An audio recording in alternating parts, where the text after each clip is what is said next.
from those matches. Ladies and gentlemen, kings and queens, welcome to Honor of Kings.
Really amazing highlights that we've seen in there. Lots of exchanges of kills, you know, comebacks here and there. But I would say, like, most of the fights that we've seen from yesterday are like quick matches. Like, I think we did not see like that of like going on to 20-minute mark. But actually, we have more to show you guys on this video, on this upcoming video.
really top 5 worthy plays of the day from day 1, and I'm pretty sure we'll be able to get more highlights from day 2 as we round off our group stages. But yeah, we're about to give you guys the full schedule for today, but we just finished the results from the matchup between Boom Esports and Team Falcons, which resulted to Boom Esports actually getting the 1-0 score against Falcons.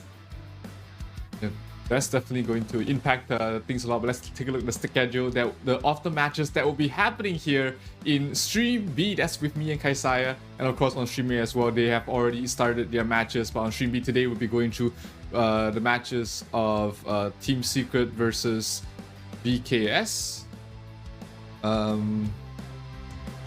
Yes, Team Secret versus VKS, and then we have LGD versus VKS followed that up as well. And then LGD with the last game against Impunity, they are almost locked in. They are basically qualified already for the playoffs, but you know right now they're playing for seeding. Team Secret against Vitality will be up next, and then you know All Gamers Global against Loops, and then All Gamers Global against Team Falcons, and then we are gonna end the day with Impunity versus Vitality, and that is going to be a very spicy match. Actually, all of these matches will be very spicy indeed. Definitely going to be a spicy one. We've got the match of the day, Impunity versus Team Vitality. Gonna be the last series for this evening. Well, for Impunity's side, they have finished 3 games already with a 1-2 score, and they need to actually go for that 2 wins to actually secure the chances for the top 4. But Vitality, you know, they need to get the 2 or at least 2 to 3 matches for them to have a strong chance to get into the top 4. You mentioned about the seeding a while ago, but I guess we'll talk about that later. Would you like to run us through about this newest and upcoming Heavenly Blade lane skin, Zero?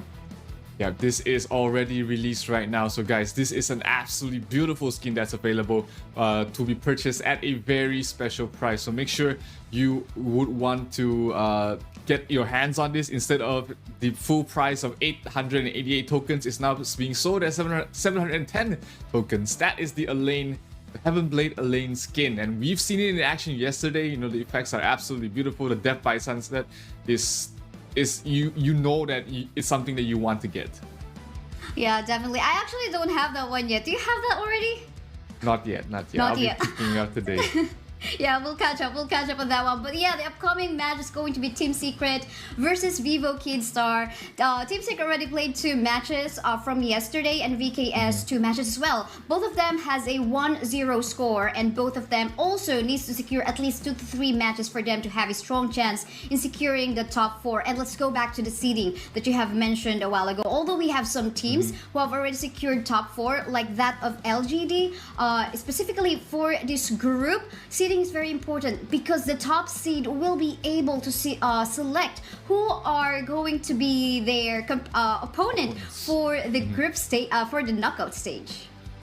Absolutely. And you know, Team Secret, they are not in the best of spots at the moment. They are kind of in the middle of the pack. So you know, Shisan, Azar, Xuan, TNX, Sun, and Yuhan, they all want to try and find the win. They try and get themselves as high up as possible so that, you know, they can avoid the stronger opponents on the other side of the groups. I mean, they are in Group A, so they'll be facing up against an opponent from Group B, and you know that you don't want to face up against the likes of the KPL Dream Team in the first round. So, you know, these Malaysian boys, they have something to prove. They have something to fight for, and their opponents as well, Vivo Keystars, this is not the spot that they were thinking they would be at in this point of the groups.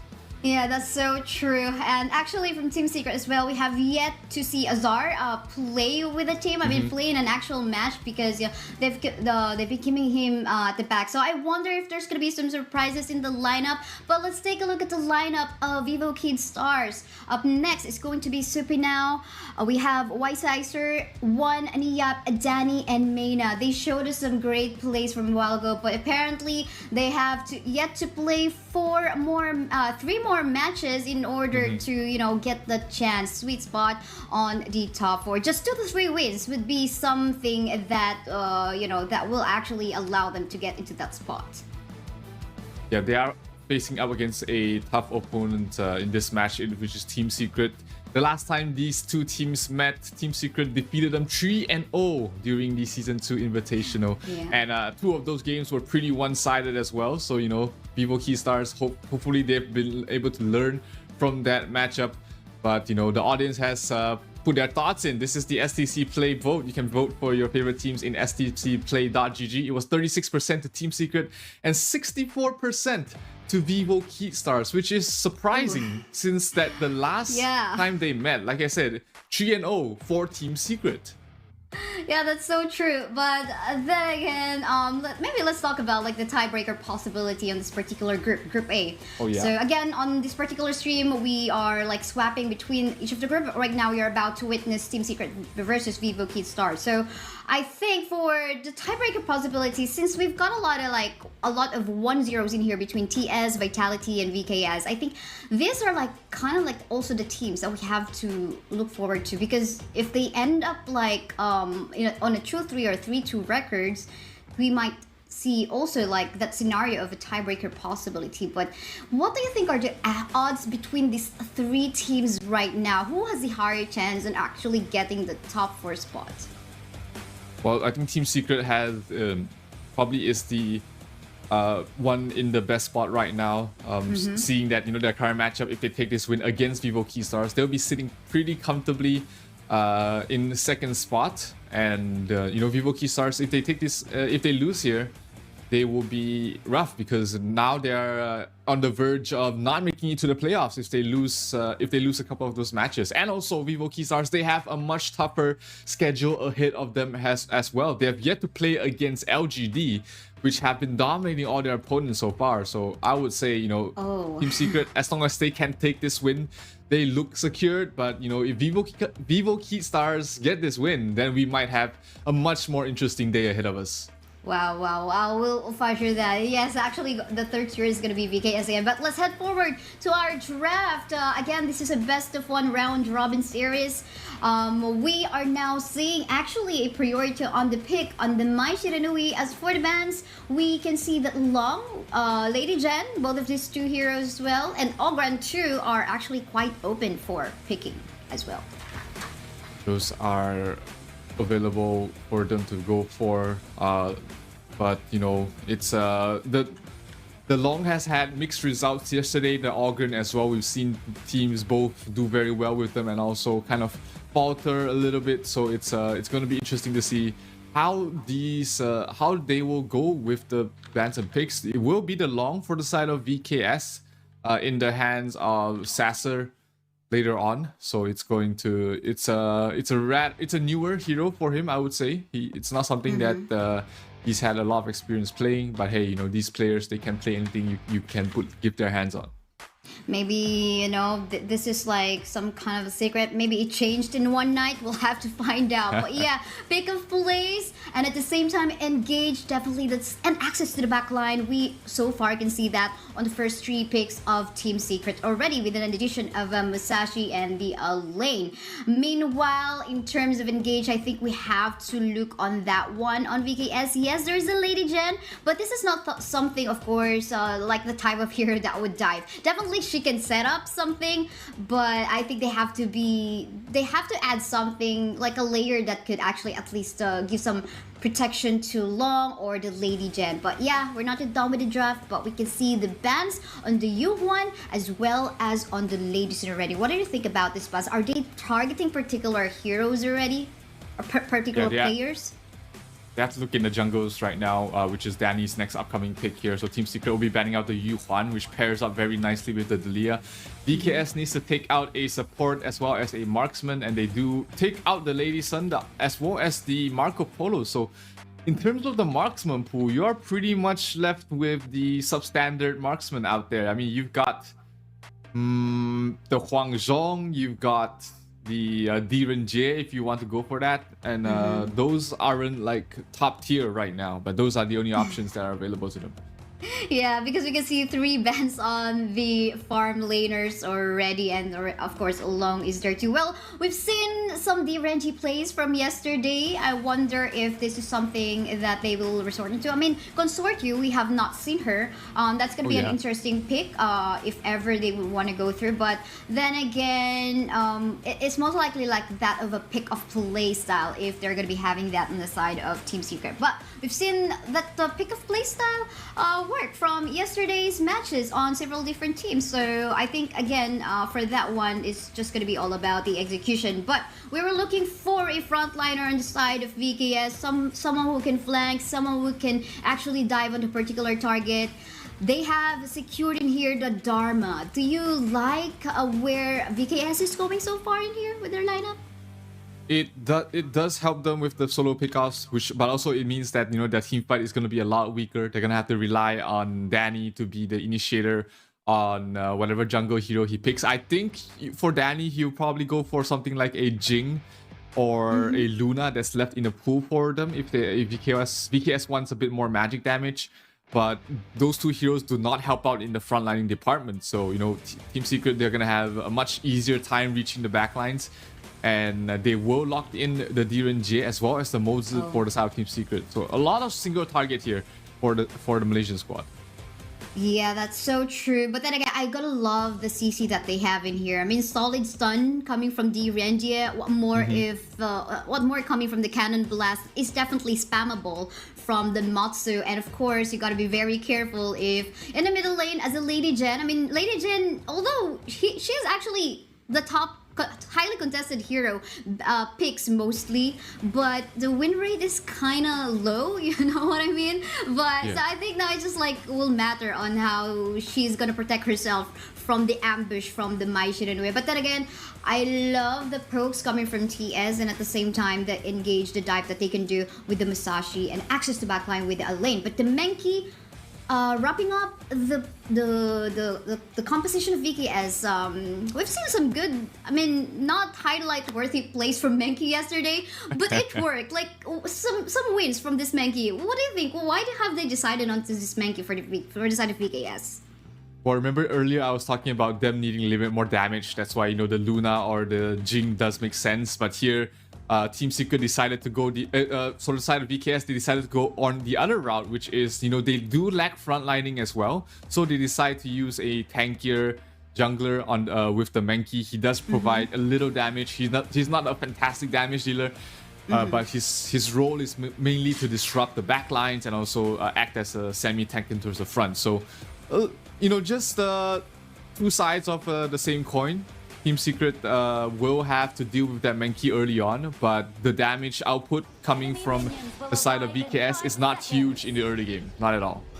And well, Menki is quite fast to rotate, so I wonder if there's gonna be a lot of visits on the side lanes. We'll just have to find out. I think most especially if they want to empower the lane right off the bat on the early stages. So, but yeah, again, this is our first series, but second series technically for our stream. This is TS versus Vivo Kidstars, and beside with me is Zero. So Zero, what do you think about the laning phases that we have, between the mid lane as well as in the bottom lane? They're putting both marksmen in the bottom lane, which means that the rotations are gonna come from the Lady Zen as well as the Moses early on both sides. But it's gonna be pretty passive. There's not a lot of Q potential. We might see a couple of jungle invades on towards the Musashi to stop him having a good start, or even towards the top lane against the Dharma to make sure that he doesn't he gets a good lane against a lane. But other than that, it's gonna be just mainly on these rotations to see which team can catch their opponents off guard. Yeah, and both of the junglers right now are actually rotating towards the same path. So we might expect in here a tussle. Just curious who's going to be able to go for an ambush or see a surprise attack. But seems like both of them are actually being very careful on what they want to do. So we're not seeing an action maybe up until someone just go for a misplaced location, or maybe some 1v1 miracle happens on the top or in the bot. And this is the Elaine Heaven Blade skin. Absolutely beautiful. Make sure you get it. Oh, look at that. Look at those effects. Zhen is actually absolutely bullying. Just bullying Niap on in that clash lane. And that's the lane that they really need to help out for the side of VKS. Yes, that's so true. And again, no action as of yet. I guess everyone's just, you know, because since they are in a not so good position right now for day-to-day, they just want to wait for their power spike. Like, they have to make sure that they have a good formation, that they, like, for example, this Lady Jen gonna be waiting in the bush and set up a good play onto that one. But I guess with the early game potential, maybe coming from, actually everyone's pretty balanced, I would say, in here. No one's like really like being can be highlighted like going for the gun. So I think this is how they are respecting their composition too, which I think is very good for both of the teams. But oof, you can see Masa actually getting poked down by the members of VKS in the bot. Yeah, and that kind of trade is always going to benefit the side of VKS. They've got so much healing with the Dalia and the Long there in the bottom lane. The Diren Jake can't really stand against all the constant poke and pressure from those two heroes. So he's keeping up in terms of farm, but he's not able to really harass out the Long and Dalia out of the lane. But in here, we actually have a 2v2 tussle ongoing onto the top side, getting frozen. In here is Niap able to flash away, but then again, he is going to be the first blood of that lane. Gonna go for that death at sunset. He's still under the tower, getting damage from that one, but will be safe thanks also to that passive of that Lady Jen. But onto the bot side, we see a 2v2 tussle ongoing as well. Folks here and there. White Sizer in here, gonna go for that infinite vastness just to disengage and be safe. 1-4-0 so far on both of the clashes that we've seen on top and bot. Yeah, they did manage to force out the dragon from Sasser, which means that he cannot play as aggressive as he liked. He had to pop it to avoid the thing in the box, but you know, he doesn't lose his life, which is that's exactly what he's looking for. But he might be in danger here, and he's not gonna be able to help out in this Tyrant. Team Secret's gonna be able to get that first. Yeah, that's so true, but we now can see the Overlord also still available. Although they've got in here the Chain Lightning buff, they're not gonna be going for any engage. I think they want to buy time, at least to respect the damage potential coming from their carries Long and DRNG in here. So I think just go for that play safe unless you are sure, 100% sure that you have the advantage. But for the meantime, oh, look at it, the invade coming from the side of TS. Actually, I wasn't sure. Oh, they were actually able to steal that Azure Golem from the side of Team VKS. That is a good play coming from the side of TS. Yeah, that's gonna be annoying for Danny, who needs that cooldown reduction to continuously poke and harass in the lane. So not gonna be feeling too good about that, but hey, maybe they get some sort of invade on the enemy side himself. But bottom lanes, there's a lot of pressure. This tier 1 tower is gonna go down. Definitely gonna go down. Again, the Infinite Vastness made use to actually... Will he actually just go for an engage? But no, I thought he's gonna be disengaging. But then take a look at the super low HP on the side of VKS. These are like two members super low on HP. But then again, look at Sun, super low on HP. Oh, will still survive the Slither of Felt. But then again, a double kill going to Shishan right out there. Wow, so far the early game is looking so good for the side of TS. Yeah, Long just did so much damage in that fight. Really, just how Mai Shenui should be playing early on, aggressive, really going in. And somehow Sun did manage to survive with an inch of his health. That was just absolutely crazy.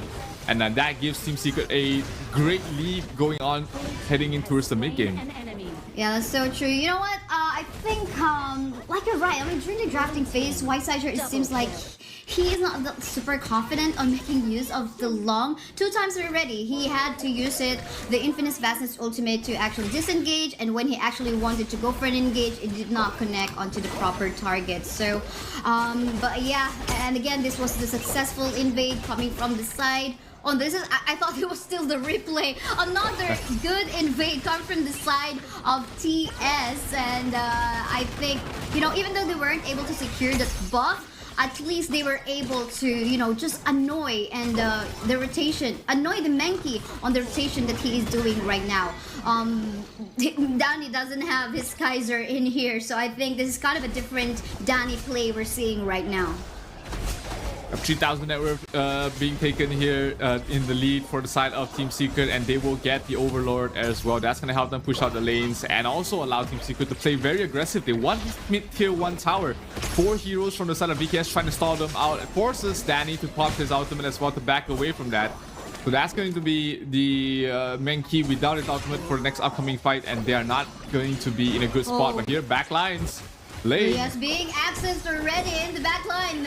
Lane doing a good job in creating that space. The rest of the members of Team Secret actually going for the tower take. But here we can see they're not even the Suwon still taking a lot of damage. He will fall down. But then again, that created still a space for the rest of the members of Team Secret to go for the jungle invade and go for other objectives. Maybe rotate towards the mid and finally take that one out. But the question is, do they have enough minion waves in here? They do still have the Vanguard, but they gotta respect, of course, the rest of the members of Team VKS still on the part of the map since they don't have Shuwon as well. Oh, look at this one! What a play coming from the Mai away, but unfortunately, she will also be shut down by Shihan in their 1-for-1 trade on that one. But we're not yet even done with the team fights in here because the rest of the members of Team Secret are still going for the fight. But why Sorcerer just going for the free hit, dealing a lot of damage in here, double kill. But more fights! They're not even done in here! More kills coming from Shuwon in here. Then the Sunset is gonna kill off Niap in the process. I think they need to back away. They need to give us a breathing room in here in the caster's desk. Yeah, I think VKS is very happy about that, how that engage happened. They got 3 kills, all of them being given to Sasser pretty much. So that's going to allow your Long to reach his critical mass very soon. That is a little bit of a uncommon mistake here coming from the side of Team Secret. Sure, they don't lose too much of a network lead, but that you do not want to funnel gold on towards the Long. You want to slow him down as much as possible, but this Long is starting to reach epic proportions. Right. I mean, that double kill that he's got a while ago, that was wild. I mean, even the damage that he dealt, even the assists that he got from it. But look at this one. Oh my goodness, Daddy just got deleted right at the back of the map. And look at this one, Shishan too. They are so mad in here. I think in here, VKS is just having a hard time with the pokes coming in from the composition of TS. Yeah, just the stun initiation coming from Yuhan and then a follow-up from Xuan, absolutely tearing them a new one. 2 quick kills, that's Danny and Niap. That's both your frontliners dying against this combo, and it's starting to reach a very scary point there. If they're able to melt through their tanks so easily, your backlines are going to be constantly in danger. Right, and they do have an access to the backline. It could be Shuwon. We've seen him frequently do that, actually just diving onto the backline, even to the cost of his life. And we can see this replay wherein Danny, right off the bat, it seems like you mentioned it, I mean, Menki is not really like that of a tank type, right? He is not really a tanky type. He needs to find a way to actually find that space, go for that pokes, setups, but an assistance is very much needed onto Danny's Menki in here. But yeah, that was about it so far. We can now see a massive lead on the side of Team Secret. Yeah, it is 7,000 net worth lead right now for the Malaysian squad, and they will be getting this shadow Overlord for themselves. That's gonna allow them push up towards the high ground. All tier 2s have already fallen from the side of VKS, so they need to take a good fight right now to be able to defend their base. Long in some trouble. That's Xuan falling. Look at the damage coming from Long, and this is one member down on the side of Team Secret. This gives a boost of confidence for the side of VKS to maybe go for a push in the middle lane, though they have to wait some minion waves into the mid. They don't have that one because for quite a while, Team Secret has been doing a good job on clearing off the minion waves. But now that Shuwon is actually down in here, I think it is their moment. But to take note, they do have the Vanguard on their side in here for the side of Team Secret. If they're gonna send the Vanguard out, it's going towards the top lane, and they're going to try and push out the mid and bottom lane to to match the lanes and be able to pressure all three of those towers at once. And you know, VKS, they're trying to just trying to disrupt that as much as possible, trying to clear out these creep waves and be able to defend one lane at a time. Good stun there coming from Yuhan, but no follow-up on from that. So the skirmishes continue. The siege will continue here for the side of Team Secret.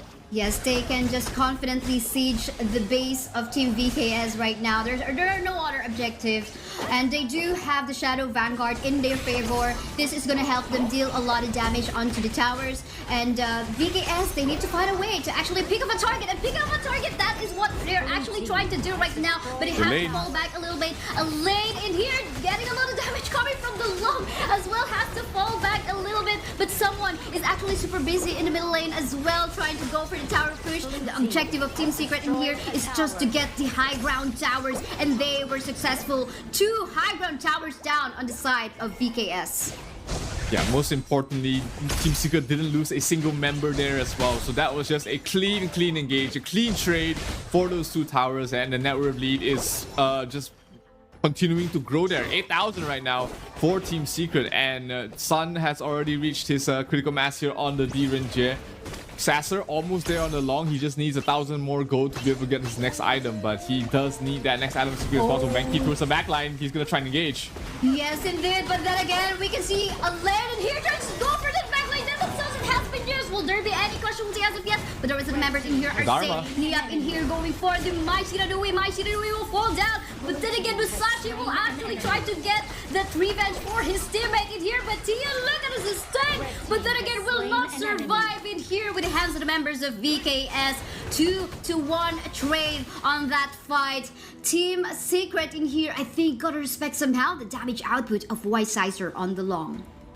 Yeah, Niap as well, finding the backlines, able to go straight for Shisan and just completely taking the Mai Shinui out of the fight. That was an absolutely huge initiation coming from Niap, and that he needs a couple more of these to be able to try and get the game. But let's take a look at that again. Look at the positioning there of Niap going towards the backline. Mai Shinui down. He just sets that whole fight up. He's sure he paid with his life, but he definitely allowed his team to be able to hold on for the moment.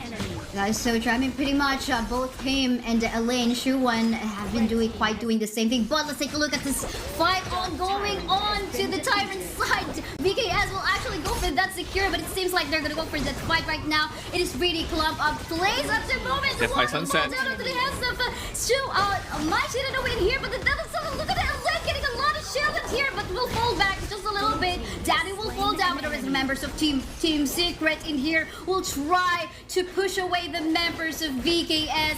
They have tried to back away. No members from the side of TS have actually fallen down from that fight. Yeah, Team Secret just absolutely utilizing that network lead very well. They've been able to take these fights. Sure, the members are low, but they survive. Niap going for a kill, going for an aggressive play. Falls before he's able to do anything. And this last tier 3 will fall. This might be it. This might be it indeed, because slowly but surely, the members of VKS is already falling down. Team Secret will get this win on their first game against Vivo Kid Stars. Wow, what a game.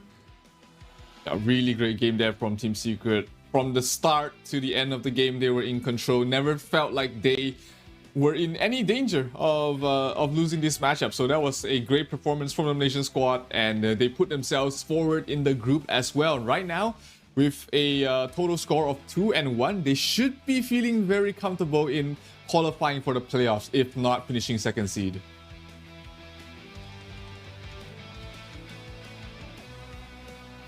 Yeah, Team Secret, great performance there. Vivo Key Stars 1 and 2 right now. They will be needing quite a bit of work if they're trying to make it to the playoffs. Yes, that's so true. And VKS having a 1-2 score already. 2 losses. They need to secure the last two remaining games that they have. They have yet to fight against LGD, and at the same time, they also have yet to fight against Kagendra. We'll fight about that, but let's take a look at the highlights from the match that we had. Shen did have a good start early on, and that allowed him to just progress really quickly. But with this bottom lane, this first fight absolutely huge there for the side of Team Secret. Set themselves up That was a double kill here for Shisan, and Sun somehow surviving with an inch of his health. That really just created such a difficult situation for the side of EKS to fight on later on.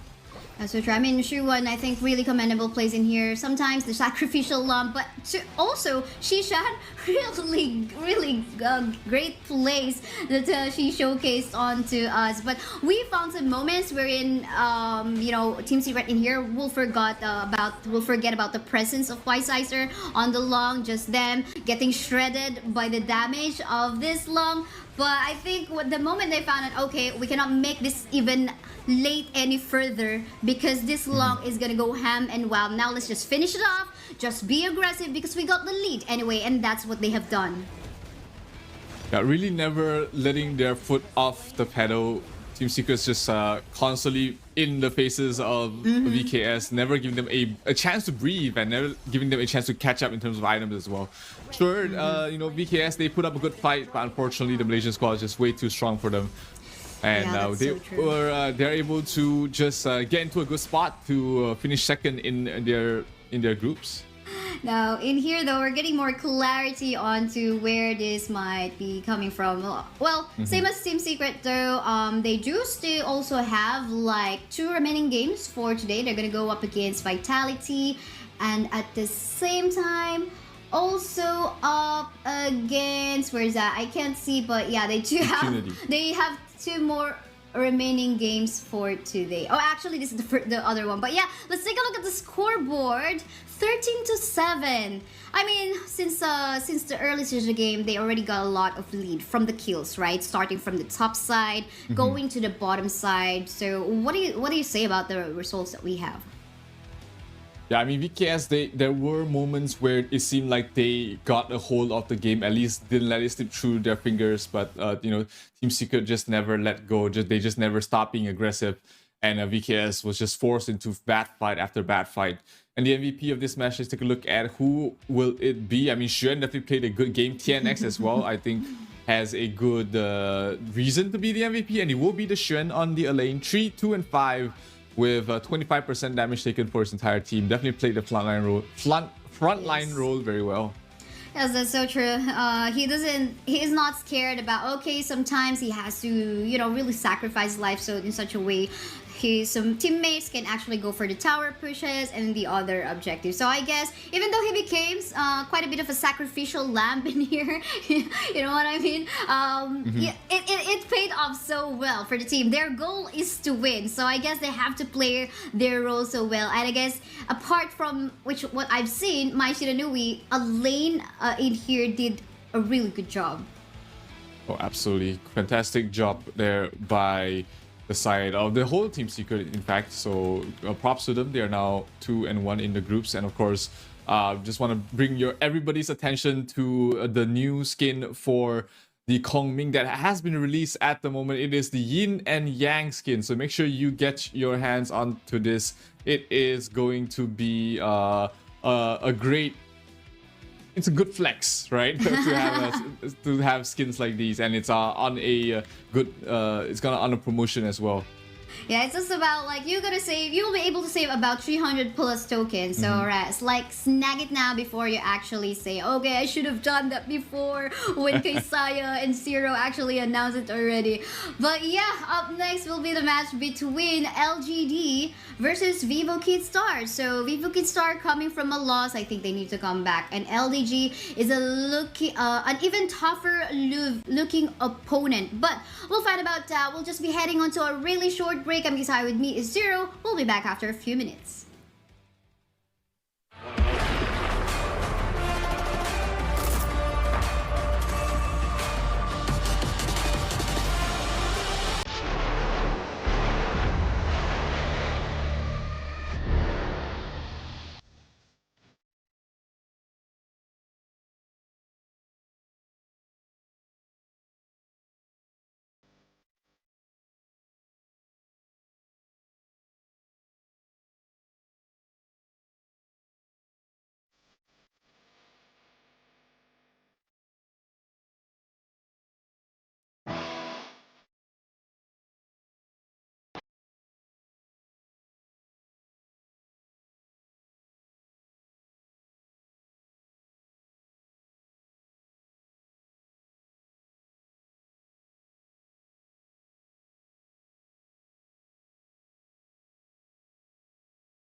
The one who would control fate must be heartless.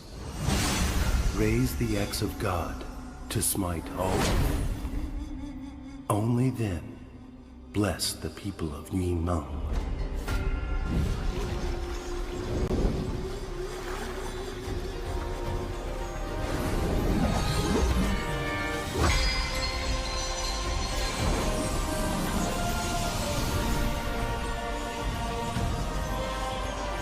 Guide your fate. The cycle of rebirth.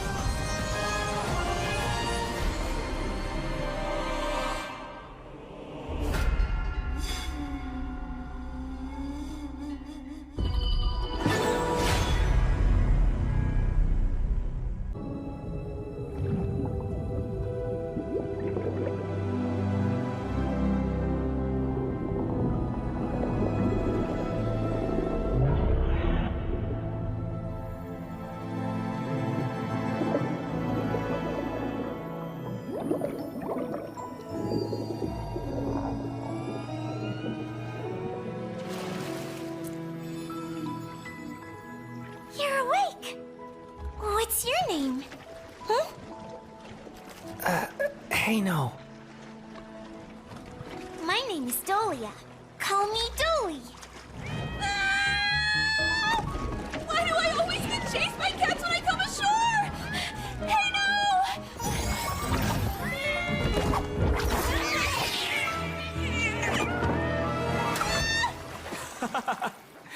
You're a high priestess of the Merfolk clan, and you're still afraid of cats?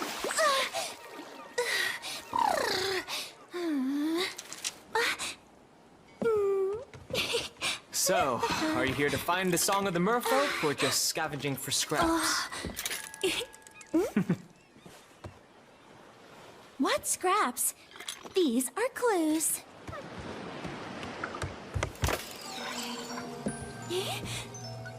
Why can't I find it?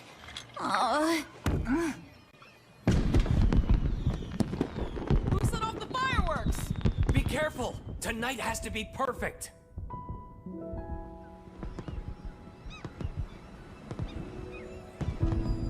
Wow, it's so beautiful. Let's go watch the fireworks tonight. Well?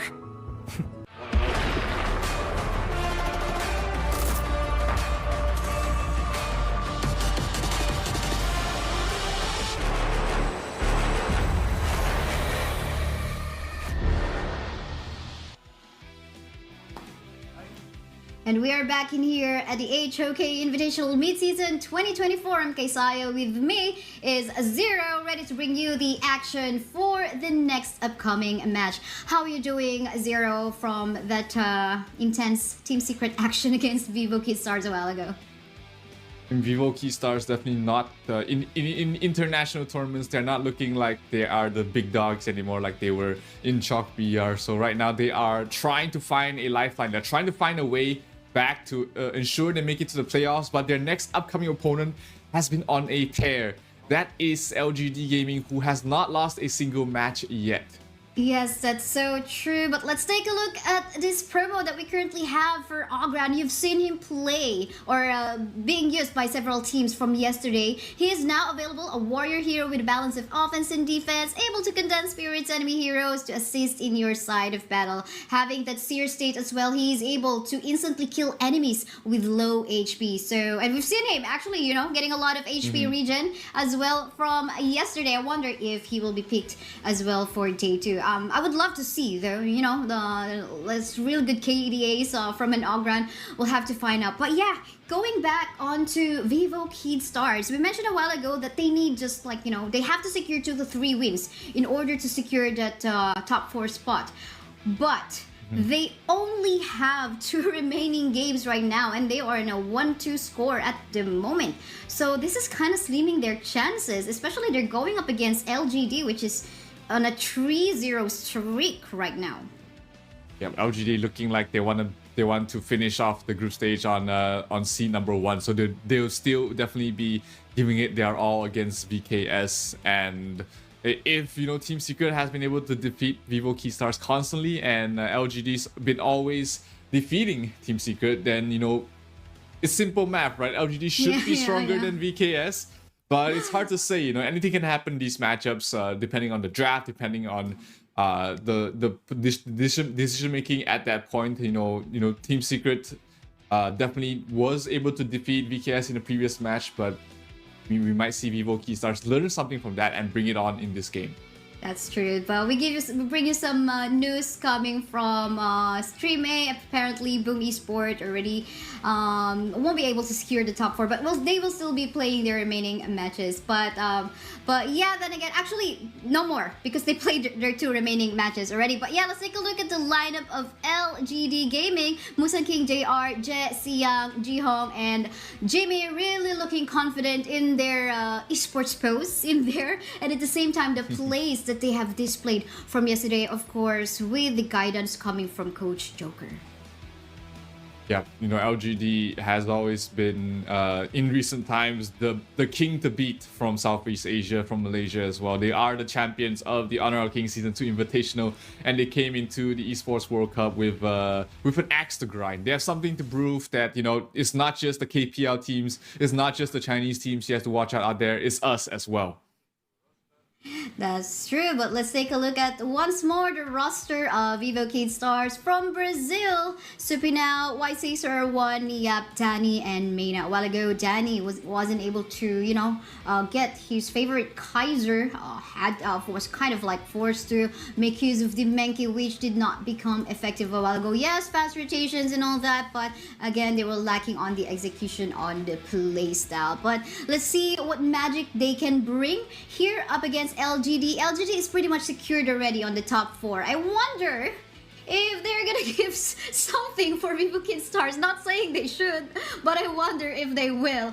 But yeah, Vivo Keystars, they need some 2 to 3 wins. They need they need to secure 2 more wins in here to actually get into the top 4, because it's already 2 losses and 1 win for them.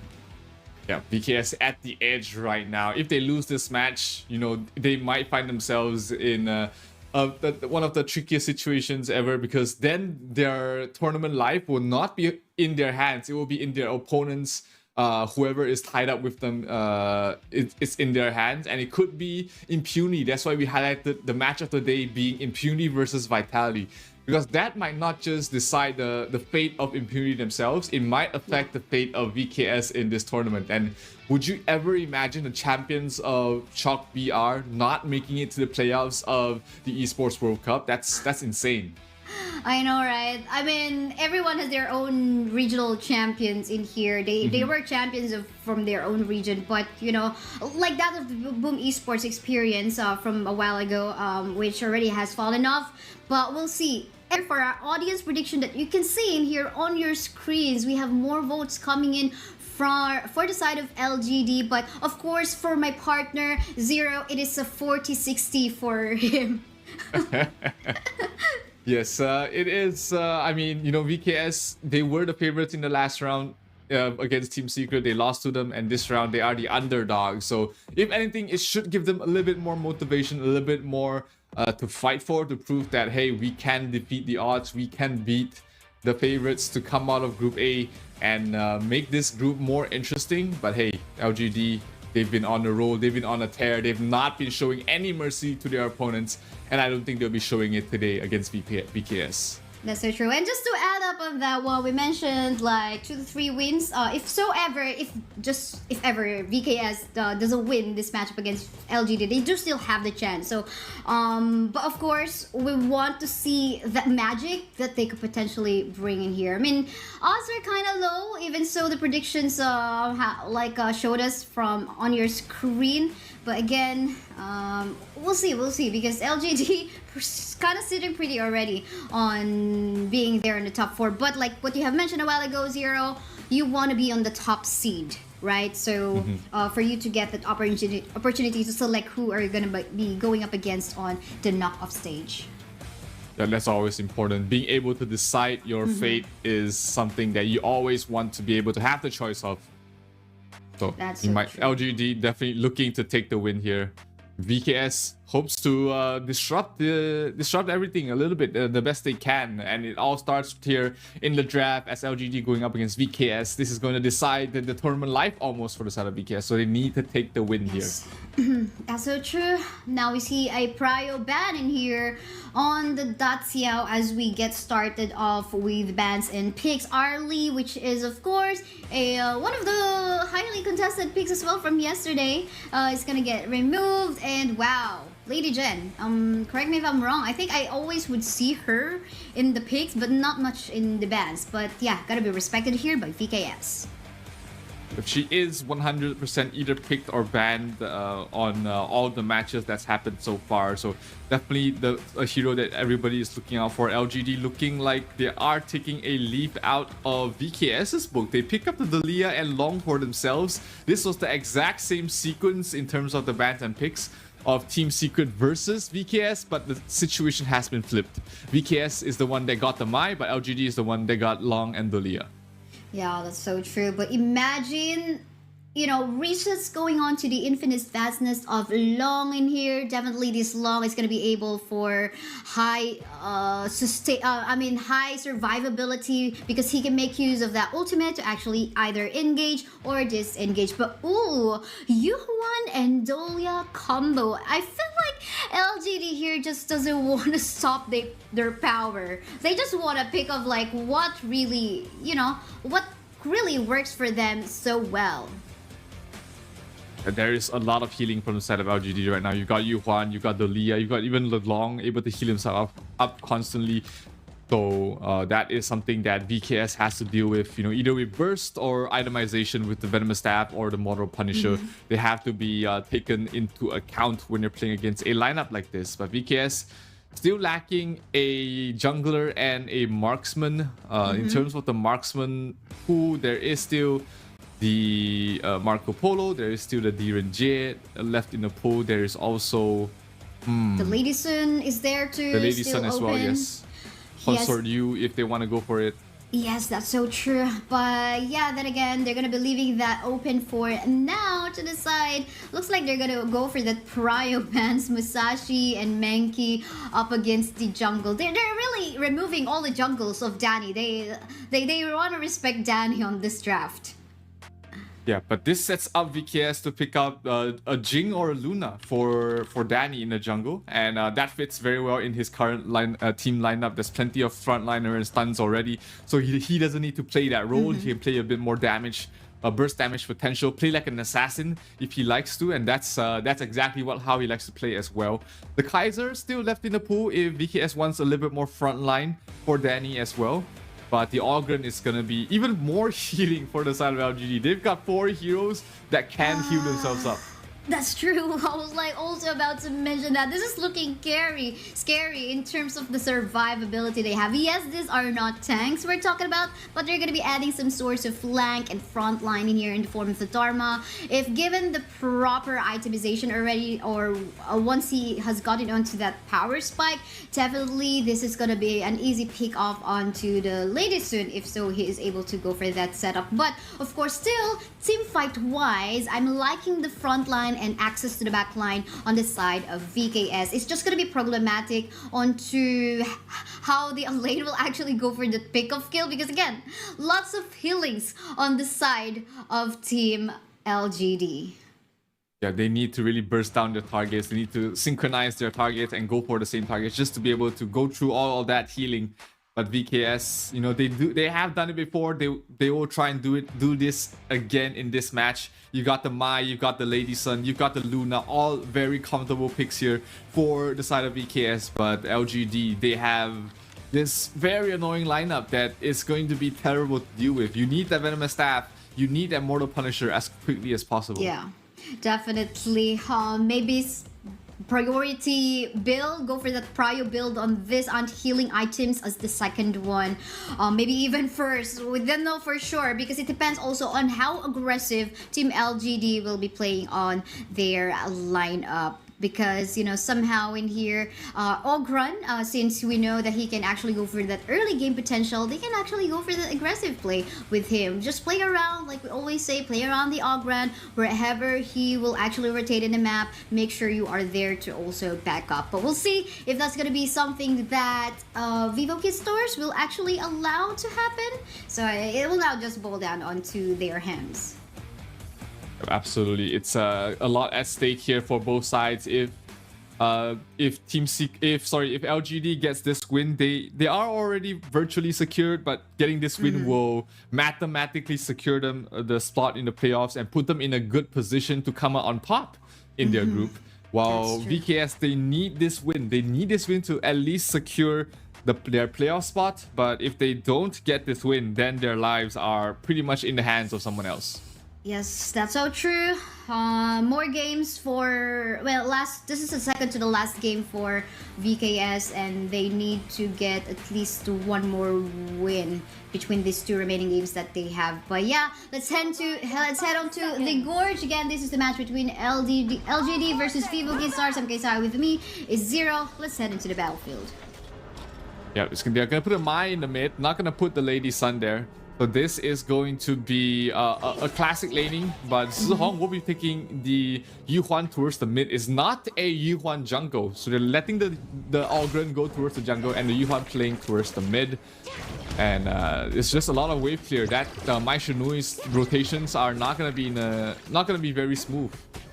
Yes, that's so true. But I love how this Ogren and the Dharma is actually rotating towards the top side of the jungle camp. This is going to be hard for Nihiap to actually engage. Need some backup in here. We can see the Mai Shiranui going for the backup, but they do know they have to respect. They don't have they have to get the power spike somehow in that one. You don't want a lane going down in the early stages of the game. Yeah, they did manage to take away the Azure Golem buff away from Danny, which is not going to be feeling very good about himself. That's a Luna. Luna cannot function without the Azure Golem buff, so we're not going to see Danny off to a good start. He's probably just going to continue jungling, continue farming up, just because he doesn't have that Sage Golem buff. He's not going to be very effective early on in terms of ganks.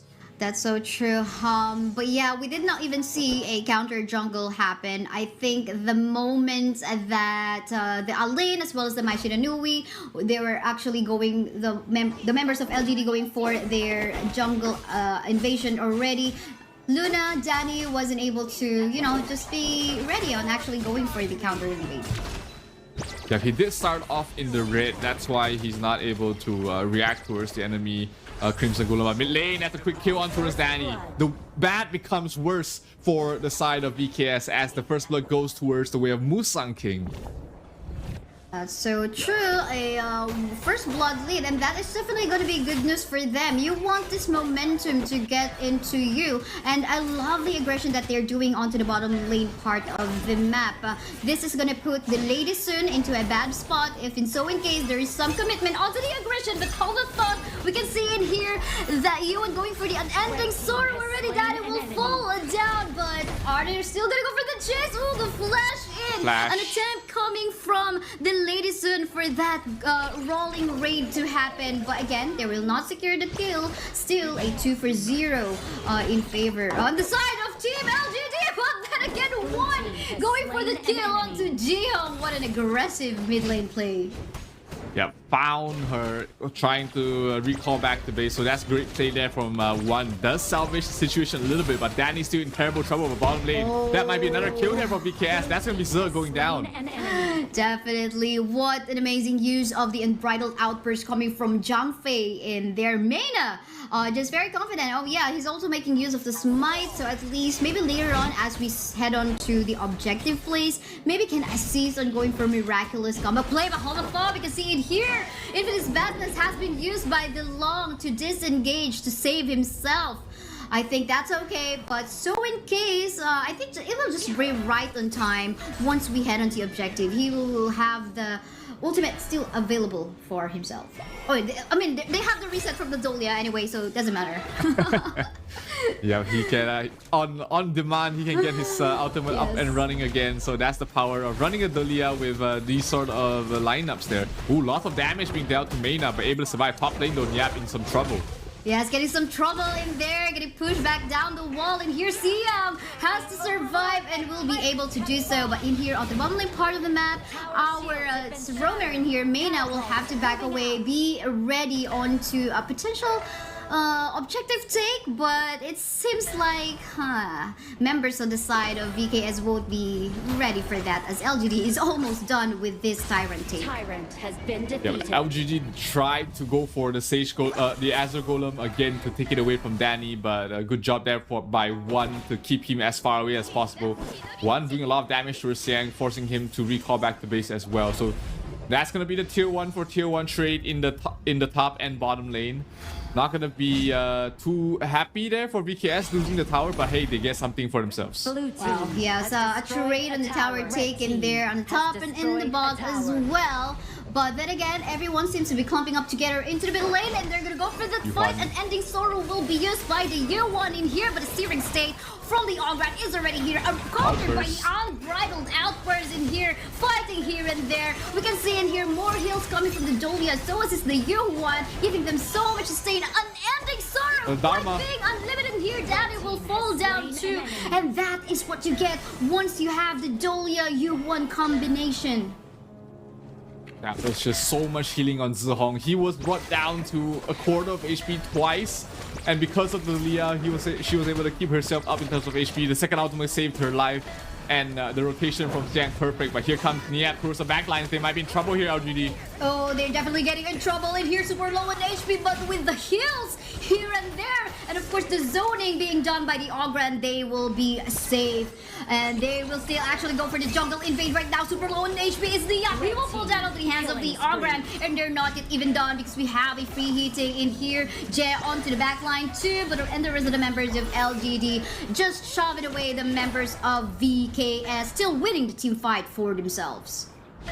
4,000 net worth lead is the difference right now going towards the way of LGD, and they are also going to try and take away this Azure Golem from Danny once again. No more Azure Golem buff for you, sir. You're going to have to fight the weak fight, because that's the problem with the Luna. Without the blue buff, you're in trouble. But here, oh, huge engagement there. Oh, definitely. And the searing state already path of passing by the long Ogran in here as well. Gonna kill off Danny. What's more than a double kill even? Why Sizer is deleted off the map as well. They have at the same time good flow of minion waves on the top as well as in the mid. This is looking scary for the side of VKS. How can they catch up in terms of gold? 7,000 right now in 6 minutes, almost 7 minutes, so it's almost 1,000 gold a second. The difference separating both these two teams, and this tier 3 tower is not long for this world. The Leah drops the healing, trying to keep everyone set up. Oh, the Elaine going in here, going in, but he's gonna be shredded by the rest of the members of LGD. And here's so much damage coming from JR, and of course the path of passing coming from Musang King in here is just way too much to handle for themselves. And again, loss of healing here and there. I wonder what the itemization on the side of VKS looks like right now, because they definitely need to counter all the heals. But oh, look at that, a really nice setup play in there, but it seems like one member in here will fall down once more. Danny in here gonna get deleted, but Long is actually gonna go for the Infinite Fatness just to shove away the members of VKS.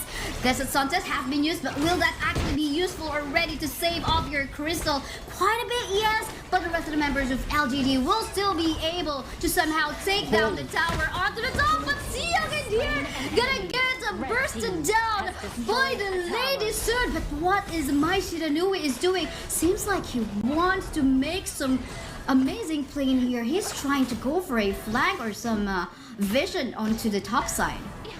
Yeah, they don't know where he is, so he might be the crucial turning point for the side of VKS if they ever take a good fight. This fight though might not go so well here for VKS. They have to back off. But I love the confidence coming from One in there, our MICC in the game. At least they were able to shove away the members of LGD. But this is the LGD that we know. I mean, pretty much, you know, the kind of a team that really wants to end the game as fast as possible. Yes, absolutely. You give them an inch, they'll try and take your crystal just because you gave them an inch. And with this Tyrant, they're gonna be able to take the next fight much easier. They would have liked the Overlord to be able to push down bottom, but hey, maybe this the buff will be enough there. to end this thing here for the side of LGD. That's so true. Gonna be annoying. That mournful tempo coming from the U1, but the path of passing is already in here. More Yuhan. ending Sora, killing of Mena in the process, and the rest of the members of Team LGD are already trying to go for that obliteration onto the crystal of the members of Team VKS, and they're just gonna be waiting for some minion waves to flow onto the bottom lane part of the map. We still have Lady Soon up and available in here, but we can see trying to access onto the back line. Nia will still die in the process, but the hands of Moose and King and the rest of the members in here, followed by Daddy, gonna be killed off by the rest of the members of LGD. Musan King on a double kill, and I think anytime soon, oh, something is happening onto the back line, but then again, they have to focus on the crystal if they want this, and there you go, LGD will get this win up against the VKS. They get this win and they secure a spot in the playoffs for themselves here. LGD looking absolutely scary, looking absolutely undefeatable in their groups, and my oh my, they are, you know, just showing to the world what they can do, and VKS is in a lot of trouble right now, Kaizaya. Oh, definitely. They have just one last chance later on their last match in this round robin group stage up against Kagendra later on. So that's gonna be their last chance. But again, getting bitten off by LGD is no surprise. We know that LGD is a really strong team. Let's take a look at the highlights from that match that we saw. Absolutely, it was just LGD true and true. Sure, there was some moments of brilliance here from VKS. This was the one fight that they were able to bring down Zer quickly, but after that, it was just the LGD show. Constant fights going all the way in favor of LGD, and Danny was just completely a non-factor in this in all these fights. Yes, definitely. Here you can see the path of passing rather coming from Ogran is being used most of the time to actually create the space for the long to actually free hit onto the back line, and at the same time Yuan as well as the Dolia being used as a source of sustain. Many times they try to go for the target onto the Yuan, but of course he has the unending sorrow, so how can you actually kill that? Of course the reset too, so it's like an unlimited, almost undying Yuan in the process that could just like give that additional heals for his teammates. But again, I would say it actually started off with the invade on the jungle camp of Team VKS, wherein Danny wasn't able to answer LGD on maybe like kind of a way on to like go for a counter jungle. No, nothing like that happened. So I guess that's the reason why LGD really got the momentum head on to the early stage. Yeah, Danny absolutely could not do anything in this game at all. You know, no fault of him. It was just the entire team of LGD and of course the MVP Musang King here. Absolutely insane Ogren play. 7-0-2, not dying a single time, and he's just been able to soak up so much damage for the rest of his team to be able to finish off the game. Yeah, that's true. I mean, an amazing play. We were actually requesting some, okay, maybe an Ogren play again with a good KDA, and Musang King gave that to us. Wow, thank you so much. I'm gonna ask Coach Joker to send a message over to you. But yeah, then again, I think this is also just LGD playing onto their power. They want that power as well to actually have a say on who they are going to be matching up against with on the knockout stage. Again, they're almost secure in here. They are secured in here already on the top 4, but they want that top 1 seed.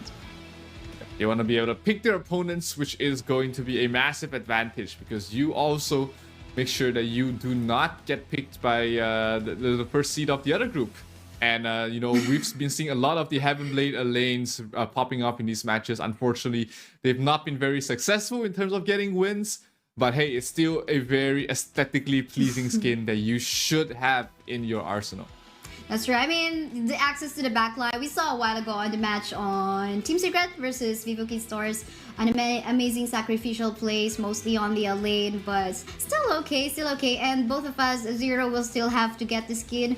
We need to catch up. We are promoting, and I think it will be a more powerful promotion if we both have the skin as well. So, yeah, Absolutely. Up next will be LGD again versus Impunity this time. Impunity is quite in a bad spot, having 2 losses and 1 win.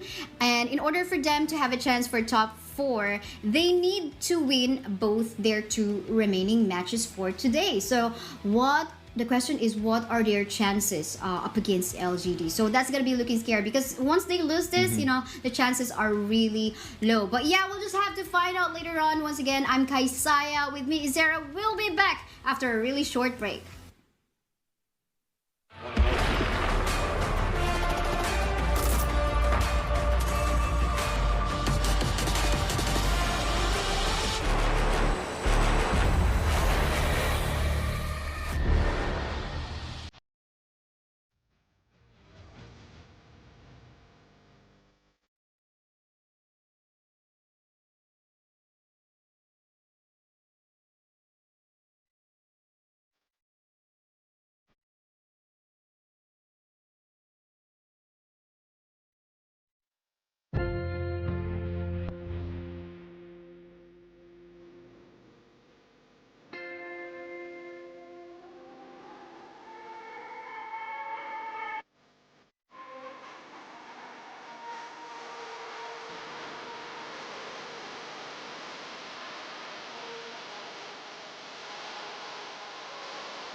Honor 200 series, the best portrait phone AI empowered.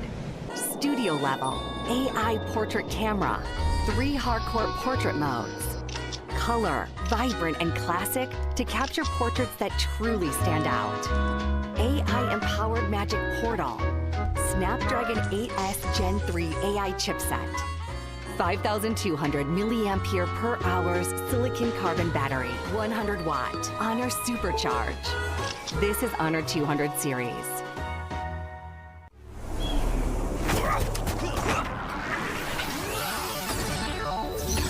Ready, set, go.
It's a hard showtime.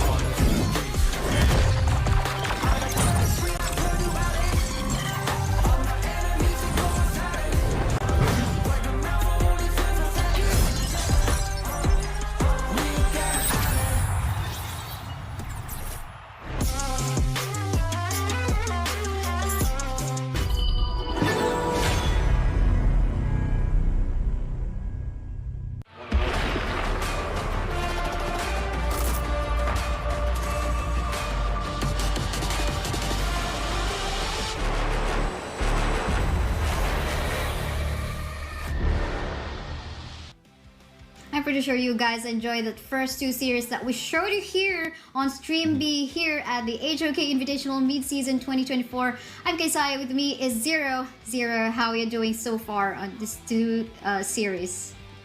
Doing absolutely great. You know, we've seen VKS really struggle right now, and they are starting to feel like they might not make it to the playoffs. But hey, you know, if you have any thoughts about these games and the upcoming games, do leave us, let us know what you think in all our social media. You know, make sure you follow all our official Honor of Kings Global Esports social media on YouTube, Facebook, TikTok, Twitch, Twitter, as well as Instagram, and of course, you know, write down your thoughts and hashtag HOKXEWC 2024.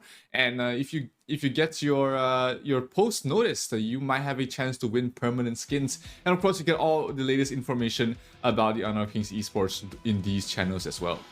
That's what I personally love. That's why every post I have also has that hashtag. So yeah, our upcoming match is going to be LGD once more versus Impunity. We already talked about wherein LGD already secured the top spot, the top 4 spot, but they want the seeding to be there. However, Impunity is kind of a risky situation right now. They have 1 win only and 2 losses so far, and they have to win potentially these 2 remaining matches. If they only win 1, their fate will definitely now depend on the results of the other teams. But yeah, let's see. This is going to be an exciting one. Is actually Impunity is also one of our featured teams for this stream up against Vitality, because that will definitely tell us what will happen for their group. But you, what are your thoughts, Zero? Well, I think, you know, it's going to be it's tough here for the side of Impunity. They haven't really been they've showcased, certain flashes of brilliance against the likes of teams. I think Weibo they played against. No, it was Team Secret that they played against yesterday. So they do have a fighting chance, but hey, they're playing against LGD. That's never an easy opponent to fight in any sort of situation.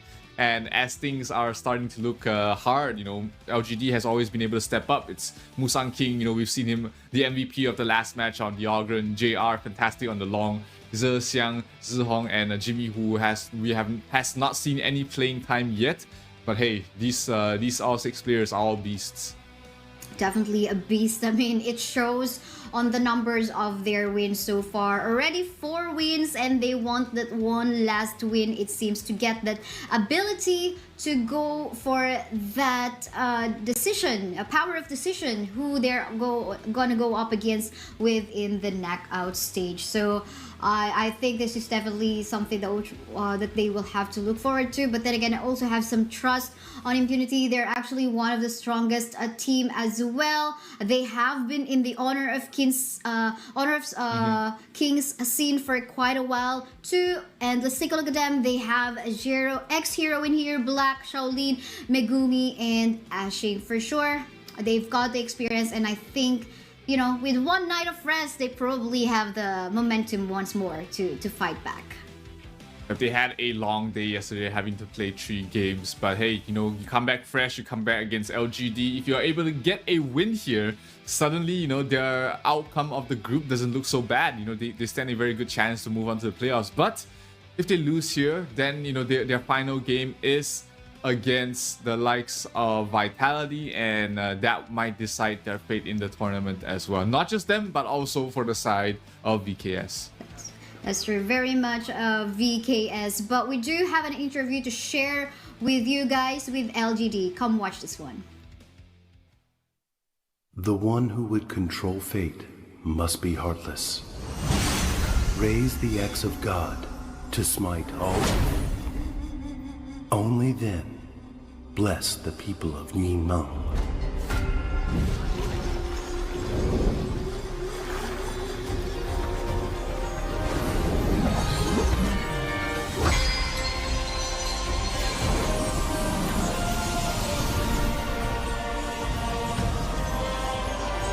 Guide your fate. The cycle of rebirth.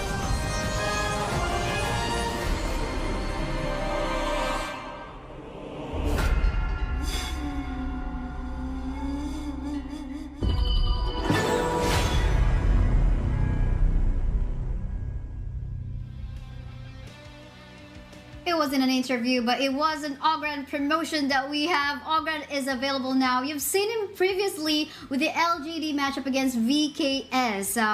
You've seen here having really good KDA. He's got this Seer state where he can actually go for that state to kill all the targets with low HP. In addition to that, of course, his skill 1 can also activate that Seer state. Really amazing new hero, actually the latest one that we have in the global server. So yeah, are you loving so far the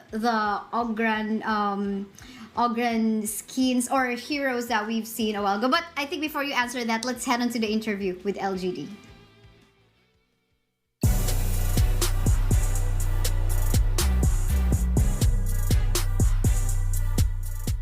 感觉这里非常棒，这是我人生第一次来到这种国际赛事，就很兴奋，很开心。我家对抗路是香 ，He is the Clash Lane, our mid lane is Jihong, farm lane is Zhao, support is Zhe。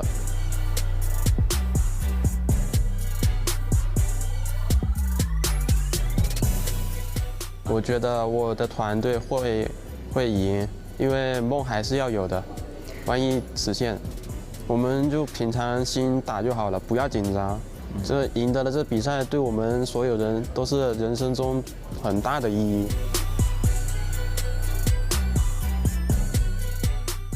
谢谢你们，我们会尽全力拿下冠军的。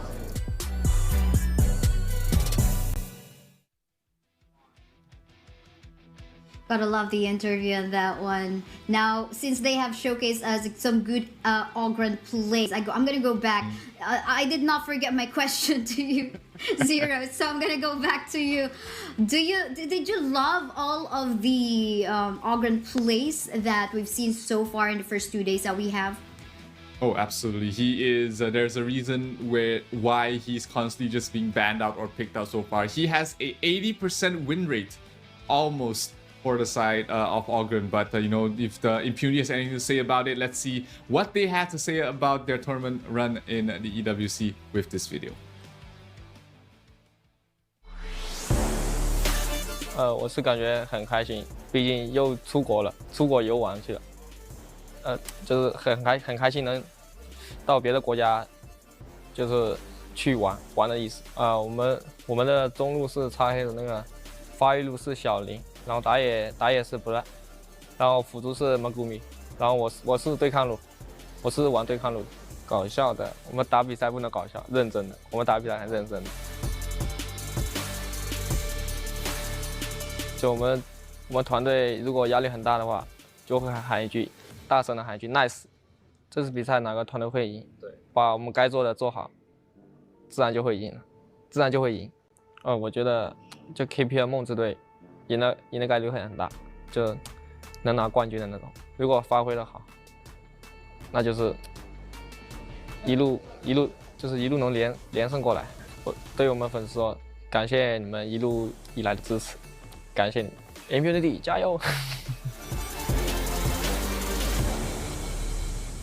They are a fun team, but they are very serious in their games. I mean, I'm pretty sure that all of the teams are fun, but maybe Impunity in here are now fun from, you know, their rest from yesterday, taking a break, but even more serious to go up against Team LGD. Because again, they are quite in a shaky spot right now in their group. Yeah, but Impunity looks like, you know, a team that you can definitely be a fan of, you know, just the energy they're giving out. You know, they're here to have fun, they're here to play as well. So, you know, I hope that, you know, they find themselves out of this situation. It's tough, but hey, they are going to be able to at least try once again against LGD in this group stage match. We have the picks and bans already underway. They're long taken out there by LGD, while Impunity bans out the Musashi and the Ogryn. Yeah, that's so true. Sadly, you won't be able to see any Ogryn. I mean, we've seen how effectively LGDB have been using that Ogryn, so I think that's a good respect on this draft, banning that up against LGD. But the Long will be out of the picture as well. Looking at the statistics that they had, Impunity had a Pariah on the Dune. I wonder if this is something that they're going to be picking up for themselves as well, but not going to be a priority as Arlie will be here to secure the late game. Yep, that is the top priority marksman at the moment in the current meta, but LGD, they prioritize something else. It's going to be the Dalia once again, but paired up with the Mai for them. So Dalia did give them so much healing in the previous match when they paired up with a Yuhuan, but let's see if LGD will do the same thing once again. This time though, they will not be able to play the Yuhuan in mid, so it will be a jungle Yuhuan if they decide to go for that, or they might just pick up the lane here to have that double death by sunset. Yes, that's true. Let's find out. They're not going to be prioritizing the Yuhuan. They want the stun and CC coming off from the Dirianja, and of course the natural cleanse that he has to go up against the Lady Jin and potentially to match up against Arlie. You know, he can just like go for that stun against the Arlie, the Imperial Order, to stop the Arlie from free hitting. But here, you know, Impunity spotting that LGD still needs their Clash laner, takes out the Elaine as well as the Mayin. So in terms of the Clash lanes as well, there's not many heroes left in the pool. Maybe a Byron. Looks like LGD has the same thought. They will go for the Byron. One to just really bully the Dharma in lane and just get them off to a great start. That's true. And I think one thing we should also look forward to later on is how they're gonna be visiting their clash laners in here to make a fight, to maybe create that early space already in order for their clash laner to go for a rotate. But Kaiser in here getting hovered right now by Impunity to add some source of sustain and front line to allow Lady Jen to free it, and so as is the Arlie. So I think this is okay, looking good so far for their hover. But yeah, one thing we notice in here too is that it makes us wonder what's gonna be the jungle for the side of LGD. But yeah, Yarya will be banned out to just avoid that combination between the Arlie and the Yarya. But ooh, I just don't know. I mean, Impunity left this open for quite a while, and LGD not even prioritizing this one, still gonna go for the U1 jungle. Yeah, Impunity decided to ban two Clash Laners and then pick up the Kaiser to also block it away from LGD. The Kaiser, the Leah combo is actually also very scary. That allows, you know, Kaiser to really be a tanky frontliner. But here, you know, the Yuhuan gets slipped through. LGD will pick it up once again. We've seen it to great effect in the previous game against VKS. So this, we might see another opportunity for the Yuhuan to shine, but this time in the jungle role. That's true. They're showcasing to us what the capabilities of a Yuhuan are. So these are like good sources of like content from this stream all along, or from this series all along. And I love how our coaches have put on a smile and confidently shook their hands in there right after the draft. Pretty much seems like they're confident on the drafts of both of these teams. We can see a lot of engaged potential coming from the side of Impunity. Pretty much almost the same for the side of team LGD, but the add to that one is of course the sustain that they have with the Yuhuan Dolia combination. Yeah, but on the other hand though, Impunity, they do have that very scary Zhang Fei paired with the ladies, and that is so much team fight that they can have. A Shaolin mid lane taking a lot of damage, already down to half health. Yeah, so true. I mean, the poke advantage that they have in here too, and look at the invade that they're actually doing right now, just disrupting. Oh, look at this stuff. Poke connecting to the Kaiser. Kaiser will be the first blood, and we continue the team fight right now because Musan King will fall down. What a trade! Make it 2-for-1 trade right now. Is this even done yet? Because it seems like they want more kill.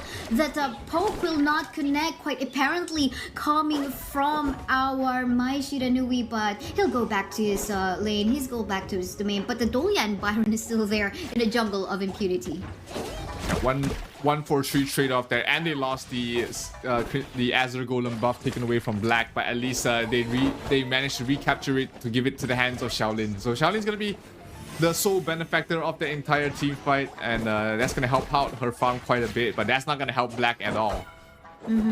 That's so true. I mean, he's the first blood in there from the hands of LGD. So, and of course, he got disrupted. You don't want that to happen to a Kaiser. But later on, I think what Impunity needs to do in this one is to just buy some time, just avoid the team fights that LGD is trying to go on for too. We need a tankier front line in here in form of the Zhang Fei and the Kaiser as well. So I think they just have to be very patient because they've got an Arlie as well to secure their late game. But hold up, because we have a 1v2 tussle on the top side. Si Young getting slowed and here getting knocked back, trying to sustain the damage with his HP bar, but then again we fall down onto the hands of Ashing. Now there's goes a chase. Musan King trying to go for a chase on Ashing. Question, will Ashing survive? But to no afford as he will burst it down with this combination between the MICC and the U1 as well. And onto the middle lane as well, we can see Xian Lin in here trying to poke out Je in the process. Still, lots of invades in here. Our MICC is still not even stopping with the pokes. Will there be a contestation? They will try. No, they actually will be able to secure their blue buff for themselves. And nice attempt for invade still coming from the side of LGD. Yeah, Megumi being able to take that away from the Yuhuan is huge, because that means that she cannot abuse just having two Azure Golems. But the invades, like you said, they just keep going on. More and more camps taken away from Black. Not the best situation that he could hope for. Really losing out in a lot of farm, and he's gonna fall off very quickly if he's still not able to get some kills or get some crucial team fights going on in his favor. That's so true. I mean, pretty sure he's not having fun with this one. But the question is, what can they do on the side of impunity in here? Right now, we're taking a look at the difference in terms of gold, 1.9k to 2.1. Okay, this is not at least a K gold lead, 1k gold lead, but this is like in a process where LGD is just capitalizing on their potential right now. We've seen a couple of times Ji-Hong in here just, you know, just aggressively going for the poke. And at the same time, Yuan with the stuns as well, mournful tempo. And you're also not gonna get stunned, but also gonna get slowed. So they do have the chase potential in here. Yeah, but like you said, so much poke there from Zihong, just throwing out Kachosins left, right, and center. Musang King rotating up towards the top, looking like they want to pressure the tier 1 tower.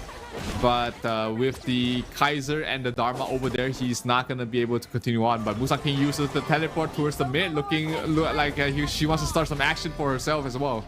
And it seems like there our LGD is going to position themselves onto the Tyrant, first Tyrant of the game. But I love the exchange. That Impunity is actually doing that, but Siang actually has a vision. I wonder if they will try to go for the steal. No, we did not. I mean, the camera did not really see that, but Impunity will still be able to secure that for themselves. But we can see onto the middle lane here. Look at the aggression, the siege being done right now by LGD. Unbridled Outburst has been used just to shove away the members of LGD. But look at that, they're not even backing away. They're just confident because they do know that there's no backup damage right now. Coming from the Arlie doesn't even have the damage as of yet. But again, the siege is just way too much from the side of LGD right now.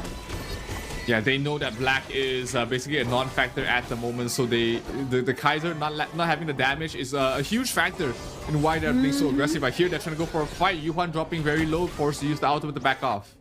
Definitely going to be making use of the unending sorrows to make himself untargetable. They will be able to secure the tower on the bottom side part of the map, allowing the D-Rengia to actually rotate into other lanes. They probably are going to go for that 1-3-1 rotation already, maybe 4-1. But yeah, this is so far looking good since this is a 2k gold that we're talking about in favor of LGD. Yeah, but they really want this mid tier 1 tower is LGD. You constantly see them put a lot of members there. Megumi in some trouble. Can he back off from this? Gonna go for the shield here and there, but look at the damage going from the members of LGD right now. We're gonna fall down onto the hands of Musang King. Way too much magic and damage. I mean, this is the moment. I mean, this is the timestamp, game timestamp, wherein you don't really will find yourself in a tanky mode.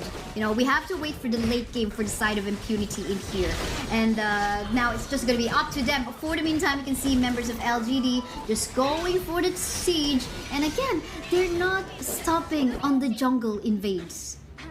They're not giving Black any time to farm whatsoever. This tier 2 tower in the bottom is going to fall very quickly, and that is more and more real estate being taken away from the side of impunity. Power trade-off though on top, Dharma was able to finish that off, so that gives them a little bit of gold, but that Crimson Golem is going towards the way of LGD once again. Again taken away from Black, and Black is really suffering right now if you look at his itemization. Looks like there goes the creation of space just to take down tower in the middle lane right now. And Ending Sorrow has been used by the Yuan to save himself through any potential CC lock from the side of impunity. And then, I mean, this is like really textbook play coming from LGD right now. We go for our objective, and then we don't force team fights. If they want to try to engage, we just avoid. If we kill someone, let's go. But again, there is also a lack of pressure coming from the side of impunity right now, not allowing Black to go for his jungle, you know, objectives, the jungle monsters, nothing like that. But for the meantime, you can see the Unbridled Outburst already has been used. Gonna be able to target the Mai Shiranui, but then again, Mai Shiranui is very mobile. He will be able to go for that escape, but getting slowed down in here is the Kaiser right now. Again, the jungle invade, no space for Black to actually farm. It is just a tough situation right now for Black. He needs to try and find a fight with limited items there. But hey, he can rely on his teammates. You've got the Zhang Fei, you've got the ladies, and to become that true frontline for you, and then you take a fight after the fact. So let's see if Imperial is able to find that. Oh, Zhang Fei is in some trouble, dropping low. Gotta get that shield though, but for the meantime, there is members of LGD in here already going onto the backline, super low in HP. Still see Young will be able to survive, but look at this one. Loss of sustain and ending sorrow has been used already, but the rest of the members of Team LGD are already falling down. Musan King will be the first one to actually fall down, but the rest will still be safe thanks to the remaining heals coming from the Dolia as well. But it seems like this is somehow what Impunity is going to be looking forward to. So try to pick off one member of LGD one by one, and then maybe we can come back. Yeah, but they have to play patient. They have to not crumble to this pressure that LGD is giving. Another Azure Golem taken away from the Impunity side, and if you look at Black, he's not having a great time whatsoever. Still, that was a good fight for them to be able to find an opening in towards this game, and if they get another good fight somehow or another, you know, we might just see them back in the driver's seat. Yeah, that's so true, where the Blazing Cape is already being built in here, but for the meantime, let's take a look at the team fight happening right now, and Bridal Outburst has been just right now, but one member in here is going so low on the side of LGD, but the Chase trying to go for the target. They just want to create that space. They're not going to fully commit onto the fight because they still want to respect Impunity. Meanwhile, we can see Ashi doing some miracle onto the top side. Let's take a look at that fight again. Two members from the side of Impunity almost falling there. The Invincible Warrior kept the Kaiser alive for so long. Look at that. Black was still alive after all of that. They managed to shut down Musan King. They did lose the Dharma, but hey, 1-for-1 trade in a losing situation, you would take that any time of the day. That's true, that's true. You would love that still. It's like light of hope for them. And the moment that they are even prolonging the fight, more chances for Megumi and Black to get even tankier, and even Ashing, and for Shaolin to actually go for that free hit onto the backline. But of course, we gotta wait for Jero, X-Hero, or Megumi to go for that setup, or maybe even Ashing for the setup. They have a lot of sources for setup in here, but of course, they need to catch up in terms of itemization. Absolutely, the itemization is the key concern here for Black. He's not as tanky as he'd like to be, and he's picking up against so much damage coming from the side of LGD, and Black is trying to run for his life here. Can he get out? Run while there is support. Dharma. Engage onto the side, and here coming from our members of Impunity, but seems like they're the one to fall down because X-Hero will fall down together with Ashing, but Shaolin in here will go for one kill. There is a chase right now. Oh, will get the last hit, but thanks to the backup and shielding coming from Megumi, but again, although he was able to protect his teammate, he will fall down. Arlie was safe, but then again, members of LGD, it seems like they're eyeing for a tower take onto the mid. They get that tower, they get their first tier trees, and that opens up the high ground for the side of LGD. They are looking like they want to end this game as quickly as possible. That will be assisted there with the Tyrant buff and maybe the Overlord as well after this. So LGD firmly in the driver's seat at the moment, 6,000 net worth. But Black is starting to catch up. He's still far behind in terms of the net worth behind Musan King, but we can see him starting to be able to soak up more and more damage. Definitely getting there. Again, in terms of anti-healing items, again, the only source right now we can see is the Blazing Cape. There is no Venomous Staff or Mortal Punisher being seen right now on the itemization of Impunity, and that would just allow, you know, the healings coming from Musan King and Jay right now to become still effective somehow. But they are already trying to go for a siege into the middle lane, forcing the rest of the members of Impunity to teleport back into the base, but seems like Shaolin decided to just continue with the teleport.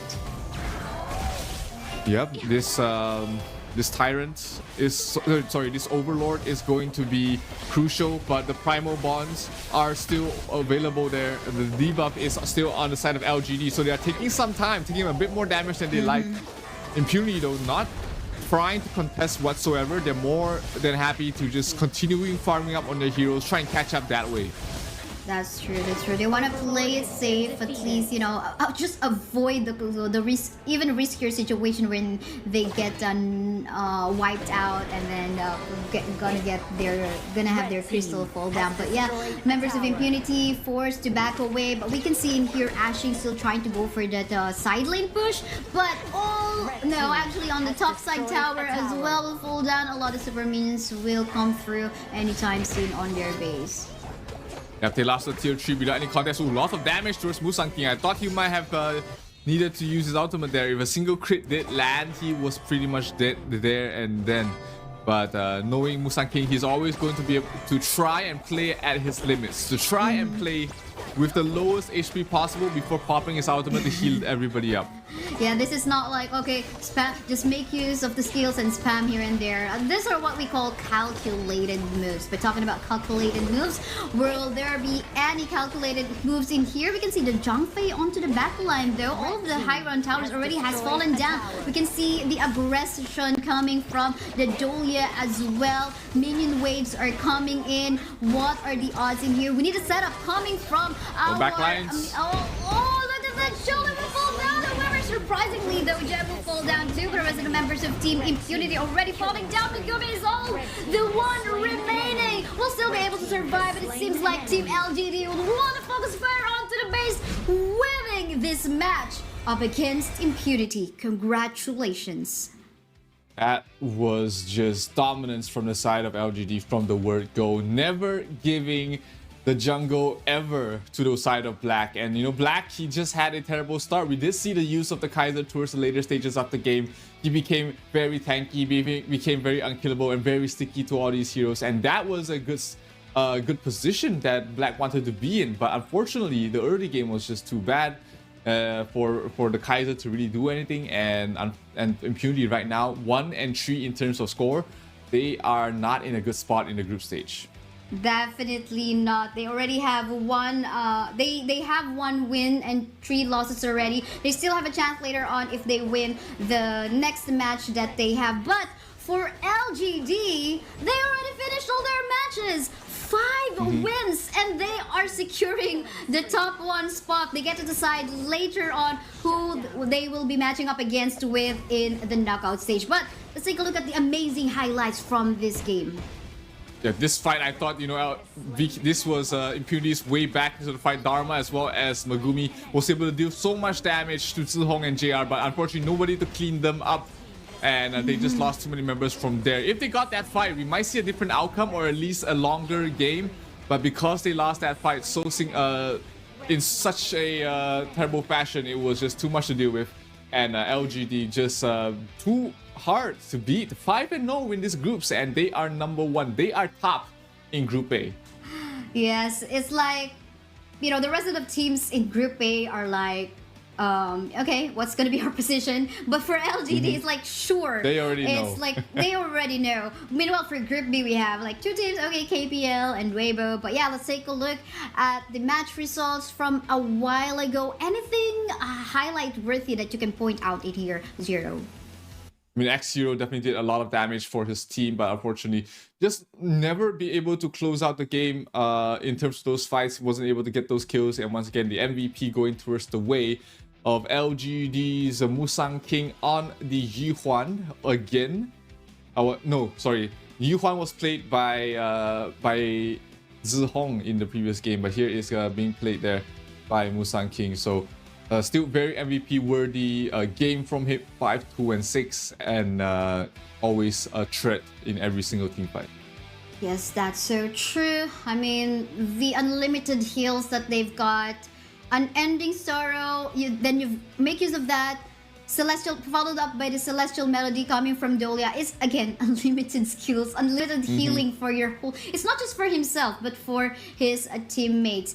But yeah, up next is going to be the match between Team Secret versus Team Vitality. Something to look forward to, because again, these are the 2 teams as well in a shaky position in our group. But then again, everyone, guys, don't forget to make use of the hashtag HOK.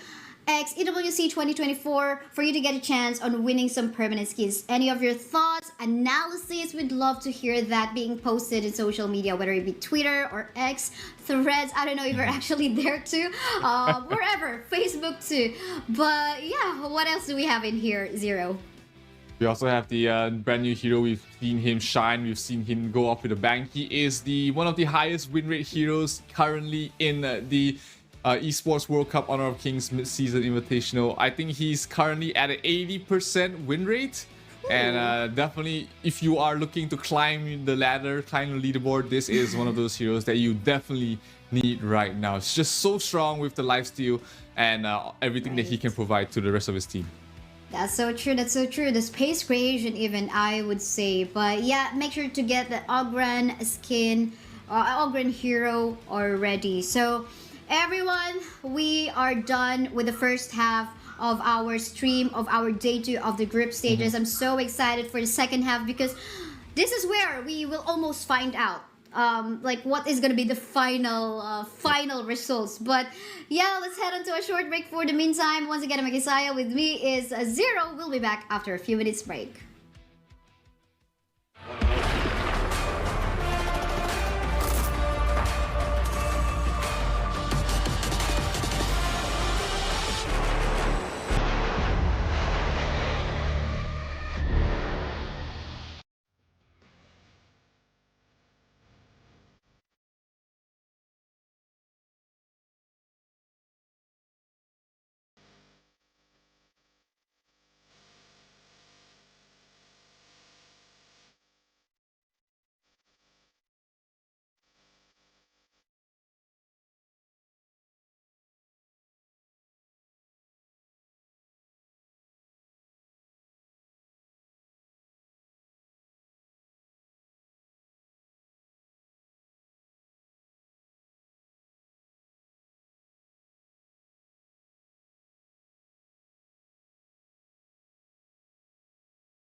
We are halfway through the Esports World Cup Honor of Kings mid-season invitational, but we still have so many yet to be decided in Group A. Welcome back everybody, this is Zero and Kaisaya, and we will be witnessing a very important match between Team Secret and Vitality. Now this match is not very important for Team Secret. They've already mathematically qualified for the top 4 for the playoffs, but Vitality, they're at the knife's edge. If they lose this game, the entire Group A bottom side will be shaken.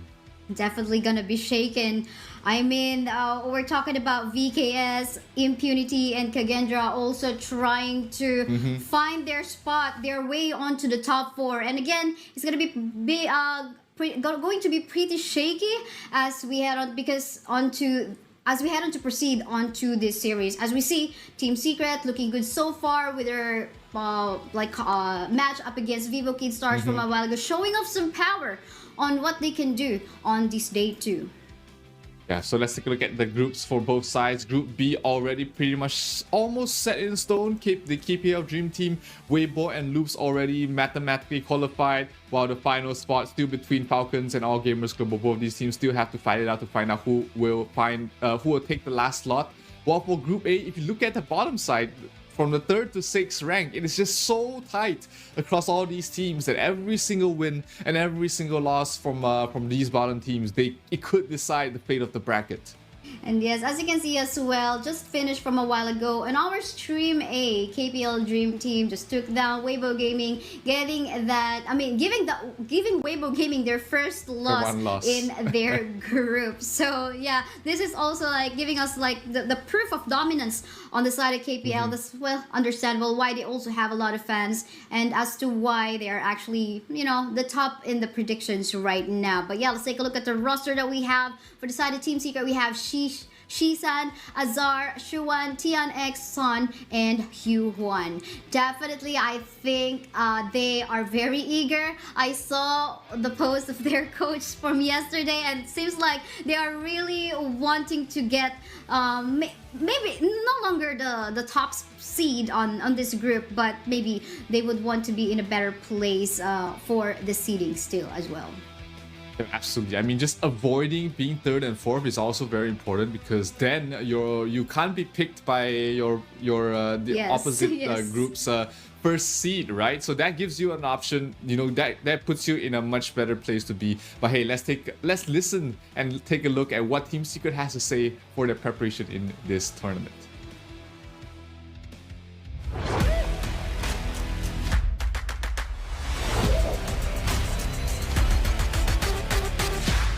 团队的那个气氛现在比较兴奋吧，是想马上就开始比赛，就已经准备就绪了，想马上打比赛。总决赛的时候吧，先拿2分，然后被对面追了3分，就挺伤害到自己的，不过已经调整好了，这次不会再输。就之前的那句话的话，我会原封不变的送给所有的对手吧，然后。如果你觉得不服，你想战胜我们，你可以试试看，我会让你知道什么叫绝望。对的。我觉得冠军的候选人的话，不是我们 Team Secret， 就是 KPL Dream Team 吧，毕竟他们是来自中国的很强的选手，可能会有点棘手。奖杯的意义的话，对于我来说，是我玩这个 HOK 那么多年来的一个，就我自己的一个责任吧，就是答案就是。这是在推进我支持前进的动力，就是拿到这个奖杯会让我感觉可能我做到了就是这件事情。我想对我粉丝说，上次总决赛可能输了，让你们失望，不过这次不会再让你们失望一次了。Secret Fighting。Such a confident team is Team Secret. They are vying for the top spot. Sure, right now they lost to LGD, which means that they can't take seed number 1. But hey, they can still fight it out for the 2nd seed in the group. And this win with Vitality will be very important. But hey, Vitality, they've proven that they can fight with the best. They've been able to take away wins against Vivo Kid Stars, and Vivo Kid Stars has been one of those teams out there who has a lot of experience. So Vitality still trying to put up a fight. Jazz, City Boy, 90, Benji, Shanks, and Highland, they all want a piece of the action. Definitely would want a piece of the action. I think they just came from a loss as well from a while ago, but I'm pretty sure that up against Kagendra, but I'm pretty sure that they will still stand a chance. Again, they still have a few games remaining in here. 2 games for today, day 2, and I think they're ready to take on the action. Absolutely. It is their fighting chance to stay in the playoffs here, Vitality. If they take a win, then they will be in a good spot, at least securing the playoff spot. But hey, let's take a look at what they have to say about the Esports World Cup.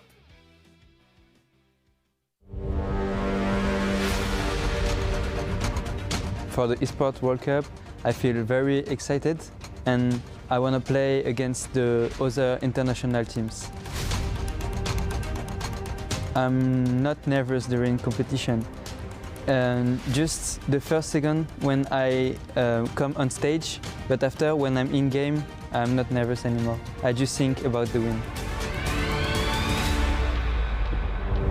I'm the support of the Vitality team, and Shanks is the ADC, City Boy is the support, Nighty is the top laner, and Haaland is the mid laner.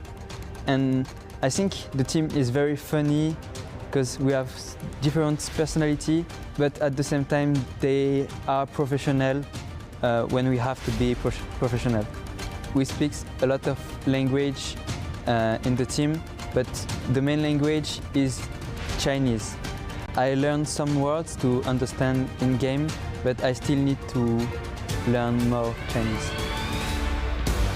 I think the winner will be the KPL Dream Team because they all are very strong and have a lot of experience. And all the team are motivated and work hard to hold the trophy. I love you guys. Jayo!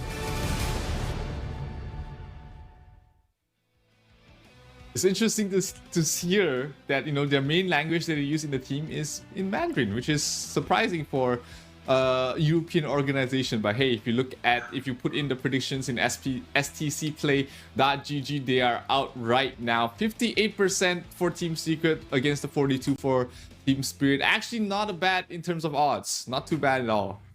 Definitely, it's close, really close to 50-50 right now. And, we wouldn't expect that. I mean, because Team Secret has a good run so far at the start of the day for day 2.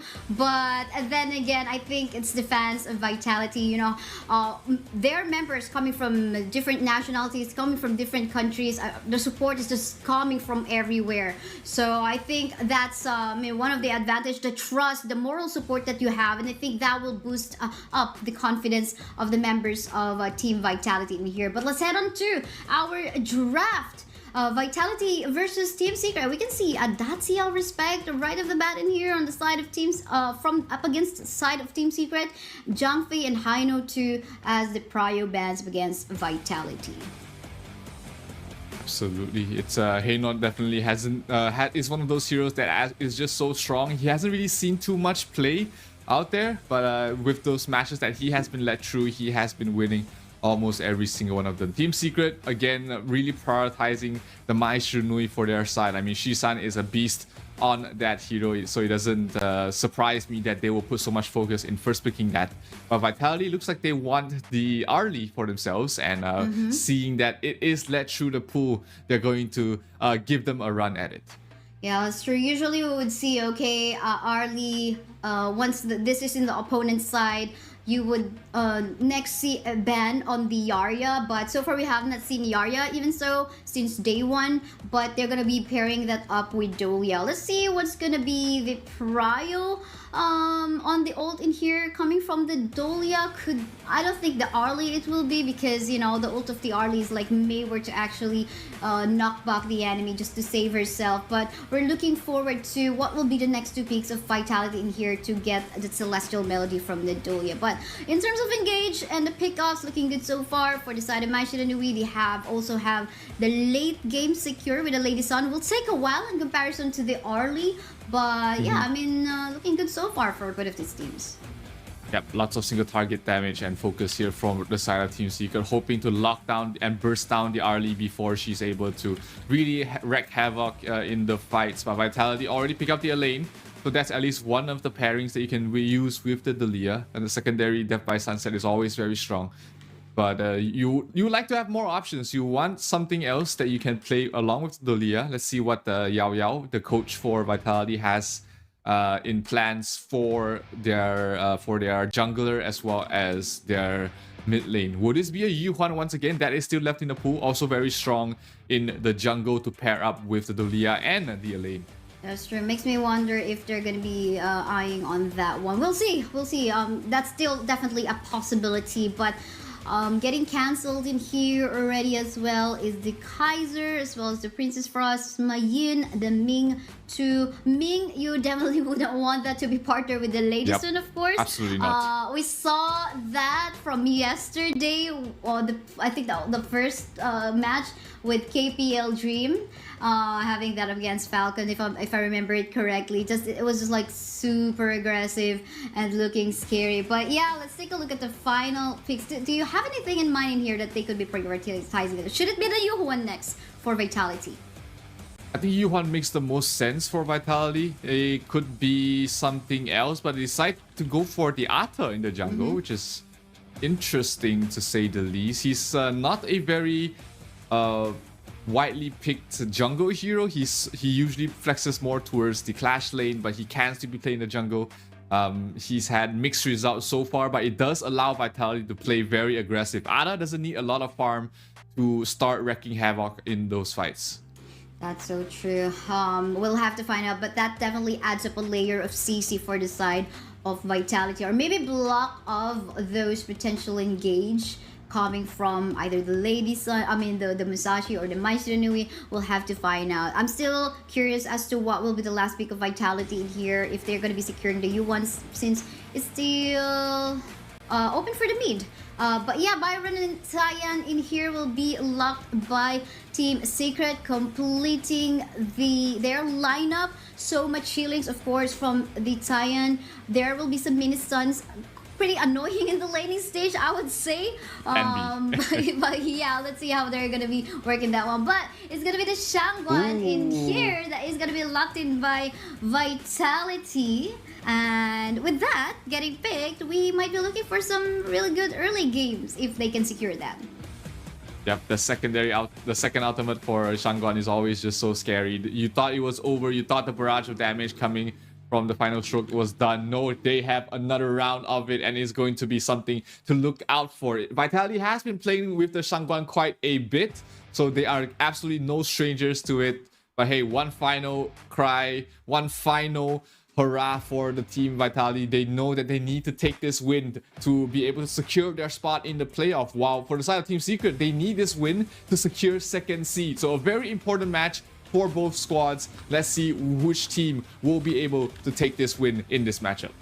Yeah, that's so true. Both of them have 2 remaining matches. This is both their second to the last match. A lot of things can happen. If Team Secret wins, of course, giving them more firm position in the top, second to fourth spot. But if Team Vitality lose in this one, they might still have a chance, but it will still depend on the results of the other remaining matches that we have. We head on to our Gorge. Into the Heroes Gorge again, where Caster of Kaisai with me is Zero. I'm gonna bring you the action on this next match. Absolutely, Vitality is putting the Shangguan towards the mid, not playing it in the Clash farm lane as we are more used to seeing. But top lane, 90 taking a lot of damage from Xuan and 10x already. They absolutely do not want this Elaine to have a good game whatsoever, and a lot of damage taken by Highland. He has to watch out, but Shisan is the one dropping down very low, almost being brought down there by the Lilia. So a lot of damage being traded across both sides. Yeah, usually it's actually Maishiro who would see dealing a lot of burst damage or doing those amazing early pokes in the mid. But yeah, he's the one actually being taken off into in a slither of health on that first minute game time. But we're looking at our roamers already doing some rotations to assist and give aid onto our farm laners. Most especially, I would say Sun, in comparison to the mobility of Arlie in here, needs more assistance. But it looks like our friend in here, Yuhuan, is just basically standing on the bush right now. I think we might have to run into some technical pause on that one.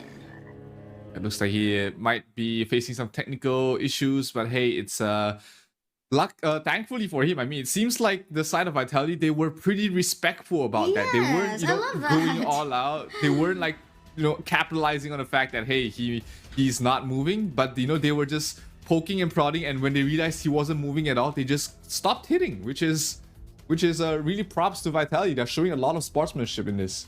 Yes, that's true. I love it. I love it. I love the respect that they have given there. They immediately noticed that okay, he's not moving, so for sure his something has happened in there. So we just gotta wait on that one to be fixed. In the meantime, while we are on the wait, we invite you guys to post on our social media whatever your thoughts is happening in here for our day 2, what your analysis are with the progress with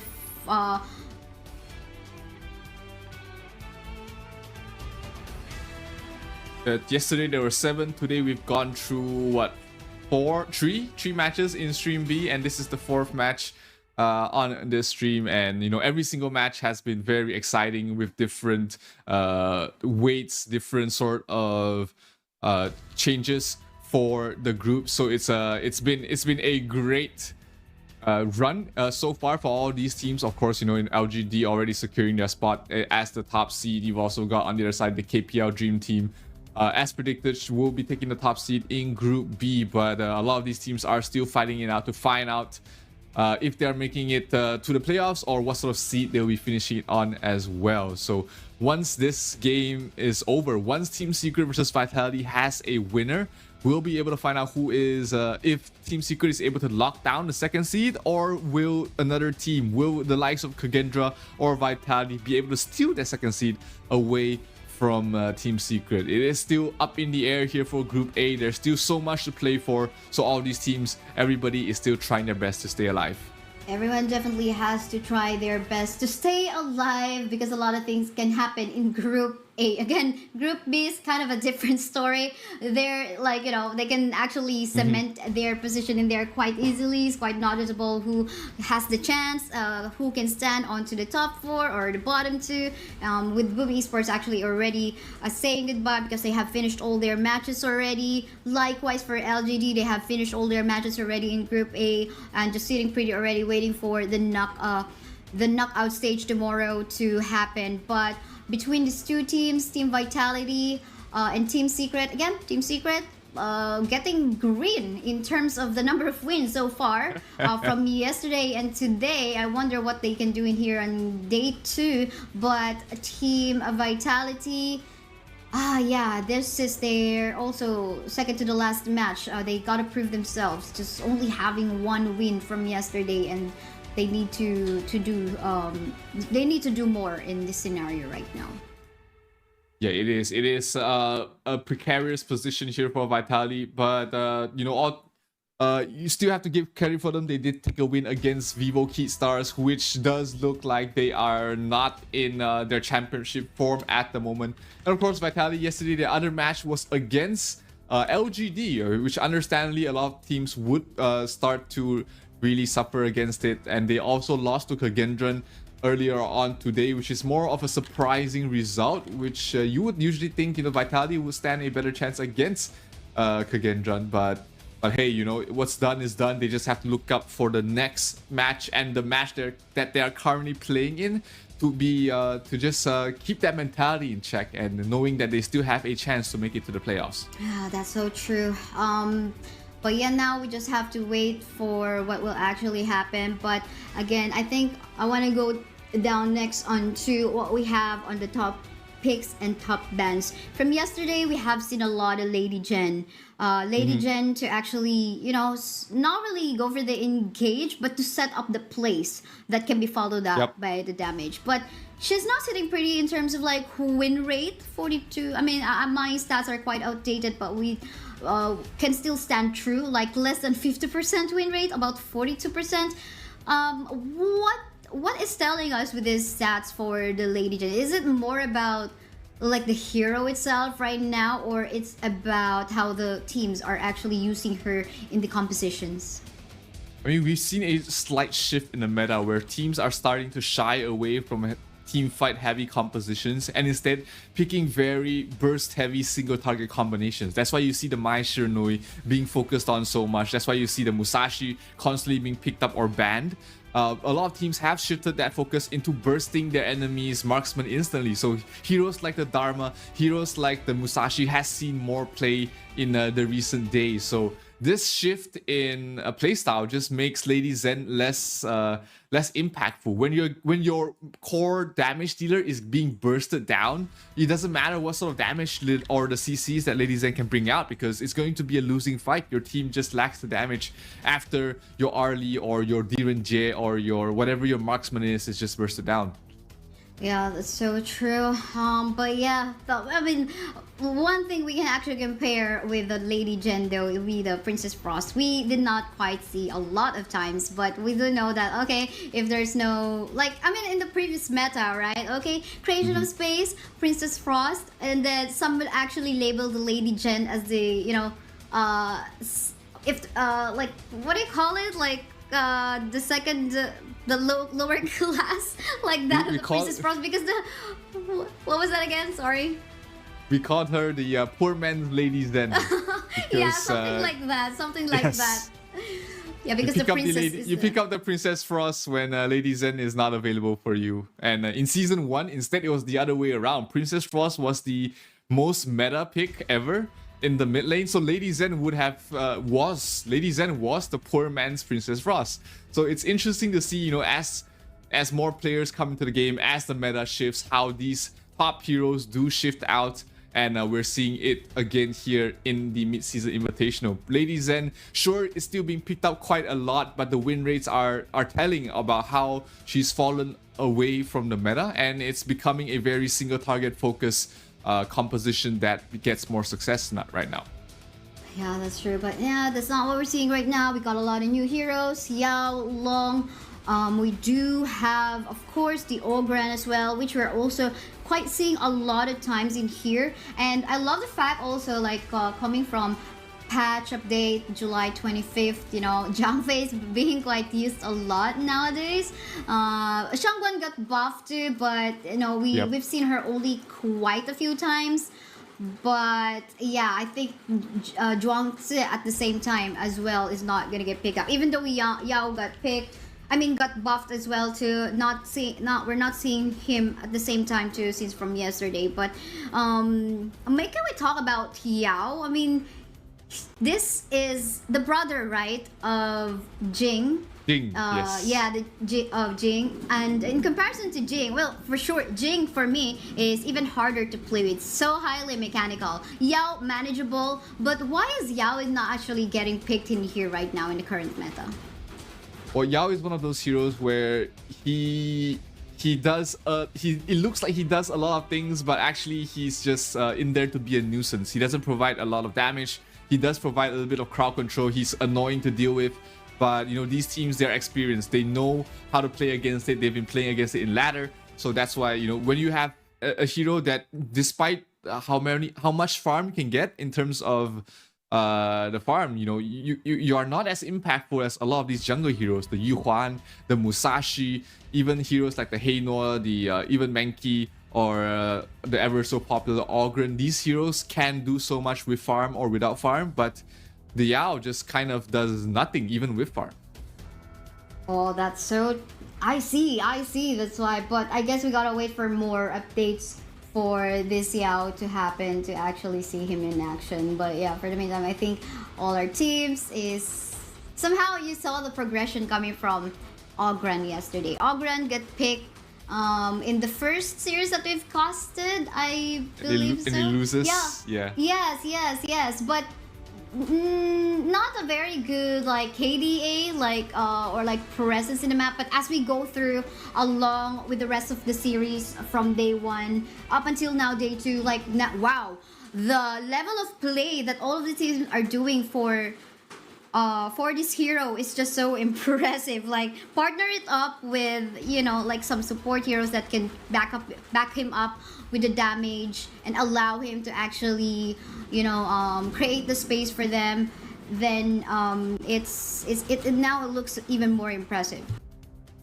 Absolutely. It's a it's a stark difference from the earlier days of the group stage. Like you said, early Ogren kind of looks kind of like, hey, why is this hero even there? But as the day progressed, as more and more teams were able to get their hands on that hero, he was sitting prettily at 71% win rate yesterday, and after more games today, I think we've only seen him win today, which is going to boost his win rate quite a bit. That's why we, instead of seeing him being let through the ban pool, we've seen him ban more and more. Yeah, that's true. Getting banned more and more, respect more and more, and I think all of the audience currently watching and waiting right now as we fix or as we get ready again for TS versus Vitality. I'm pretty sure you guys learned a lot on how to actually play this Ogran hero and execute him so well, and what type of other heroes you can actually draft him with in a certain composition. So there's a lot to learn. Me too, I'm learning a lot, different strategies, and even when we saw that match versus LGD and was it Team Secret, we did see how they actually were able to manage the Daxiao and the Futsu composition from yesterday's match. So I think those are the kind of plays, like if you have the question, if you're a grinder in the ranked games, you would question, okay, like how do we really manage this Futsu and Daxiao combination? Now it was displayed to us from yesterday by Team LGD. And having those types of pick like that of the Lianpo, just canceling out the TP process of the U1. So those kind of plays, which is also like helpful not only for those who are after the esports, but also those who are grinders in the ranks. Yeah, you get to learn so much just watching these professional players play and hone their craft. You can also learn a lot about Honor of Kings in the HOK camp, where there's just so much information that will allow you to understand the game more, understand situations, or why certain players pick these heroes, or why certain players build their heroes this way. There's always things that you can improve to make yourself a better player in Honor of Kings. So make sure you head yourself over to the Honor of Kings, the HOK camp, where you can also earn more in-game rewards and while this entire event is going on. So plenty of reasons for you to be there. Who knows, we might see you playing in the Esports World Cup sometime in the future. Yeah, sure. I mean, never this know. is just the start. This is just the start, right? Like, this is well, when the global server went up quite a few years ago, and now inviting more regions, and I'm pretty sure there will be more regions to be added. It's just amazing. We can call it like just the start of the history, like we'd say, even the Esports World Cup, wherein they get to mark their history in there with the club points, with it's all this amazing start of historical memoirs that we can have and we can go back to in the future. Absolutely, it is part of history right now. You are witnessing a part of history, and it is definitely the place you want to be in if you are a fan of Honor of Kings, or even a fan of these players. They've been putting in so much work to get here. A lot of these teams, they have come through such grueling processes. You've got All Gamers Global, which have to come through the HOK Open Series to make it here. And you've also got teams that have to come through Last Chance qualifiers, the SCA Showdown qualifiers from their region. There's just so much things that they have to learn together as a team, practice as a team, the scrims that they have to go through, the preparations, and the research of their opponents. It's not easy becoming a professional player, but the hard work does pay off. All these teams, these 12 teams are here participating in the biggest Honor of Kings tournament yet, and they have been just giving it all to give us a good show. So make sure you get your support. Support all these teams, all these players on social media. Make sure you hashtag HOKXEWC 2024 as well to stand a chance to win some permanent skins, and also get all the latest information of this tournament and other tournaments as well on our Honor of Kings Global Esports channels.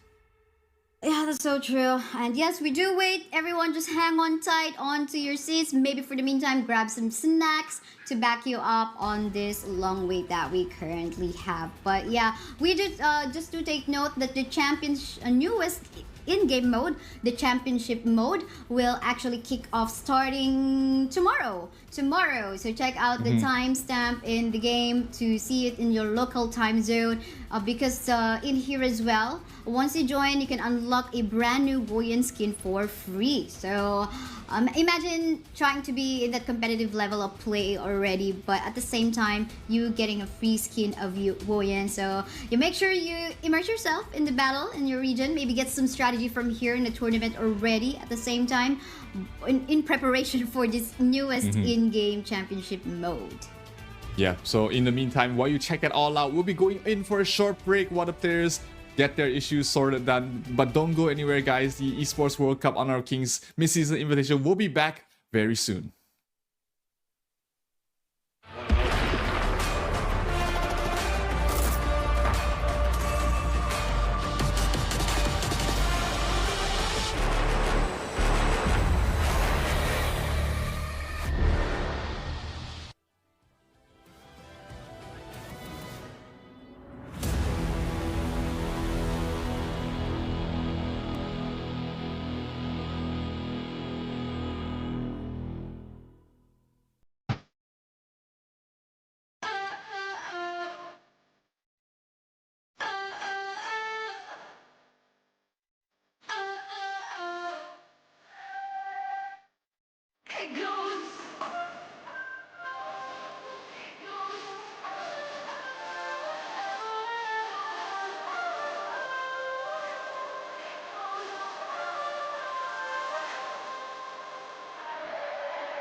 Take the good with the bad, we all fall in line. Ain't no race you can turn off and run for it. There's nothing new to do.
It's the EWC and you want to play like a pro.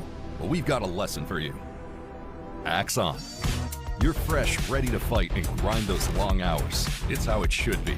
Axe off. You're slow, unfocused, and lagging. Do you get it? Let's go again. To unleash your best game, you must freshen up first. Get your axe on. Spray, play, repeat. Axe and Esports World Cup.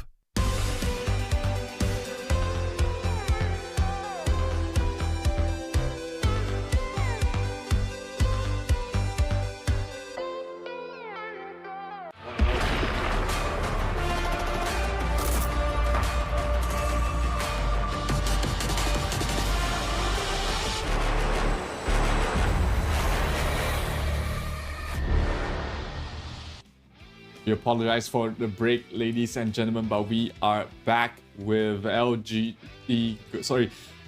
Team Secret going up against Vitality, and you know, the game is about to go back underway very soon. It's been a long wait, but hey, all these players, they are ready to go back into fighting shape. Yes, we have yet to find out as how we're going to be continuing the match between these two teams, but looking good so far. Let's just have a quick recap on the lineup that they have built in there. So for the side of Team Secret, we have the Byron, Musashi, Mai Shiranui, Lady Sun, and Cyan. And for the side of Vitality, we have Elaine, Ata, Shangwan, Arlie, and Jolia. Correct me if I'm wrong. Did I actually swap it? So no, I think you got them all right. Yeah, correct. Get it. And nothing actually happened up until the point where we had to go into a pause. So you guys, even if you just tuned in, you didn't miss much. We're just gonna resume back into the game here. Yes. It's just that an almost kill onto Shi-san a while ago onto the Mai Shiranui, but still all safe, no casualties as of yet. As you can see, the scoreboard is pretty clean, but it seems like we're having a tussle onto the top side between the Byron as well as the Elaine. The Elaine is pretty much a late game hero, so that's the advantage of the Byron on the early stage. You want to get that ultimate up and running before you can actually, you know, be of use for your teammate, mostly on accessing the backline. Yeah, I mean, Byron is the lane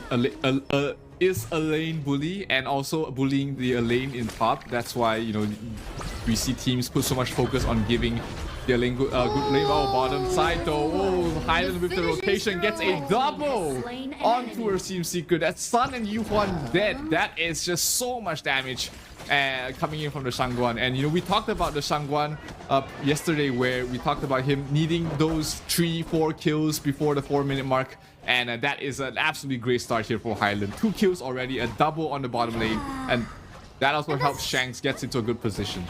Yeah, and that's what we're looking for from a Shangguan. You know, the early plays that you can do, take advantage of that. What more, the Lady Sun is actually a very late game hero. So that is a good idea coming from the side of Vitality. We just bully them on the bottom lane part of the map and create some plays, because you don't want this Lady Sun to go online, and that will definitely give, whether it be a kill or an assist for Shanks, that is going to be a good news for him if he gets those contribution. Look at this, another visit onto the bot lane. Yeah, I was just about to talk about that. She is already prepared for the next fight in the bottom lane. Basically, a replay once again. That was just so much damage there by the Shangguan, using the final stroke to get that 2 kills. And here, the bottom tier 1 tower, before the tower plating even goes down, before the shield even goes down, they're going to try and break it already. Almost finished off there. Around 20% HP left on that bottom tier 1 tower. And a Vitality off to a very hot start. very hot start indeed. I mean, those kills onto the lane that you would want to protect and get more farm. Already taken down 5 Vitality. But up next is going to be the objective taken here. There's a good position for Vitality. Oh, again and again, yes, getting bullied onto the bottom lane part of the map. It's the latest soon. But a backup incoming from the MICC. I wonder if they're going to go for a play, but instead, Team Secret will actually go for a decision onto taking onto the jungle camp of Vitality. Meanwhile, Vitality will be securing the first Tyrant of the game. Yeah, Team Secret, you know, knowing that they can't make it in time to back that out, does the next best thing, which is steal away some jungle camps, away from CT Boy, away from this Ada, who wants a good early game as well. Top lane, 90 might be some trouble. He does have his death by Sunday to get away from that, and I don't think they'll be continuing chasing under the tower any longer. But hey, Vitality taking a leaf out of Team Secret's book, will be the one invading their jungle. This Crimson Golem will be going down, and Musashi is rotating in, trying to get it in time. Who's gonna get the last hit? It looks like it will be CT Boy, the one to get it, but they do lose Benji. Oh, here comes the initiation towards the backline. They instantly burst down. Shanks, another hero down. Highland trying to do his best to survive, to fight back. Can he pop this out to a no? Looks like he does not have it in time, and Highland will fall as well. 3 quick kills going towards the way of Team Secret as they try and wrest control of the game back in their hands. Yes, that's so true. And now they are going to go for that invade on the jungle camp of Vitality right now. Trying to go for that kill. Oh, going to go for that Sanjin. Will be able to save his life. Lots of shielding here and there. But for CT Boy, it's not going to be enough. TS will secure another kill for themselves. And they lose a tier 1 power in the bottom as well. Vitality's, when it looked like they had a good start, but somehow Team Secret just made it look terrible. 3 kills. 4 kills in fact, and as well as getting both buffs away from CT Boy, and they're going to pick another. It's going to be the Crimson Golem going towards the way of Team Secret, as Highland is forced to use the ultimate not to not be able to finish off anybody though, so that's going to be a long cooldown before he's able to get it again. Let's take a look at the fight that really turned things around here for the side of Team Secret. Quick kills onto her Shanks. Highland stuck between a rock and a hard place, couldn't really finish off anybody there, and it was just way too hard for Team Vitality to take the fight from that point on. And it even continued onto the jungle camp of Vitality in here, wherein they, even though there's a lot of shielding coming from CT Boy as well as 19, it's not really not enough. But we continue onto the top side, where the Shangwon is actually going to go for that finishing stroke up against Shuwan. Maybe just wanting to capitalize on the counter play that they can do, because they haven't bullied by TS onto the bot lane. Now is their time to come back from the top side. Yep, TNX already level 11, while on his counterpart there, CT Boy only level 9. It's a really tough position to be in as the Ada, as we see TNX trying to go for another kill. Shanks in some trouble being chased there, but here comes the Highland ultimate. Gets the kill though, as CT Boy will fall in the end along with Shanks. 2 heroes down there for Vitality, as they only lose TNX for that. But hey, at least they shut down, and they might be able to get this Azure Golem away from CT Boy once again. Team Secret, despite losing TNX, will be happy to take that trade. Yeah, that's true. Trades after trades in here between these two teams, that's what they can do. But so far, the map is looking in favor right now, with the push of the minion waves from the bot side is in favor right now on the side of Team Secret. Even them just waiting for the potential bush gank from the side of TS. But no, actually, there are no members there coming from the TS. I got blinded on that part because I thought they were actually trying to set up something. But it seems like still they're gonna go for this aggressive play, finishing stroke coming from the Shangwon, who actually got the first blood from a while ago in here. Continue on to the team fight, but here flanking on the side, and here is TNX gonna go for that kill. Shiranui as well, and a double kill now from the side of TS. Oh my, this is looking like a disaster. It's just 2 members left for the side of Vitality. Blue team. Yeah, they thought that they had the fight. They thought they had the burst damage coming from Highland to be able to burst down 1 member as quickly as possible, but the heals coming from Taya and keeping everybody up and running, and they get a tower on top. They get a tower in mid. They get 3 kills, and it is looking dire for the side of Vitality. Vitality right now. Let's take a look at that fight again. The initiation, the targeting on towards the softer heroes. That's the power of the Musashi when you bring him here. That's why you are able to burst down these heroes. This is why we're talking about why Lady Zen has fallen off. It's because of all these mobile heroes that can cut towards the backlines, ignore your Ocean of Tears, and go for the kill. And here, Highland trying to go for a kill on towards the Byron, but not the target you want to go for. He's just way too tanky with the shields he has right now. Yeah, that's so true. But now I think now the question would have to be, what can Team Vitality do in order to regain their control in the map? Because it's looking like, you know, just way too much aggression right now on Team Secret, capitalizing on the lead. And the burst damage, critical damage coming from TS Sun as well. What can Vitality do? I mean, they're in a bad position right now, getting singed by TS.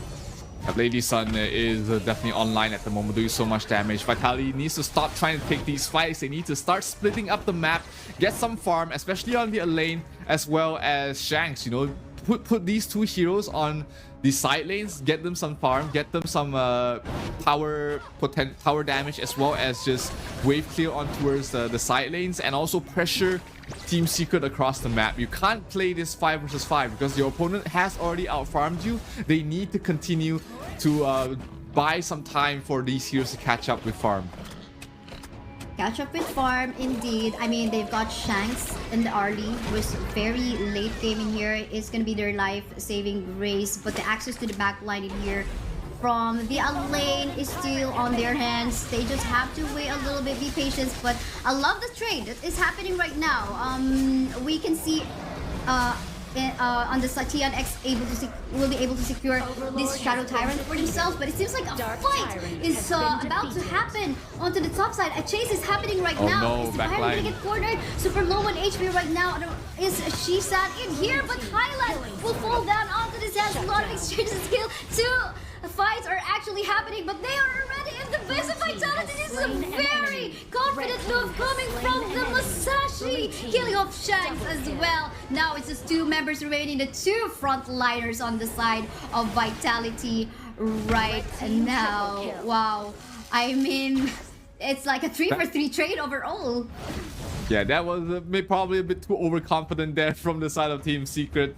Allowing 90 to get that triple kill is huge because 90 didn't have such a good lane. He was laning against a Byron, but you're giving the late game, the stronger late game hero 3 kills at this point, and maybe a couple of towers as well. 90 with those 3 kills might be seeing a huge spike in terms of his damage output and his survivability. So Team Secret, sure, you got 3 kills for yourself, but you did lose your Lady Sun, and that is obviously not the best position to be in. So 90 now feeling more confident at the moment he got those 3 kills might be starting to cause Team Secret some issues. Issues indeed. You want to avoid all of those. But now we're seeing an attempt coming from Vitality right now to set up something, but it seems like TS is just going to be taking this time because we can see the Shadow Vanguard is onto the bot lane part of the map, going to get cleared first by the Lady Sun as well as the Cyan. The Sunset has been used, just a precautionary measure, but then again, everyone's just falling back right now. But it seems like Musashi is just gonna go onto an engage, not gonna be able to target anyone from Vitality, thanks to the death at Sunset once more coming from 90. Yeah, that refresh Death at Sunset will allow him to get away out of that. So just a couple of ultimate cooldowns used on both sides. No real casualties up here. Will be interesting to see how the item progressions have taken place here for both sides, because, you know, it looked like Team Secret was about to run away with the game, but Vitality able to put up a good fight earlier on in the top side of the jungle. We might be seeing a different story here. That's why Team Secret is playing more, slightly more conservative. They're not going for these deep dives anymore. They're playing a bit more scared. Scary as it is, and now the siege is coming from the side of TS, gonna be taking down the high ground in the mid, maybe in the mod as well, opening more opportunity from them to actually go ham in the wild onto Vitality's place. And do take note, anytime soon they can actually go for a position, they could just like go for the clearing of the jungle and the minion wave across the map of Vitality and go for that. Maybe another objective take. Could be the Tyrant, could be to empower them into the Clash even more. And the Overlord as well to help them go for even more push in the lanes.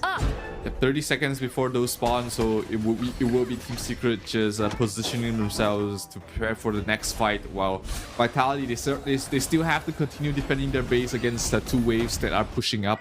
But hey, they might be able to catch somebody off guard here. Yushan has to back off out of there, but they don't have the lockdown. They don't have the initiation from the side of Vitality to be able to close out the gap. But here comes the Shadow Overlord as well as the Shadow Tyrant spawning. TNX already prepared down towards the Tyrant. Let's see if they're going to contest this Overlord in the top lane. 90 trying to find an opening. He does spot out Xuan. Xuan has no more shields, has to try and back up. He does still have his ultimate. He pops it right now while taking a lot of damage. They're going for a 2 versus 5 fight over here. Shanks in a lot of trouble. Shank goes down to Xuan. That's a huge start. That's a good start, but 90 gets a kill onto Xuan. Oh, they lose another member there. 90 a little bit low. The shield he puts up is a lot. He's trying to fight the best he can. Highland doing the best he can to back up his teammate, but he does fall. So does 90, and that's going to be 4 heroes down from the side of Vitality. Only 3 left standing though for the side of Team Secret. Do they have the damage? Do they have the potential to end this game right now?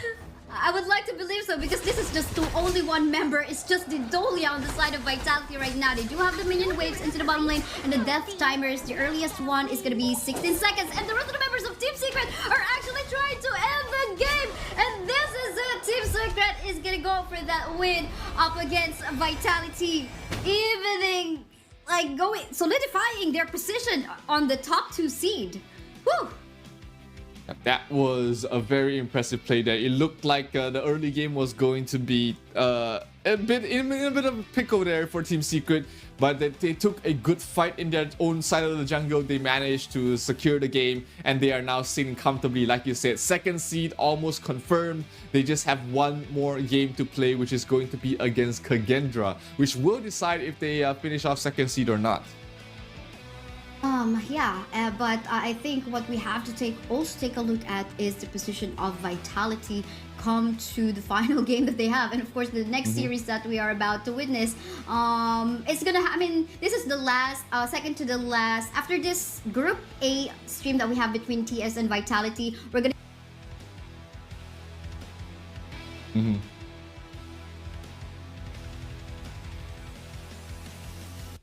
what is gonna happen even further on Group A on stream A. But yeah, let's take a look at the highlights. Yeah, this was the early fight that seemed so good there for the side of Vitality, getting them 2 quick kills, but just right after that, they took a terrible fight in the enemy side of the jungle. They lost Shanks, they lost Benji, they also lose Highland here as well. Couldn't get a kill on towards Shisan, and that just started the entire snowball for the side of Vitality. They just kept getting kills.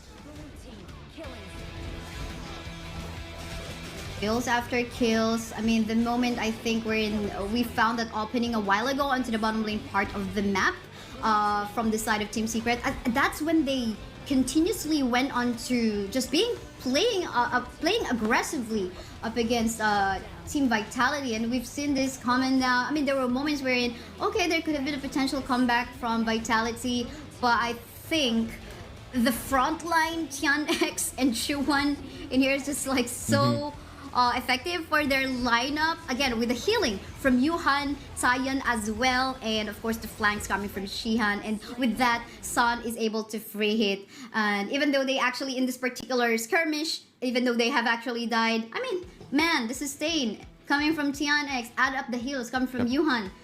They just couldn't die. That was just a dismantling for Vitality there from Team Secret. But hey, Team Secret is going to be feeling very happy about themselves. Vitality is in a pickle right now for themselves, but hey, they still have one more chance, and that's against Impunity later on in the stream. But next up, we're going to have All Gamers Global going up against Loops. But before we go back in towards Group B, ladies and gentlemen, we'll be going for a short break, so don't go anywhere. We'll be right back with more Honor of Kings action.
Go.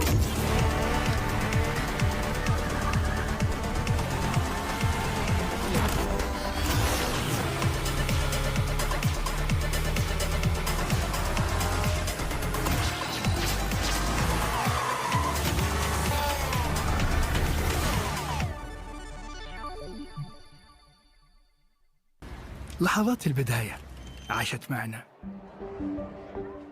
كنا نحسبها وقت للتسلية بس. نحسبها بس ذكريات. عبود اعطي اختك اليد يا ولد. ابتكرنا فيها ابتكارات، وإذا بغينا قلبناها خرافات. كنا نحسبها بس لمة وصحبة وسهرات. انتبه نوب ترى نوب. لكن كنا نشوف عالم ما حد يشوفه. ليت يشغل وقته بشيء يفيده. الله عليك على اليد صوت. عالم كبر وعاش فينا. عالم الحماس فيه يوصلك كل مرة لحلم أصعب، بس ما يصعب عليك. بارد معك وين ما تروح.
The one who would control fate must be heartless. Raise the axe of God to smite all. Only then bless the people of Ningmeng.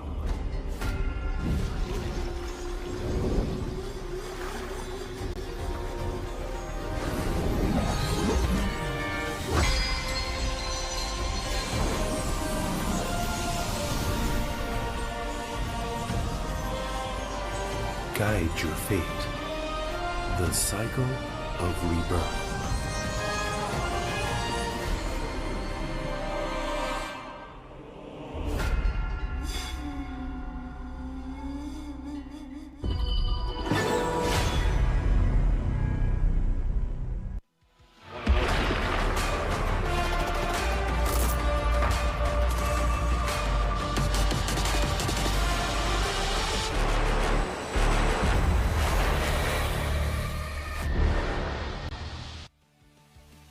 We're back with the Esports World Cup Honor Kings Invitational mid-season as we're going to jump back into Group B here, Isaiah, as we're going to find out if All Gamers Global will be able to secure a spot in the playoffs. Because this is going to be a very interesting position here, because let's take a look at the standings right now for Group B. All Gamers Global are currently 1 and 2. They're not secured a playoff spot yet, because there is a scenario where there is going to be a three-way tie for the bottom 4, 5, and 6 spots. Now, if All Gamers Global lose to Loops, and if they lose to Team Falcons, then it will be a three-way tie in the bottom. But if they get any of these wins, if All Gamers Global is able to get a win either against Loops or Team Falcons, then they will secure the playoff spot. Yes, that's so true. And we can only rely on to what will happen in here on the results between AG, Global, and Loop. So again, both of these teams already have gone through a lot. But let's take a look at the roster first. On the side of Team AG Global, we have Lived, Kinglin, Myosotis, Zeiss, and Snow, looking like ready to take some action. I mean, they have two losses from yesterday, but they're starting off their day 2 so well. With their one win was against Boom, which unfortunately will not actually. If it goes to a three-way tie, then it becomes very interesting, because in a head-to-head situation, all these teams have beaten each other, and like each team has beaten another team once, so it becomes a three-way tie, which is going to be interesting. But if All Gamers Global is able to get any single win from the next upcoming games, up to upcoming games, they will be able to secure a spot. So make sure you tweet about it. Make sure you make a post about it on social media. Hashtag HOKXEWC 2024, and you stand a chance to win some permanent skins if your post gets found out. And of course, the Elaine Heavenblade skin is we've seen it in action multiple times as well. Make sure you get your hands on it now that it's on a discount.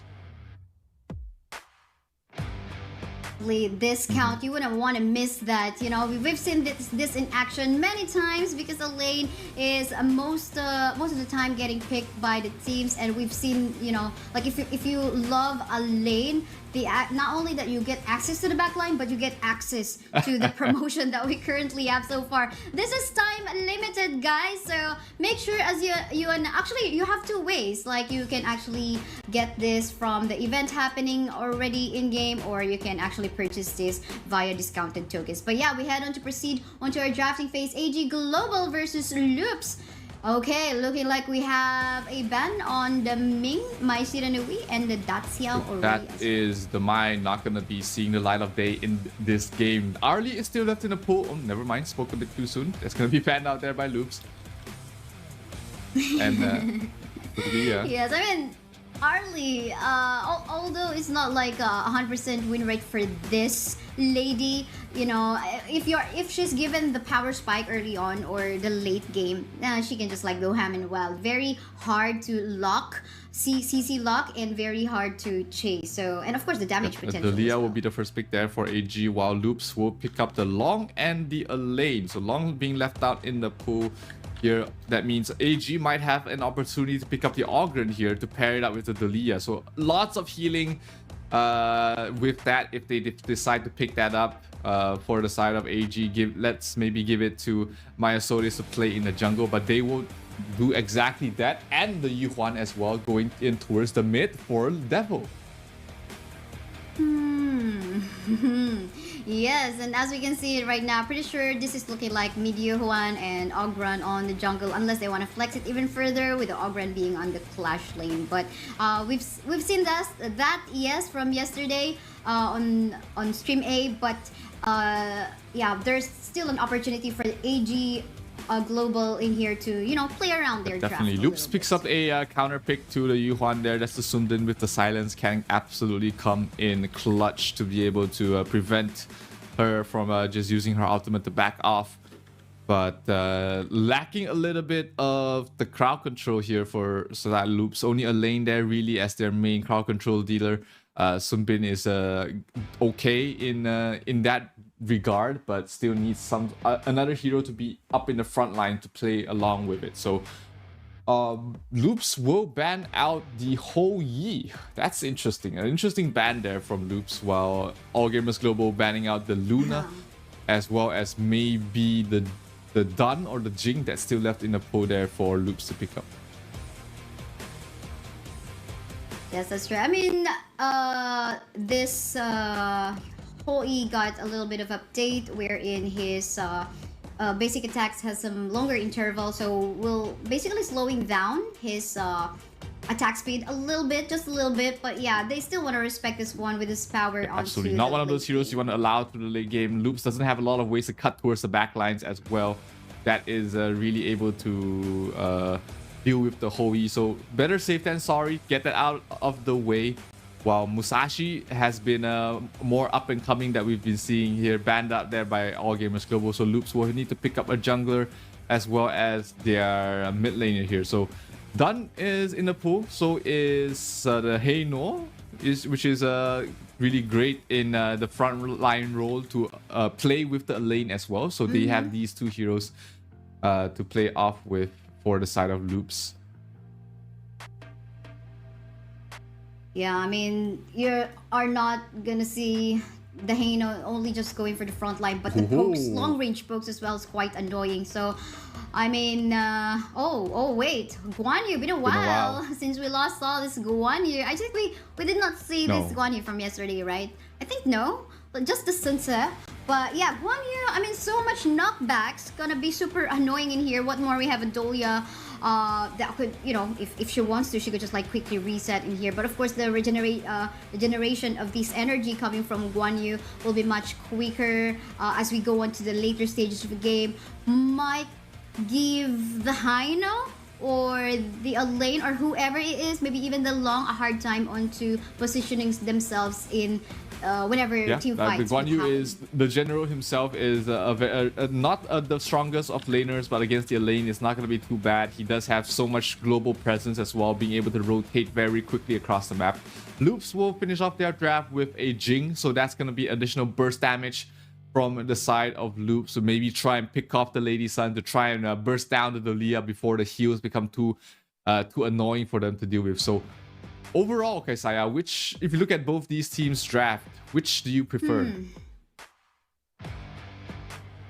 Just alone in the draft. I mean, there's a lot of healings and HP regeneration also. I mean, not super a lot, but they have all of these heroes on the side of Team Loops. They have their own innate capability to regenerate their HP.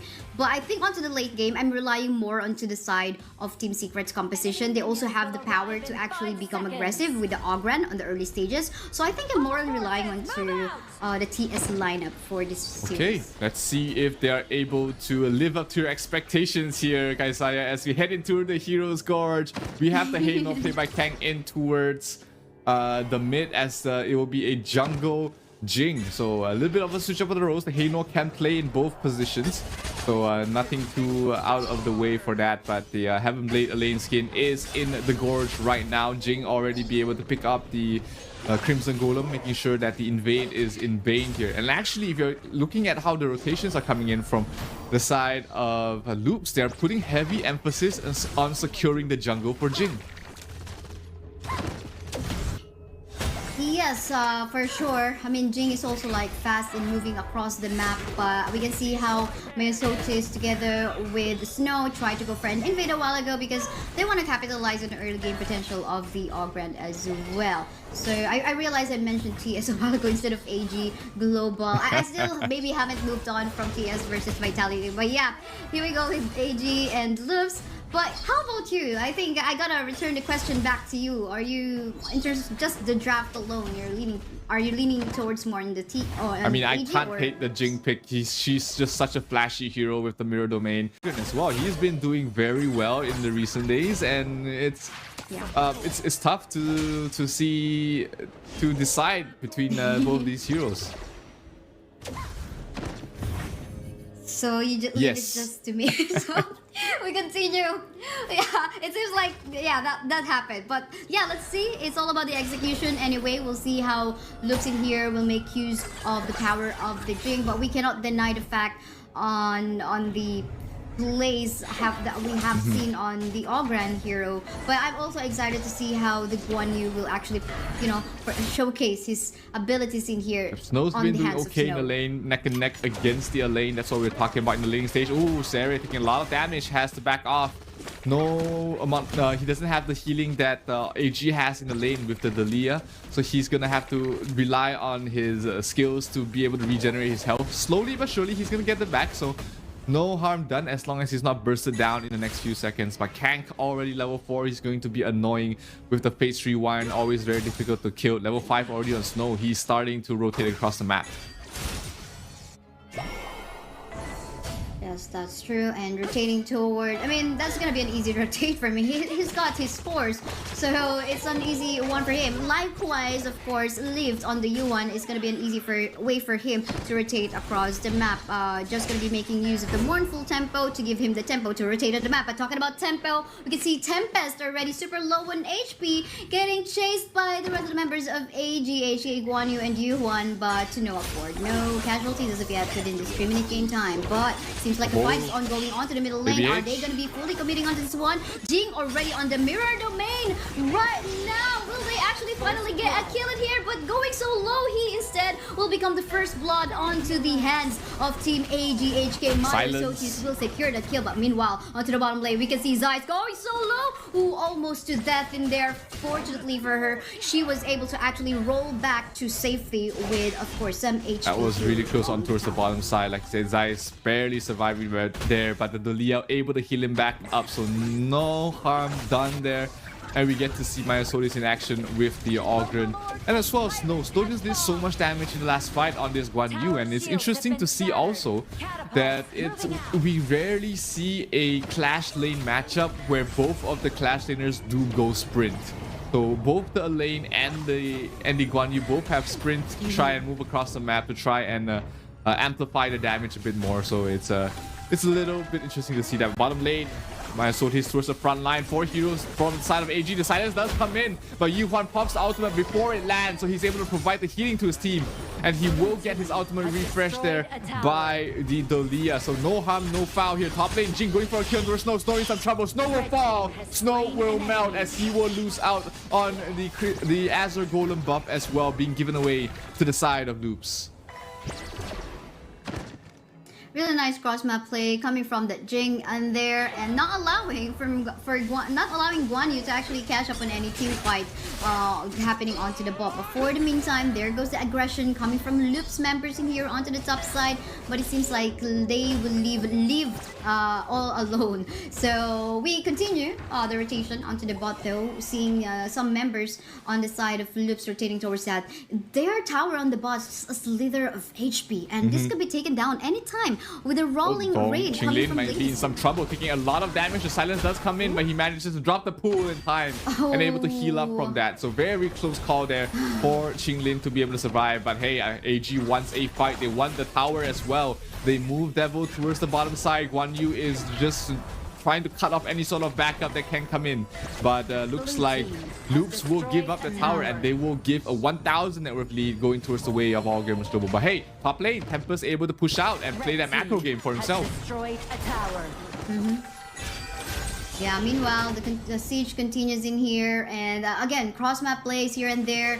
This is just, there is a slight lead on the hands of AG in here, but we can see the potential of Loops. But meantime in here, Jing actually onto the middle lane, creating some plays with the mirror domain. Easy gonna get secure onto a kill. Lots of healing coming from the Yuan stuns connecting as well with a mournful sorrow. But oh, look at that, everyone's just gonna be disengaging, and we'll try to go back to safety. Both sides just really trying to find an opportunity to take a good fight to be able to take down their opponent's tier 1 tower.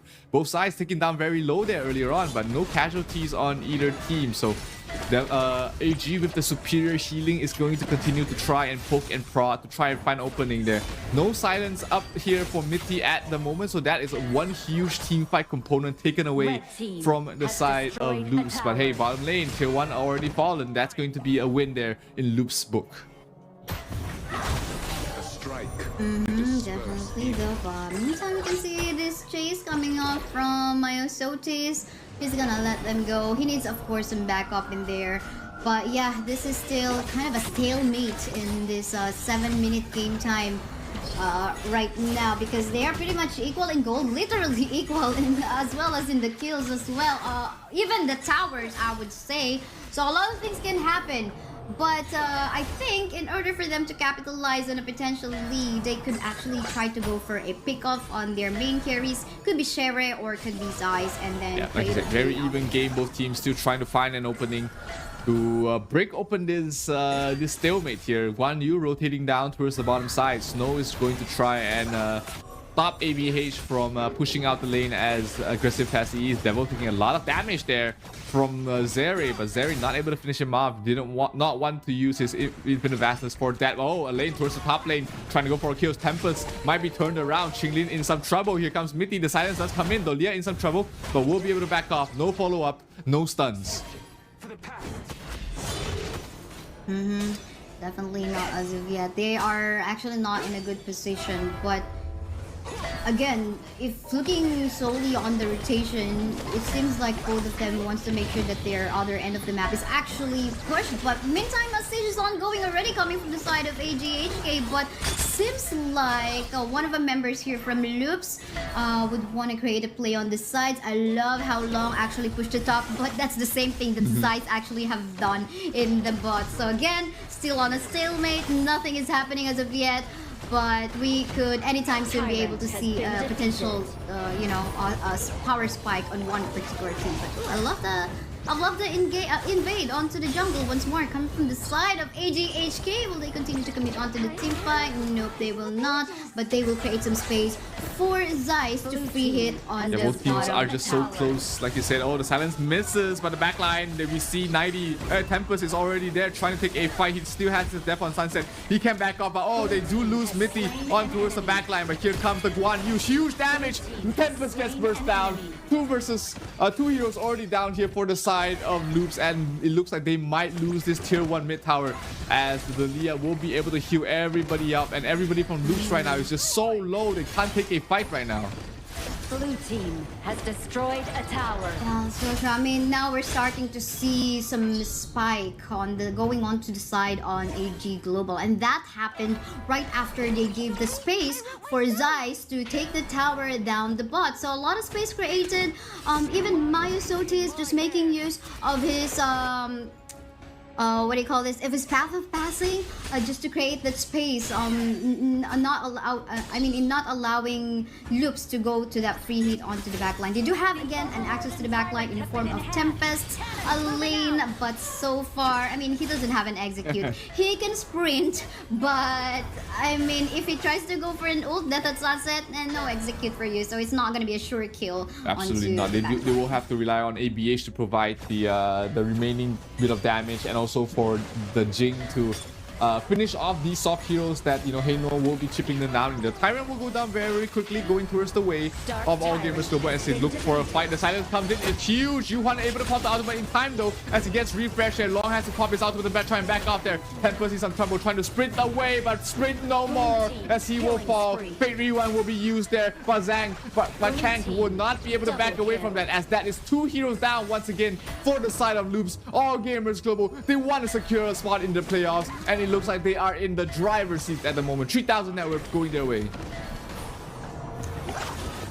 Again, this is what we're looking for. Stalemate no more, said AG Global HK, as they get that control over the map. Even having a good flow of minion waves in the mid and in the bot as well. Anytime soon they can actually take down the tower again. Lady Sun really fast in taking down towers. Just gonna go for the rolling raid. Even though they don't have any minion waves in there, it's gonna be an easy takedown of the tower if the S1 of the Lady Sun is present. So yeah, now they fall back and just quick chill, because their skills are quite on cooldown. Although they all have the thanks to the Dolia for the reasons. Yeah, it's been really effective on towards the Yuhuan, just being able to stand in towards the front lines and heal up his entire team. That's allowed AG to take a 5,000 net worth lead, and all the tier 2 towers are down already for the side of Loops. It looks like All Gamers Global, they want to go for more. They want to try and find another opening to end this game right here and now, because they know they're strong. They know they have a lead. They just need a way to break open the high ground, to break open the remaining 2 tier 3 towers in the side of Loops.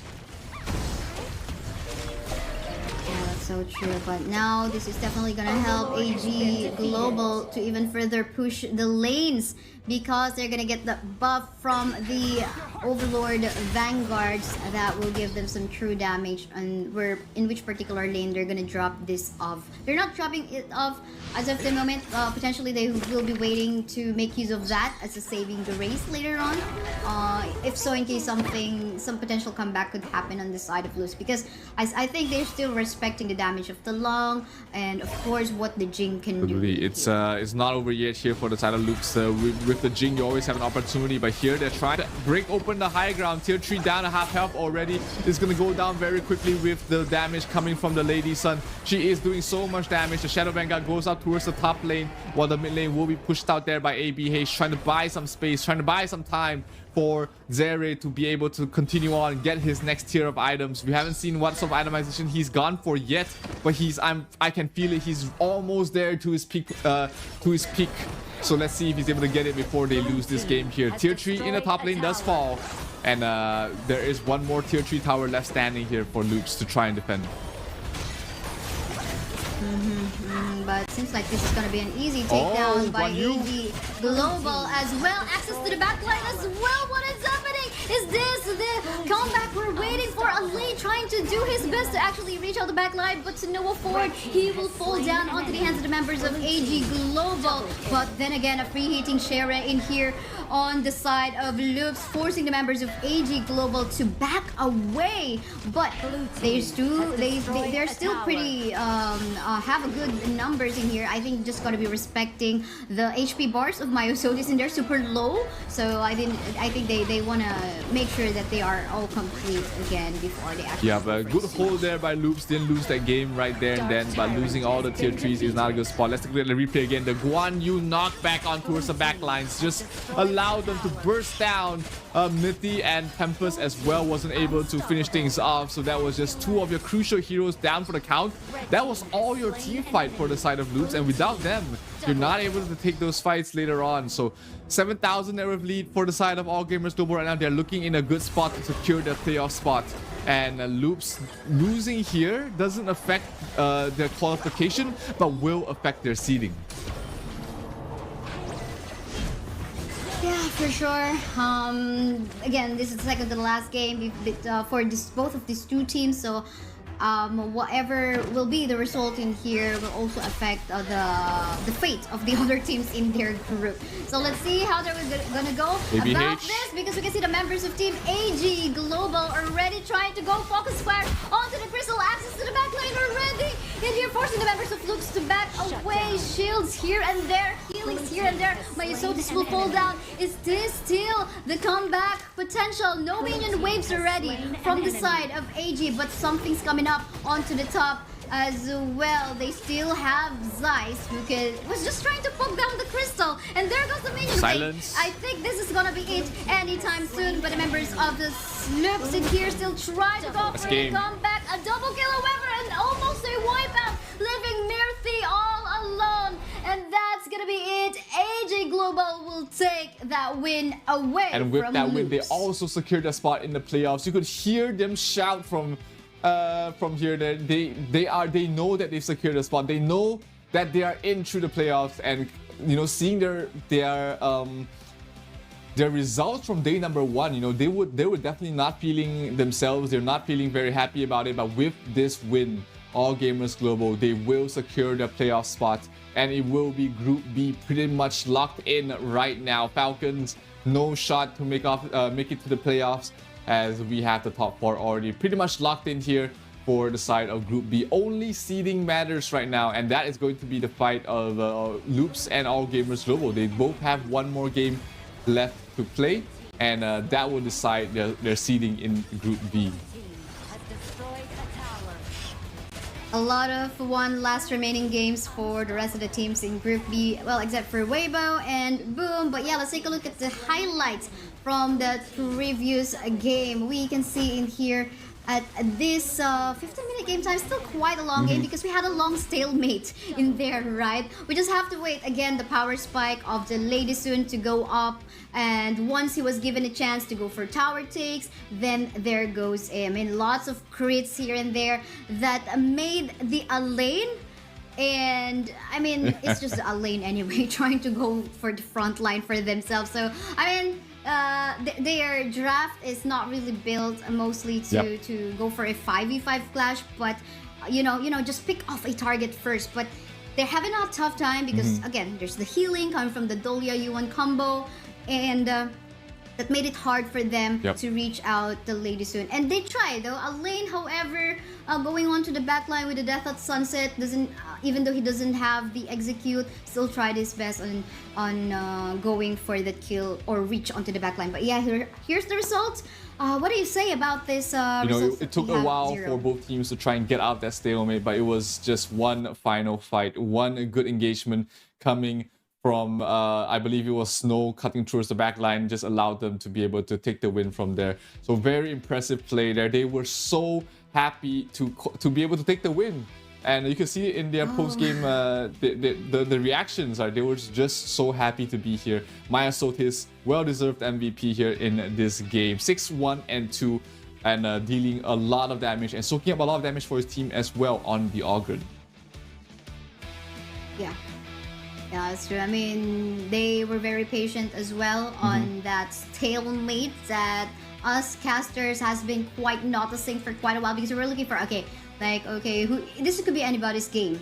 But again, the moment that they gave that space for the Lady Sun, Ogran was definitely contributing on that part as well, because we did even see, like, in the early stage of the game, they tried to go for the invade on the jungle camp of Jing. They weren't super successful, but I mean, they were able to, you know, take a few small jungle camps in there that allow them to, you know, somehow get the momentum. And again, it's all about teamwork, allowing the Lady Sun to go for the tower objectives. And everyone, let us know what you think about that match. You can, you know, on Twitter. Actually, the social media are all listed in here, but I guess you can post on Facebook, Twitter, and maybe Instagram as well. I don't know, true story. But yeah, or maybe Threads, an equivalent of that. Hashtag HOKXEWC 2024. Let us know your thoughts. Maybe you can also get a chance to win some permanent skins in Absolutely. game. So, it has been a long day for all these teams. You know, we're almost done with the group stages of the Honor of Kings Esports World Cup Invitational, and it's been a long ride for these teams. You know, we've got some dreams already crushed, we've got some dreams realized for a couple of these teams. All Gamers Global, they came from the Open Series, they went into the they went to the Season 2 Invitational, they got a pretty decent result, and right now they are top 8 in the mid-season invitational mid-season, which is a very fantastic result for such a young team. So very well deserved win there. They are in towards the playoffs, and they have one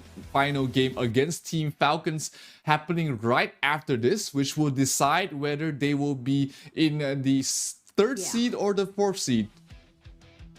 Wow.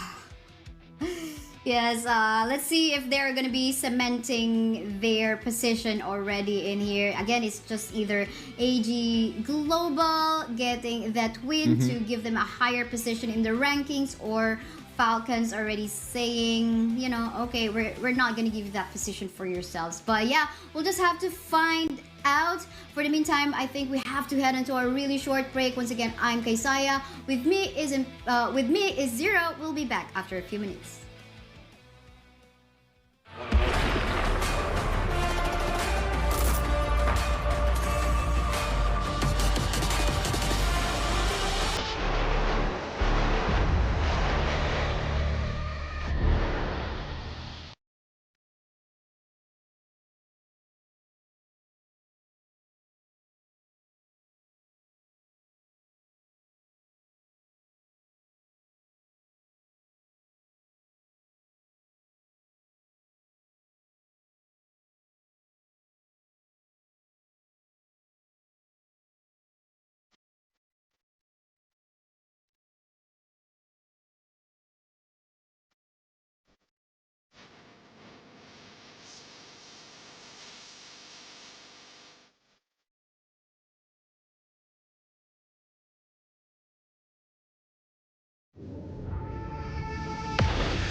Honor 200 series, the best portrait phone AI empowered. Studio level, AI portrait camera, 3 hardcore portrait modes. Color, vibrant and classic to capture portraits that truly stand out. AI empowered magic portal. Snapdragon 8S Gen 3 AI chipset. 5,200 milliampere per hour's silicon carbon battery, 100 watt, Honor Supercharge. This is Honor 200 series. You ever wondered how a Hollywood movie is shot on a Sony? You review it on a Sony. And how do you make that sound epic? You record it on a Sony. Lunch break on a Sony. So why wouldn't you watch it on a Bravia by Sony? Have you got what it takes to get to the top? It doesn't matter how high you climb.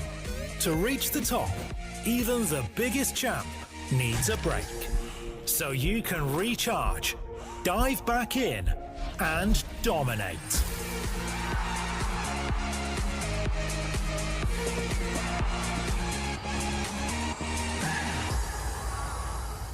Have a break. Have a Kit Kat.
This is the penultimate game in this stream, ladies and gentlemen. Welcome back to the Honor of Kings Invitational Mid-Season 2024, where we will be having All Gamers Global going up against Team Falcons from Group B. Now, All Gamers Global, we just recently saw them secure their spot in the playoffs. Now, this match against Team Falcon will decide whether they'll be taking the 3rd or 4th seed. Yes, but we were talking off stream a while ago. Maybe it doesn't matter in here because the first seed will decide anyway on who are they going to be matching up against with. But yeah, everyone, we invite you to share your predictions on the upcoming remaining matches that we still have. Just head into stcplay.gg and share us what you think. So you can vote for your favorite team or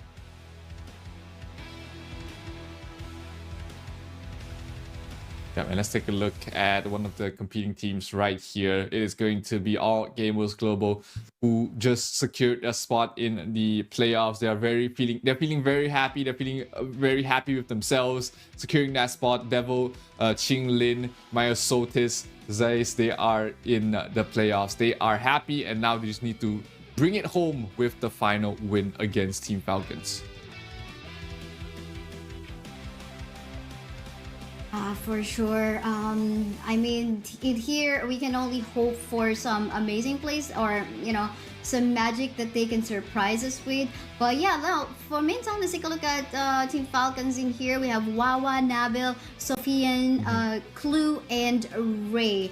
They had some amazing matches today as well. So I think we can also just hope and look forward to them beating up AG as well. We're so far having a good run with 2 win streaks so far for day 2. They haven't really been playing at their best, but you know, this is one last hurrah. You never want to go out with a loss. You always want to try and perform the very best you can in every single one of these matchups. So hopefully we might see the best out of Team Falcons. Yeah, that's so true. Looking at the picks though, I think now it's time to respect the Ogren of AG Global. This time you don't want to let that slip onto their hands. Either you take it or you just ban it out and find something else. And I don't know, many times I think it's 2 consecutive matches already where we've seen the Dolia Yuan combo getting open. I know it's almost a lot of sustain, but if you back it up with a high carry damage hero that can go on to the mid to late game, it's just, you know, it's just something wild. But anyway, let's take a look at the interview for AG Global and let's find out what they have to say.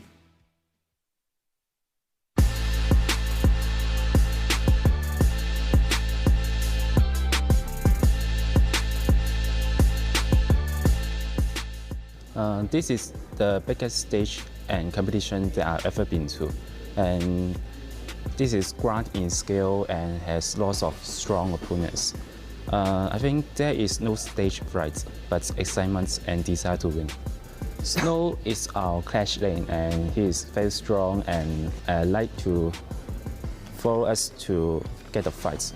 And Lift is the mid lane, and Zai is the farm lane, and Qinglin is the support.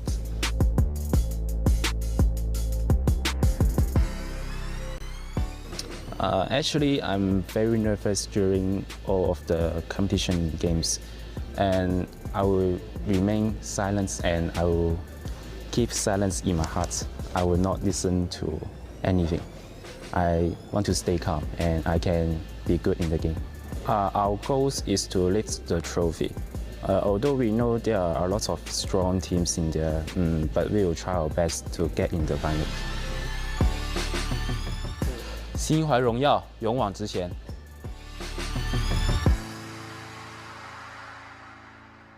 They are almost there. They are actually already there in the playoffs, but they still have a long road ahead of them in the Esports World Cup Honor of Kings Invitational mid-season. Their opponents, Falcons, is pretty much out there already. They have no more chance, but hey, they still have one last hurrah to go. Let's see what they have to say about this tournament run so far.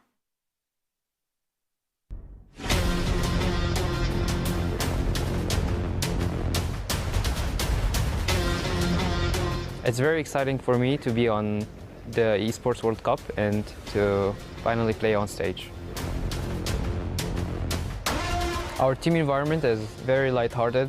We like to make some noise and have some fun. We're always laughing. The players are Clue as our support players.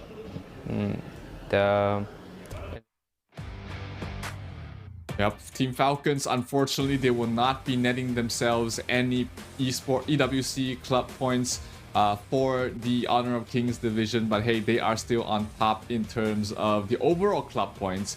But we are going to head into the draft for this game. All Gamers Global against Team Falcons. AG needs this win to secure the 3rd seed, but hey, it's really for bragging rights at this point.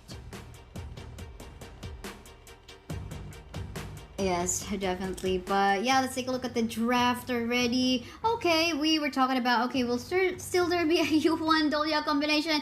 Batting out the Dolia, alright, of the bat will definitely cancel that possibility out. So, gotta be respected in here as well. Will be the Mai Shiranui and the Long, which we're seeing, okay, good pick-offs coming from the Mai, and the Long onto the late game is just so annoying. But yeah, the Arlie secure with the late game, give him the early power spike, still as amazing as she Arlie can be is as well. here for a reason. She's always first picked or banned for a reason. It's just because she's just so strong. But that leaves the Da Qiao left in the pool for AG to pick up along with the Menki. So that is going to be a very potent combination coming from the side of All Gamers Global. Very fast, very elusive, as well as very survivable on all these heroes. Falcons, though, they do have the Musashi, who has been slowly rising up the ranks in terms of his usage as well as efficiency. That's so true. I mean, surprise attacks is something we might be expecting here from the side of AG Global. But of course, clash potential, Falcon does have it with the Musashi, Zhang Fei, and Lady Jen. All these 3 heroes all together looking scary. If you are just like mispositioned and getting cornered between these three, I don't know where you're gonna go. Maybe unless you have a teleport like that of the Daciao, if it's present anyway, and you are not getting and if you don't die within 4 seconds before you get teleported back to the base, then you're good to go. But yeah, I think Daciao in here will AJ in here will have to rely on the safety The nets global that they have, presence which is always is the huge as well. Of course, when you're trying to rotate around, you can leave the early to farm off on one of the side lanes. You know that she's not going to be easily ganked with the Maple Dance and the Parasol to be able to escape from any sticky situation. So All Gamers Global, they do ban out the Lady Sun, which only leaves not many marksmen left in the pool. Maybe the Diren J would be the best fit here for the side of Falcons. Maybe we finally see a Huang Zhong being picked up there. Always a good pairing with the Zhang Fei and the Lady Zen. But let's see. It might be a bit too of a late game marksman for them to pick up. That's true. And we see the Futsu getting banned. They don't want the Daciao Futsu combo as well. So you can see you can actually pair up a lot in here on the Daciao. But Mayin is gonna be the clash lane for the side of Falcon. We've seen a lot of Alain, Byron, Dharma, and I'm happy to see Mayin once more, at least in this trip. So gotta review yet what happened actually on stream A for this day too. But yeah, Mayin is here off to the table for the side of Falcon. Can create, of course, the pick of place that they can do, but again, this is a very mobile early we're talking about, so it makes me wonder how they're gonna pull. How are it's they gonna planning be to pull interesting that here. off? Falcons, they have the marksman left. Usually in this situation, you would see them like to pick up the Luban number 7, but against the Lianpo and the Menki, that might not be the best of marksman picks here.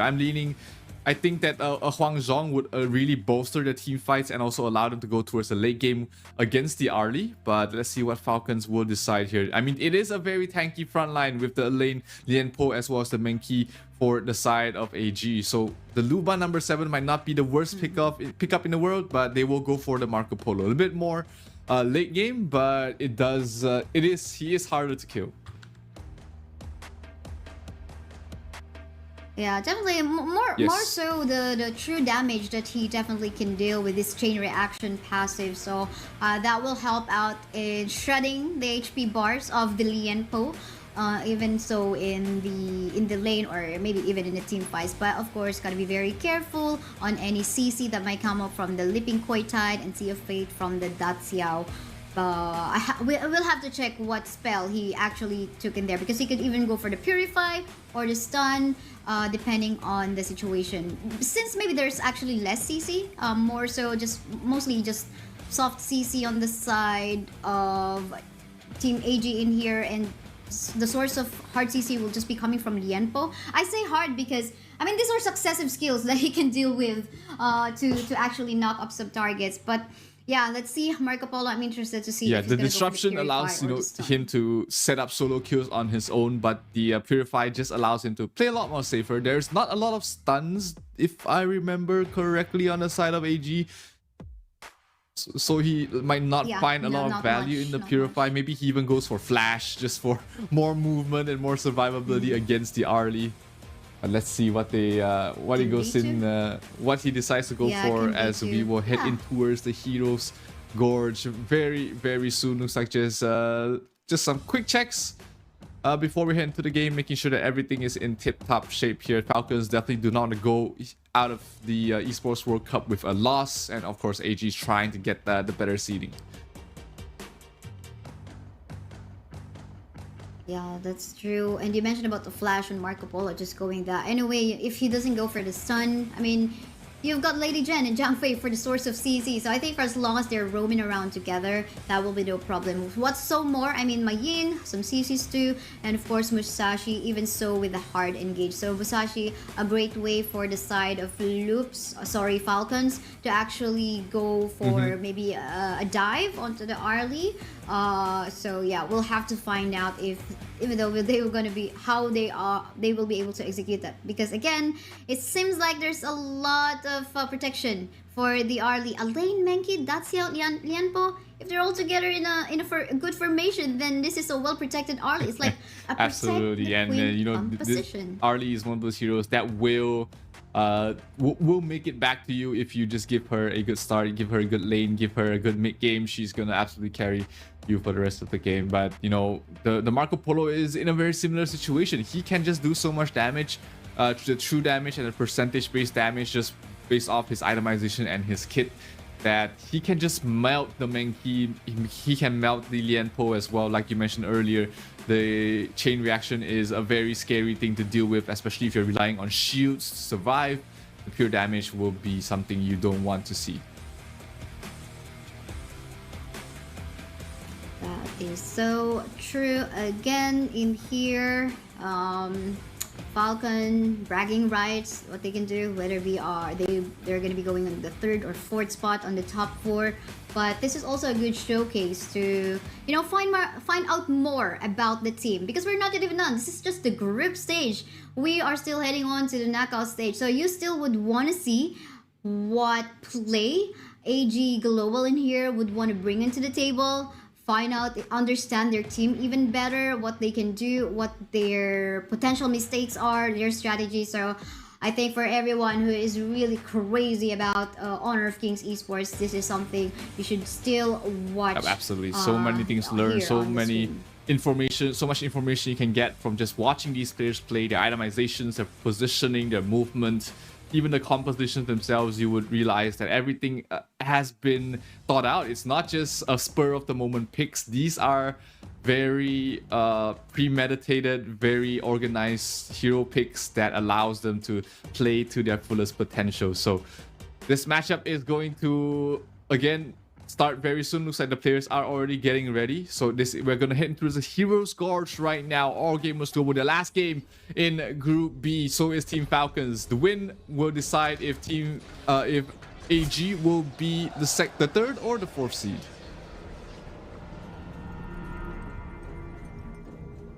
Well, it will definitely now just be on their hands.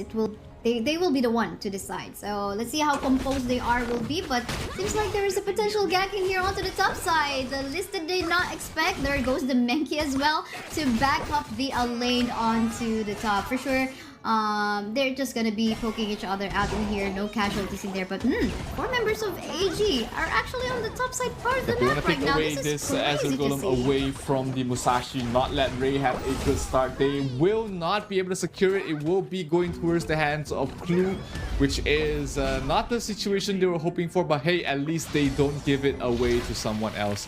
And Ray will be able to get the steal on towards the enemy's Crimson Golem. So that is an absolute win here for the side of Falcons. Off to a good start. Yes, definitely. I mean, you invade us, we're gonna be invading you as well. I mean, that's how she tried her best on to defending that one. But of course, the Ray having this might as well is gonna be having more chances of securing that. But for the meantime, members of Falcons in here not even stopping on trying to invade the jungle comp of AG. HK right now, 1 member super low. Ooh, try to go for that shield, will still be safe. No more jump coming from the Jungfei, but on the other end of the map you can see the rest of the members still try to go for the first blood, and first blood they will get under the hands of Snow, and more exchange. However, the Arlie going down to a 1-for-1 trade thus far, but will we be able to get more kills? No, they're gonna be teleporting back to the base with the Sea of Fate. Here comes the Marco Polo doing so much damage towards Myosotis. Myosotis has had a terrible jungle. Everything has been stolen away from him. If you look at him right now, he has none of the jungle buffs. It's actually on Devil as well as Snow. It's not the best start there for Mankey. Mankey always needs a decent farming stage to be able to be efficient in the front line. But now he's really suffering in terms of the farm as well as the buffs. So that is going to be a silver lining there for the side of Team Falcons. But hey, giving up 3 kills this early on is not a good sign. Definitely not a good sign for the side of Falcons. But hey, I mean, this is not even more than a 1k gold lead. So I think there's still chances for them to actually catch up. Especially late game in the form of the Marco Polo, we can actually go for a free hit. But for the meantime, getting shredded on his HP bars is the Mayin onto the top side, backup incoming. with the Dacia, but on the bot, it seems like a potential engagement happening here too. They're just poking out, of course, the Arlie in there, but again, no. Just poking and prodding, trying to find a chink in the armor, trying to find an opening that they can exploit. Team Falcons as well as All Gamers Global. This is a very close matchup between both these teams at the moment. So any mistake, any sort of misplay here from both sides might be fatal here, as we see MICC going on towards Musashi. Ray has to back off, and she does have the Lady Zen to protect him for the moment, but the MICC is not done yet. The MICC is just being so annoying. They're trying to go for the Musashi. Musashi has to use the ultimate to back off, and back off they will. AG is done there. They have a lot of movement speed in here on the side of AGHK, so it's no surprise that suddenly they are on the top side, then one time you see them in the bot, just like what they're doing right now. That's onto the bot side part of the map.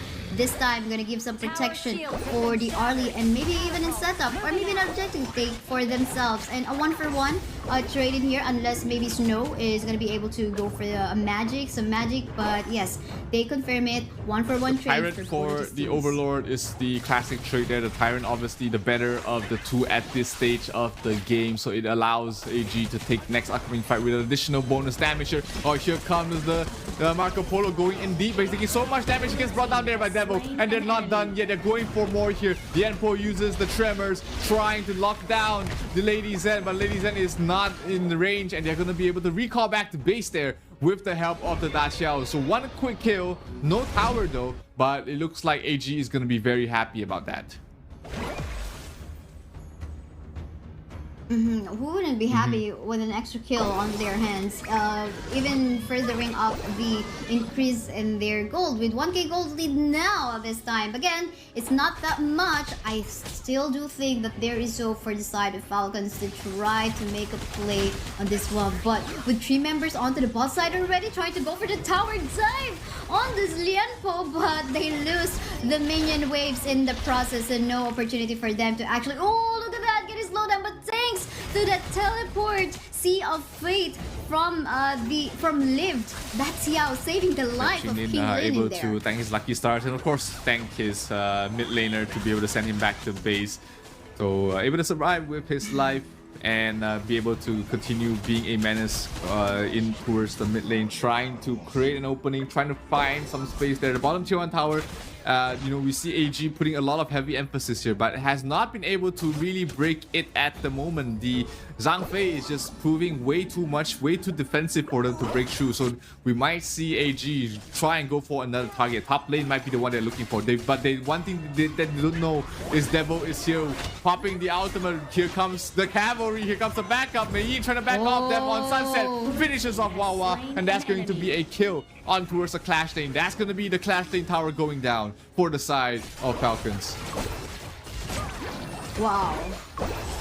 This is the surprise attack that we are talking about. Eye of the Whirlpool. Suddenly you're surprised. Okay, why the heck? There are like 3 or 5 members in here coming from the side of AGHK. And there's no exchange so far coming from the side of Falcons. No towers going down onto the bot, although we can see Marco Polo being there. But it's now well guarded by a Snow in there. And a tower push onto the middle lane as well. Look at the Lienpo. Look at that save from the item of was that again? Nabil onto the mid. Gotta be safe in there for a potential threat, but the fight continues in here.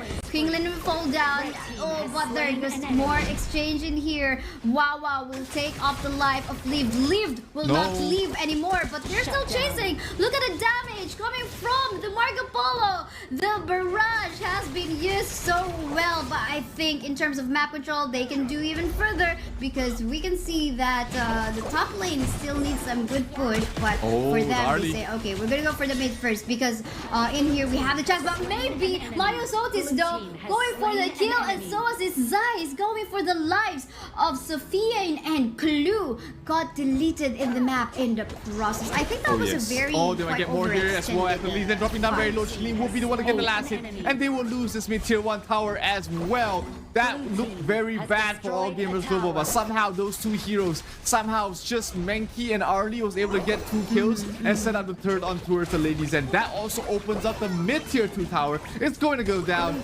AG take everything and the kitchen sink. It's gonna be a bear house here for the side of Falcons, as they are only left with the bottom lane tower still left standing. We now can see even clearly the lead that HK has in the game, but it seems like Falcon wants to find more fight. I mean, pretty understandable. They have the composition built to fight and actually go for an engage, but they gotta be very careful on the damage coming from Zeiss. And look at this one, the burst damage is way too much. And on the other end of the map, we can see Mayin actually super close to death.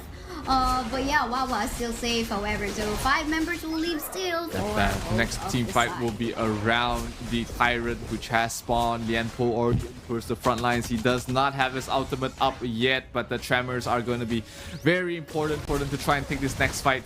Ray has been caught out of position in the previous ones, and dying there did not give him such a good position, but this Tyrant going down already, half health. Then pull in towards the front lines. He has the tremors, he has the stuns. Can he provide it? Here comes the ultimate as well, bringing in the Mankey Falcon. Falcon will be the one to get the crucial kill there, but they will lose Ray in the process. They'll bring down one. Here comes the Marco Polo, doing so much damage on the Mankey round his face. They bring him down. Triple kill going towards the way of Zeiss, and they're not done yet. They want more. They want the fourth. That's gonna be the quadruple for Zeiss as they clean up absolutely everything. The first quarter kill we've been seeing in this stream. Now they're gonna get the fifth, the Penta, the Wawa in trouble. Wawa being chased. No, they're not going for more. They're not going for the Penta. That's enough, says Zeiss. I'm going for something bigger, and that is the win. And that is C3 in Group B. Wow. I mean, Wawa, I was like so worried about it. Okay, don't show yourself. There's the quadra kill already, and this Arlie is already going so wild. And this is what we call the protect the queen composition. We can see in this fight, although again Team Falcon securing that objective, but Zeiss is just basically free hitting. You can see him transferring over one parasol to another position of the parasol. Is just so crazy. And again, the backup coming from his teammate in here was just so impressive as well. But we continue with the fight. In here, members of Team Falcon still being shredded on their HP bars as well. We have yet to see a really good barrage coming from the Marco Polo, but then again, super low with HP already is Ray. He will fall down in the process. Marco Polo, dangerous position, gonna get chased down, gonna get slow, trying to save his life. On the other end of the map, look at the chase in here. The Zhangfei will fall down, so as is Sophian, and in here, Wawa is again once more left all alone. Team fight was just set up there by that Overlord. The Overlord knocked 2 of them up and allowed them to be able to close out the distance and potentially end the game. All Gamers Global, they might have it. They're going for the crystal. There's no defense. They do it. They are 3rd seed, almost secured 3rd seed here in their group. What an amazing performance from this Hong Kong squad. What a run here for them as well. Absolutely amazing game. Definitely, and they're done for the day. AG Global HK. So was his Falcon. Actually, quite unfortunate for Falcons. They did not get even one it was win an from unfortunate turn of events there for Falcons, who was doing so well in the Esports World Cup Club Championship points, but unfortunately they will not be getting any here for the Honor of Kings division. They will finish Group B 0-5, not a single win under their belt. Well, on the other hand, All Gamers Global 3-2 in the scores, pretty much secured in the 3rd seed, unless Loops is able to upset against the KPL Dream Team. I mean, it is a long shot, but hey, crazier things has happened. But again, congratulations to All Gamers Global for making it this far, for getting the 3rd seed. I'm pretty sure they are very happy about this result. Yes, I mean, they just have to be very, they just have to pray that they don't get picked up by the 1st seed. So I think that's the only thing that they have to pray for. But yeah, we take a look at the highlights from the match.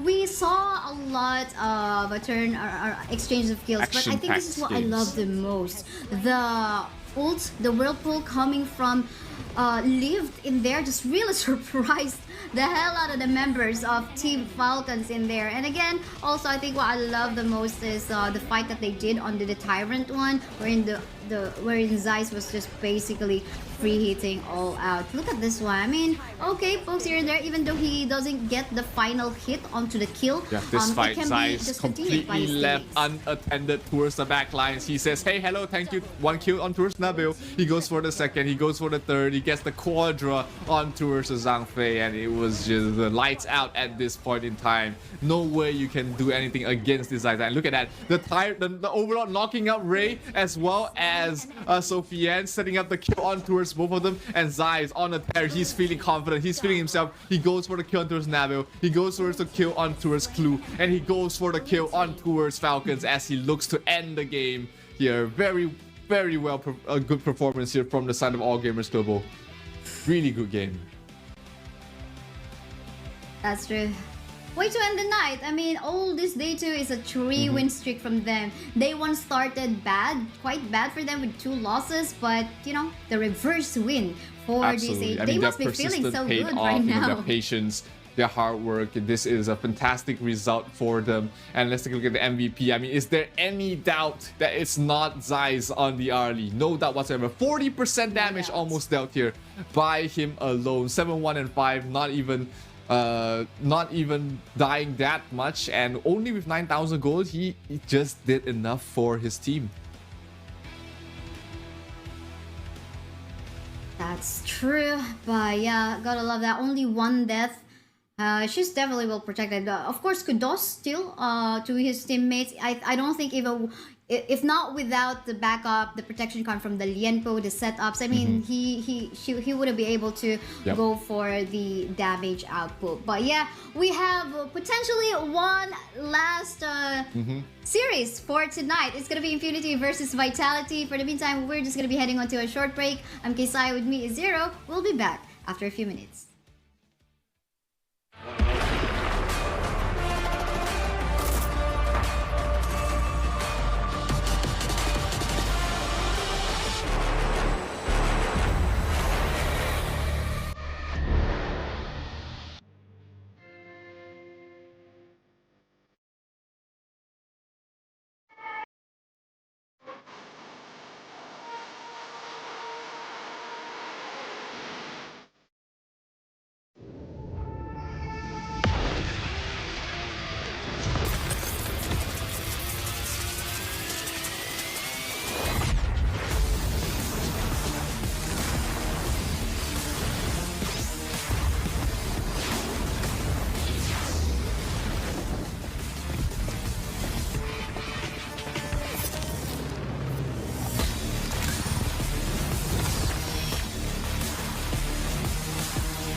All I need is a target.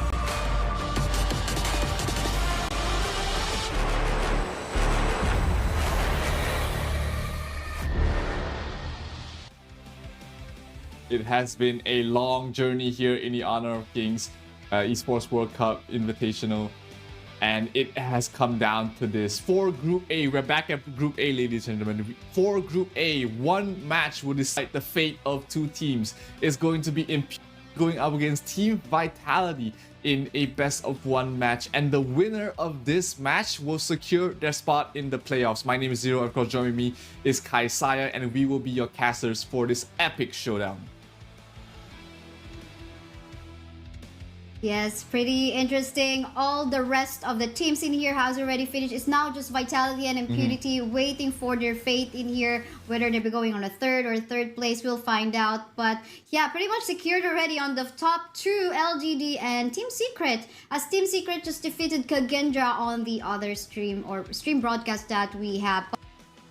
Everyone, support your teams or share us your opinion on what's actually happening in here in Invitational Mid-Season 2024 by making use of the hashtag HOKXEWC 2024 on all of the social medias that we have, whether it be on Facebook, on Twitter. Absolutely. This matchup is going to be epic. It's going to be historic because this is going to decide the fate of both these teams here. Impunity versus Team Vitality. They've done decently in the group stage, but they are down in this spot because they haven't been able to take away key wins. But hey, the fates, their tournament run, their fate is still in their hands. They just need to defeat their opponent in front of them, which is going to be this next matchup. Impunity, organization with a lot of history in the Honor of Kings scene, needs to take this win to really cement their spot. They've been in the Season 2 Invitational as well, but this win, this moving on to the playoffs, will be the next stage for their team to be able to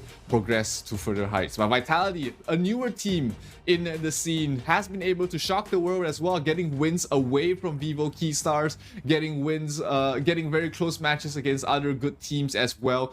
They need to make this playoffs to, you know, show the world that what they are made of. Yeah, I wonder what they are made of. It could be persistence, motivation, dedication, and passion. That's all what you need in a team, right? I'm pretty sure all the teams do have that. But of course, whatever this result will say, will tell us like who has more preparation on this event. And then again, LGD, Team Secret, VKS already on that top four. We have yet to find. Kagendra is already out of the picture, but again, we're looking who's going to join them in the top four. Is it Vitality or Impunity? We'll have to find out. This win is going to be a very, very decisive result here, and you know, both these teams, they have been playing very well very recently in their recent matches. In day 2 specifically, you know, after a very rocky day 1, they have been able to bounce back quite well. So this final matchup, is there any sort of heroes that you will want to see, Kaisaya, or actually any heroes that you do not want to see being picked up? Do not want to see her. Okay, let me think about it. Well, I saw the Angela in action, I think earlier on Stream A or yesterday too, but I think I want to see more Angela. You know, those surprise bush attacks. I'm not an Angela main, but I just love seeing her being utilized to her fullest potential, you know, with the sustain and all that. So yeah, I think an Angela would be an interesting surprise selection. The Blazing Brilliance is always something that you have to look out for. Just the amount of damage and the control. She is susceptibly, you know, her model is very small. She's very cute, but she's very tiny. But her damage output is huge if you let her just sit there all her spells. So Angela is something that I really like to see as well. being picked up more and more. Unfortunately, we haven't been seeing her too much, just been outshone there by the Mai Shiranui as well as the Lady Zen. But hey, who knows, we might be in for a treat here in this match. That's true. But yeah, one last hurrah. Everyone, we invite you also to check out the HOK camp if you are, you know, interested in actually sharing your review of a particular player and team. Check that one out and make sure you contribute your content to our HOK camp. At the same time, I actually browsed through that and it's pretty interesting. You can actually take a look at the highly contested heroes of one particular player, or a particular hero, which particular player actually makes use of that hero. So a lot of different statistics that you can pull up from HOK camp. So make sure you check that one out. It's pretty easy to just Google HOK camp and it's the first results. Definitely a lot you can learn from there, just looking at the games, just looking at what these players have been playing, what's the win rate on all of these heroes. You get to have an idea on what hero is strong and which hero is not as strong in the current meta, and that will help you a lot in your path to become a grandmaster if you're not already at this point.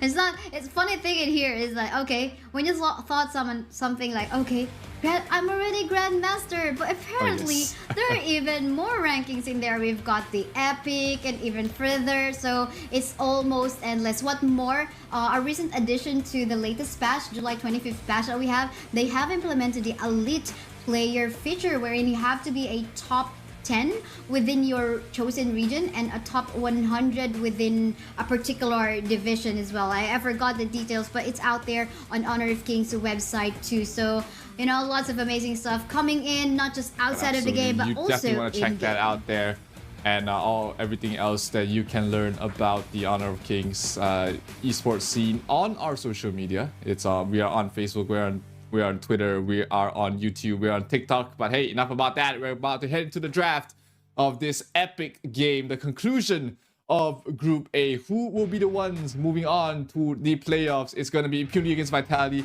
And we do see goodbye Arlie. No Arlie in this game, as well as the Musashi. That's so true. I mean, we saw how Arlie go ham and wild a while ago on the match on the hands of AG Global. So nothing like that, because you don't really literally have to wait on the late game stage. But for as long as the power spike is in there, the itemization in the Arlie, he can just like deal so much amount of magic and physical attack damage. But the Dolia will be cancelled out on the hands of Vitality. They don't want maybe that combination on the Yuhuan Dolia combo. Instead, they will be going for left through the pool means that they can go for it. I mean, there's just too many heroes that you really need to ban out right now in the first phase. I mean, the Arlie, the Ogren, the Heino, the Dolia. There's just so many that you don't want to let through the pool, but because of how flexible the meta is right now, you just can't ban everyone. So you just have to pick your poison and prepare around it. Definitely. Pick off potential and engage potential. Even the disengage, so far Vitality have secured that one for themselves in the form of the Mai Shiranui and the Jiangfei. More so the Jiangfei, loss of CC that you have to deal with this from this guy, because again you can get knocked out when he is in his ultimate form or Ferali form. He can definitely deal more knockups on when he makes use of his S1 and S2. But done Lady Jen, they also have the potential to make some setups. They want to take away the Lady Zen away from Vitality. They don't want to play against both Zhangfei and the Lady Zen. That's just a little bit too much team fight in their book. But the Byron lock in here from Vitality, that's going to give them a good clash lane. There's not many heroes. Actually, I don't think there's any hero that can go toe-to-toe against the Byron in the lane. You have to rotate your supports. You have to rotate your jungler to help out whoever you decide to put in a clash lane against this Byron. That's so true.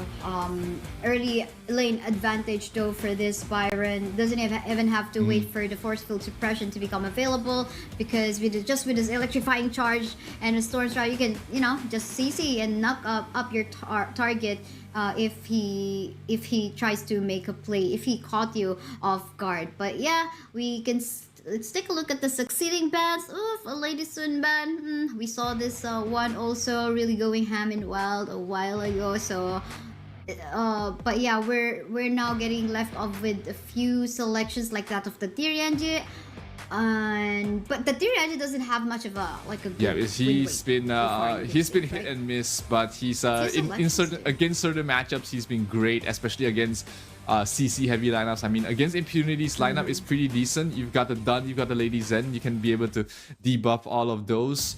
But yeah, let's see if Vitality will pick that up for themselves. They do ban out the Liang as well as the Dharma for the side of Vitality, and both Marksman, the Garo, and the Lady Sun taken out there, which means that Vitality they're pretty much stuck with either Diren, Marco Polo, or the Consort U. Yeah, and Consortium, we have not seen her yet, but they will go for the Tyrian in here. Gonna be a source of some CC with a stun, and of course can cleanse himself maybe from the attacks coming from the Lady Jen. So still looking good. We just have to find him even more effective, though of course in terms of range I'm gonna be leaning even more towards onto the long, and of course the long also has the capability to reach the back line with the infinite vastness. So there now, I think in terms of reaching out the back line from the side of Vitality, well, they will be relying on to maybe the flanks from the Baishiranui or the Byron, but have to be very careful on whoever will be the roamer pick of Impunity. He wants support, anyway, so no Zhang Fei. There is the Ming, there is the Da Qiao left available. They will lock down the Charlotte and the Da Qiao for themselves, so a bit more global presence. Charlotte is going to be in the lane against the Byron. She's not gonna have a good time, so the Dun will be needing to rotate up towards the Clash lane quite a bit. But we might see a switch up as well. The Charlotte can play in the jungle role, but and allow the Dun to go up against the Byron. That is a better lane, I think, but it's not going to really matter as much for the Byron. He's still gonna have a good lane regardless, so we might just see Impunity say, hey, let's give the Dun a good start, then he can help us win the other lanes. Can be a possibility, obviously, but I think if they stick onto what has been the current trend, wherein the Charlotte is in the Clash, Charlotte definitely can just try to be safe until he actually gets his power spike. But for the meantime, Prince of Landling, would you know the fate of a Prince of Landling? Yes, the Prince of Landling is the Prince of the early game, but the Pauper of the late game. He really can't do much at all in terms of the late game situation. So let's see if Vitality is able to end the game quickly enough before their jungler hero just runs out of power. Let's see. This is a crucial match for both these teams, as it will decide which one of these two teams will it be. Will it be the side of Impunity, or will it be Team Vitality to move on to the playoffs in the Esports World Cup? Enemy minions will arrive in 5 seconds. This will definitely tell their fate. Will you continue tomorrow to enjoy the hotel, or will you fly out back to your home country? That is the question. But yeah, we're your caster. I'm Kaisaya. With me is Zero. We'll find out what it's going to be. Again, so much early game potential with the Byron and Prince of Landling coming from Vitality, but we have to wait a little bit, sometime mid-game onto the end, the late game for the side of should be feeling okay with taking this game to a later stage. The Diren does fall off. You've got the Prince of Landling and the Byron, which also falls off. So all they need to do really for the side of Impunity is survive the early game, survive the mid-game onslaught, take a few good fights, drag out the game a little bit, and then take the late game fights where they do have the stronger composition. And as we can see, as expected, Byron early game potential. They're trying to bully the Charlotte onto the top side. So no wonder why this is actually being done. But I love so far. Oh, but hold on, because we're seeing an even lower HP onto the side of Byron. So much HP regeneration anyway with the second skill of this Charlotte on the top. So I guess now it's now a playstyle of like, okay, who's got a better mechanics in here? Like who's got a better fingers? Byron definitely has the lifesteal advantage in terms of overall lifesteal, and easier to play as well mechanically. There's less mistakes that you can really do with the Byron. You just have to really land your skills. But like you said, it's a very skill-based matchup up in top lane. But mid lane, oh, my Shinoi going in deep. Lady Zen in some trouble. He uses the crystal to invulnerable, put herself in invulnerable form. Not gonna take too much damage after that, and forces the Prince of Landling to back off. Definitely. I mean, this is an assassin, not even marked as a fighter or whatnot. But for the meantime, let's see an attempt for an engage from the dude, or rather a steal of the jungle camps of Team Vitality in there onto the top side, but no success because there were 3 members coming from Vitality's side. But for the meantime, look at the pokes being dealt by the Long on the bot side. All alone is a D-Renji again. Range difference will definitely favor. Yeah, the good thing about the Long is that he can just constantly poke and harass from a long range. His combination, even though the moment you walk out of range, as long as you were in range when you use your skills, they will land on your opponent, and the damage does start to pick up, especially when he's constantly healing up as well. So early game looks like it was a lot of poking and prodding, trying to find an opening, but no team has been able to strike first and strike hard. So we are going in towards the 4-minute mark very soon with the first Tyrant spawning. Prince of Landling trying to find a mark, trying to find a victim. Can he find someone else? It is only the Dun, not the target he's looking for. That's so true, but anytime soon we might be expecting some lead to happen. If so, team fights will be fully committed by either of the teams. So for the meantime, pokes here and there. Look at the damage being done by the Lady Jen onto the mid, forcing the members of Team Vitality to back away. But the Prince of Landing yet has to find a kill, a target, a good gank, because somehow the rotation from the Daxiao and the Dun is already being quite annoying. They're really making sure that Charlotte will be well guarded in such a way she will be protected. The assignment from was being clear taken for down the side by of the Impunity. Drag out the game as long as you can and win the late game, and they are doing exactly that. Turtling up, not really making any aggressive plays, but it will be Vitality striking first, getting a first blood on towards Megumin, on towards that Dacia. Bottom lane going down very quickly as well. It is going to be the tier 1 tower in some trouble there, as Vitality looking to strike fast, strike hard. Both sides though taking a trade in the jungle objective. Overlord and Tyrant going 1 apiece to both teams. That's true, and that's what we're looking for. City Boy going for the first blood.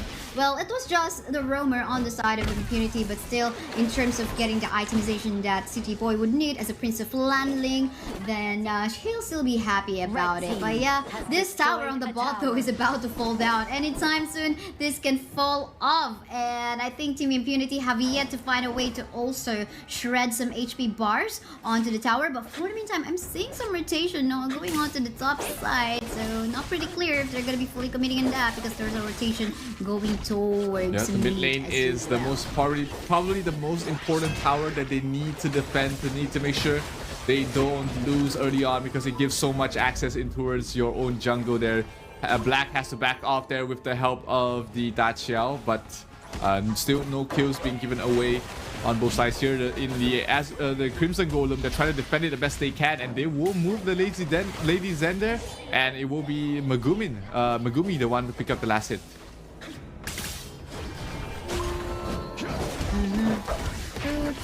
But in the middle lane though, a fight is happening. So assist on the top side, but here super low on HP. Jun will not survive. The burst damage coming up from Highland, our MICC Anyway in the game, and the rest of the members of Team Vitality will actually go for a nice push of minion waves onto the bot, forcing the members of Impunity to clump up together, go for the defense. Long in here, not dishing a lot of damage as of yet, and look at that one, space created by the Byron, allowing Shanks to go for finding the a target. hit It's gonna be the long. Is he gonna pop the ultimate in time? The burst damage, is it gonna be enough? Not enough. He pops the ultimate just in time to be able to survive their infinite vastness, able to keep Shaolin alive for the longer, for a little bit longer, and that is going to be going in. Look at that. Blue team has slain an enemy. Look at that play. Oh my. Nice try from Highland though. I mean, I thought he's actually going to be able to pick off someone in the mid, but I think that went back to him instead because Black was there.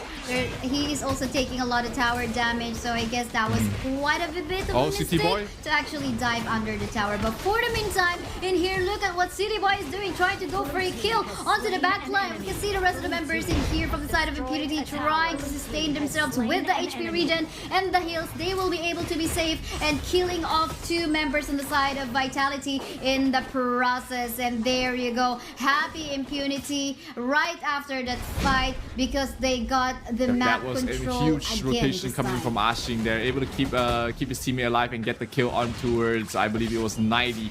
So very timely rotation there by the Charlotte, as well as of course Megumi, keeping his team alive for so long. The knockups were crucial, the recalls were absolutely amazing, and they that fight has allowed Impunity to come back in towards this game, and they're almost evening out the net worth right now. And that's true.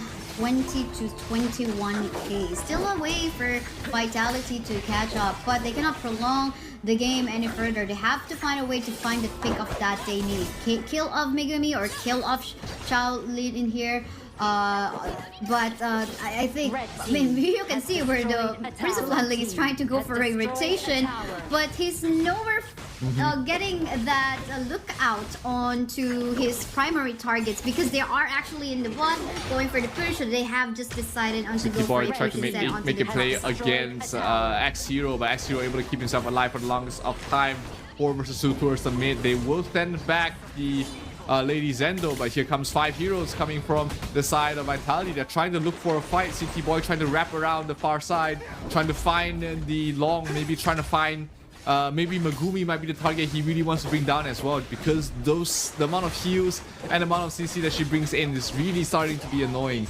But here, both teams are just waiting for the Tyrant to spawn. Actually, the Tyrant has already spawned, so they're trying to find a better position to take a fight. Definitely, but now I think the minion waves are going so well onto the top side. Prince of Landling have yet to find that opening to get a kill onto someone from the side of Impunity, making it hard for them to actually, you know, try to finish off the game as fast as possible. Because again, they were now going on to a 10-minute mark the soonest, but I love the fact that they have actually taken this Overlord for themselves. At least will help them out. That will alleviate some of the lane pressure that the Charlotte was bringing in.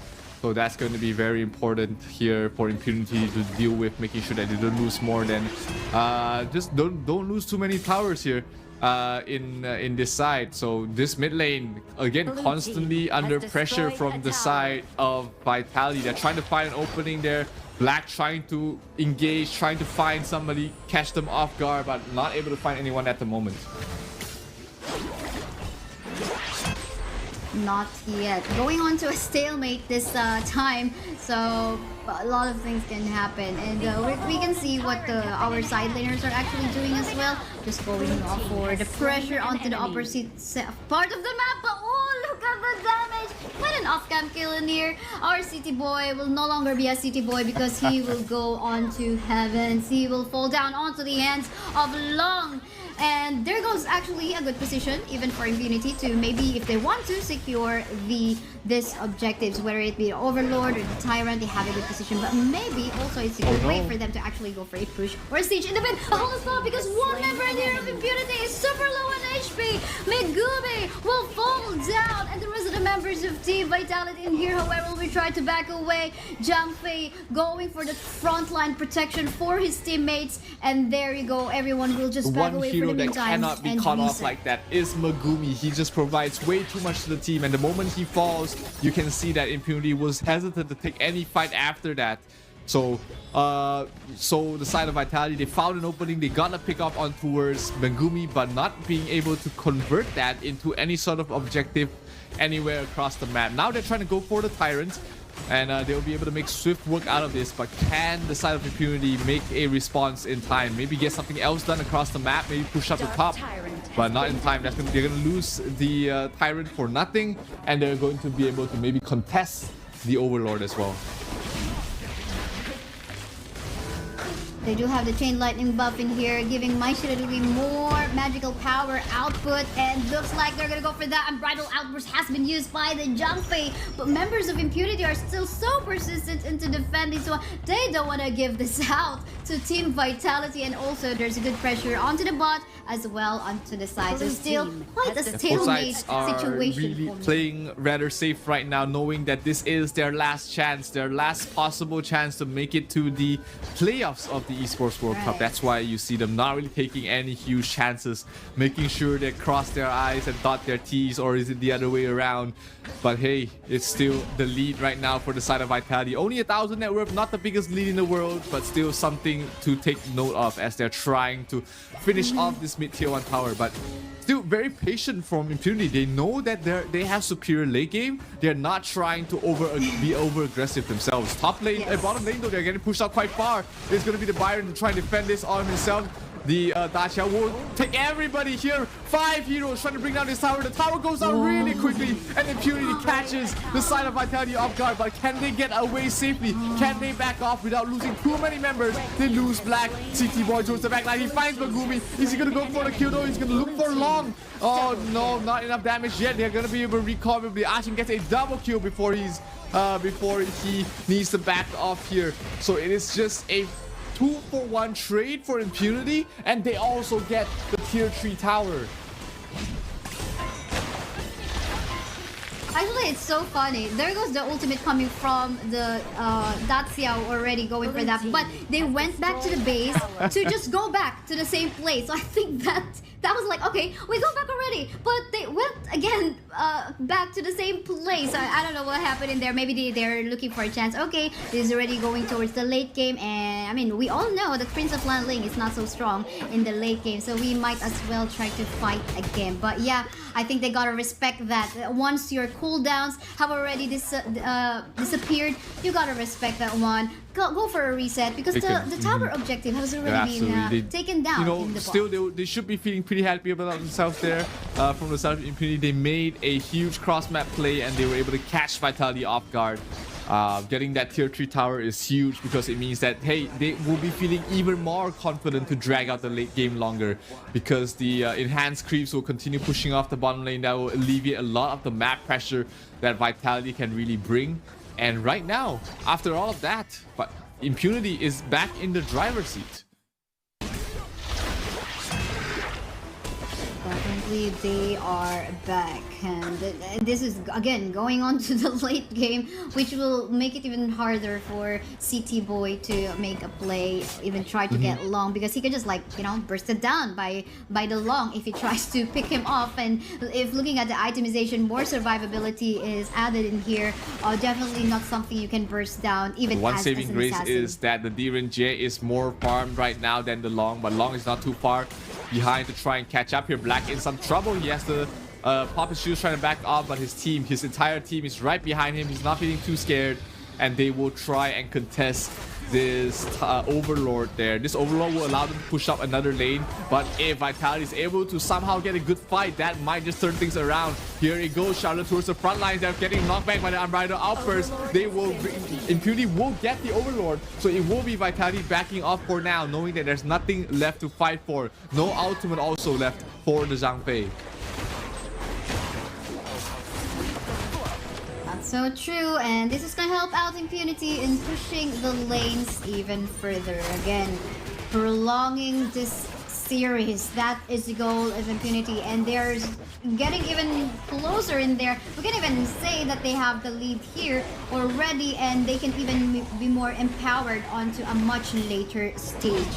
Now we just wait for what can potentially happen as they try to set on some they're trying to find an opening to finish this game. They know that they have the slight lead. They don't want to give Vitality a chance to climb back in towards this game, so they are trying to push the advantage right now, which could be a problem for them, because if they lose a fight here, Vitality might be able to end the game right here. Then City Boy trying to find an opening. He's behind. He's trying to find Megumi or Shaolin from the back lines. He's very patient. He's waiting for the opportunity. They lose the Mai Shiranui right away. They also are in trouble here. They lose the Byron. 2 heroes already down. Longy has to use his ultimate, but they get a kill on towards City Boy. Only one last hero left standing here for the side of Vitality. It is going to be Benji. Shanks is up there. Shanks is down. They lose 2 heroes. They lose more. The crystal is going down. Impunity will be going to the playoffs of the Esports World Cup unless the Zhangfei is able to do anything about it.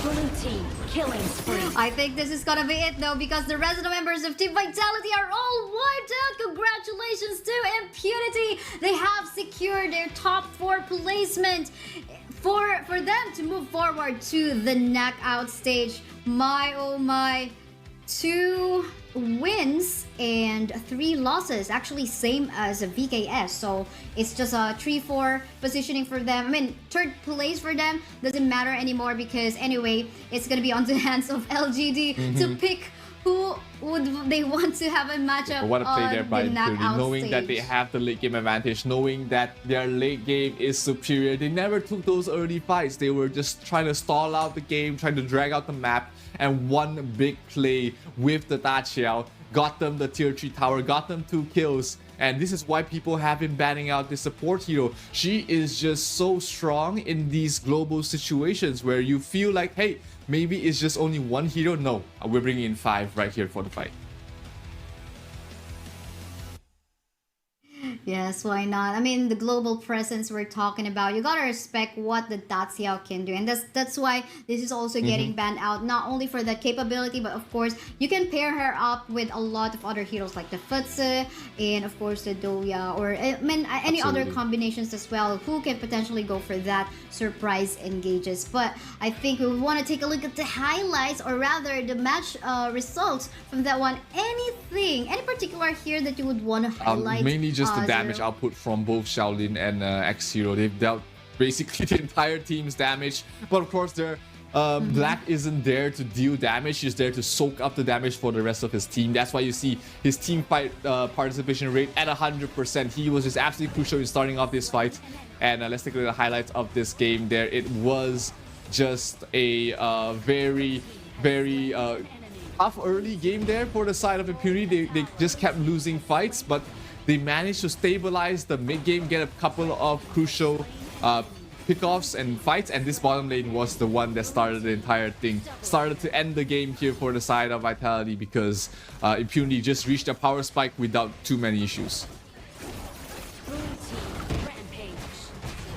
Right, I mean, Prince of Lanling tried his best though into looking for that opening to get any particular target from the side of Impunity, but again, that did not happen, primarily because of the, I mean, again, we were talking about, okay, late game, we might not be able to expect a lot from the Prince of Landling. And there you go, we don't have any tiebreaker, it seems, from both of our groups, because at the same time KPL Dream Team just won up against Loops, making it super clear to all of us what rankings do we have in there in Group B, which is, we have of course KPL, Weibo Gaming, AG Global, and Loops getting into the top 4. Meantime, for Group A, which you just witnessed right now, coming into a closure, LGD, TS, as well as VKS and Impunity, which you just witnessed. It was a glorious run for all of these teams. They've had to go through so much. The group stages are absolutely grueling, you know. There's only 4 teams out of these 6 that can make it to the playoffs, and I like to congratulate all of the teams that made it, of course, and of course the MVP of the game, Megumi, on the Dachiao 0, 2, and 11 on this support hero. And is this the first support MVP that we've seen in our stream here, Kaisaya? I think so, yeah. Most especially for a Daxiao. I mean, Daxiao creating some miraculous play. It's not easy. I mean, she's purely skill shot, right? So if you would want to go for an on-point Sea of Fate where you can teleport your teammate, and of course the timing is very important too. 4 seconds. How can you like master that? So I think it's nice to see a roamer that is being featured as an MVP this time. Getting some love nice here, one. and it was of course that play that got the side of Impunity, that opening to win the game. So definitely well deserved in my book. And it's been a heck of a journey here, Kaisaya. We've watched so many games on all these teams trying to solidify their top 8 spot here in the Esports World Cup. And I think we finally have the complete list of teams that will be going to the playoffs, and we'll be having a look at it right now. It's going to be in Group A, LGD on top of the table, Team Secret following very closely, Impunity and Vivo Keystars basically tied for 3rd and 4th. They are in the head-to-head matchup. It was, I believe, VKS that took the win, but hey, the seeding doesn't matter for the 3rd and 4th, and unfortunately we say goodbye to Vitality and Kagendra from Group A.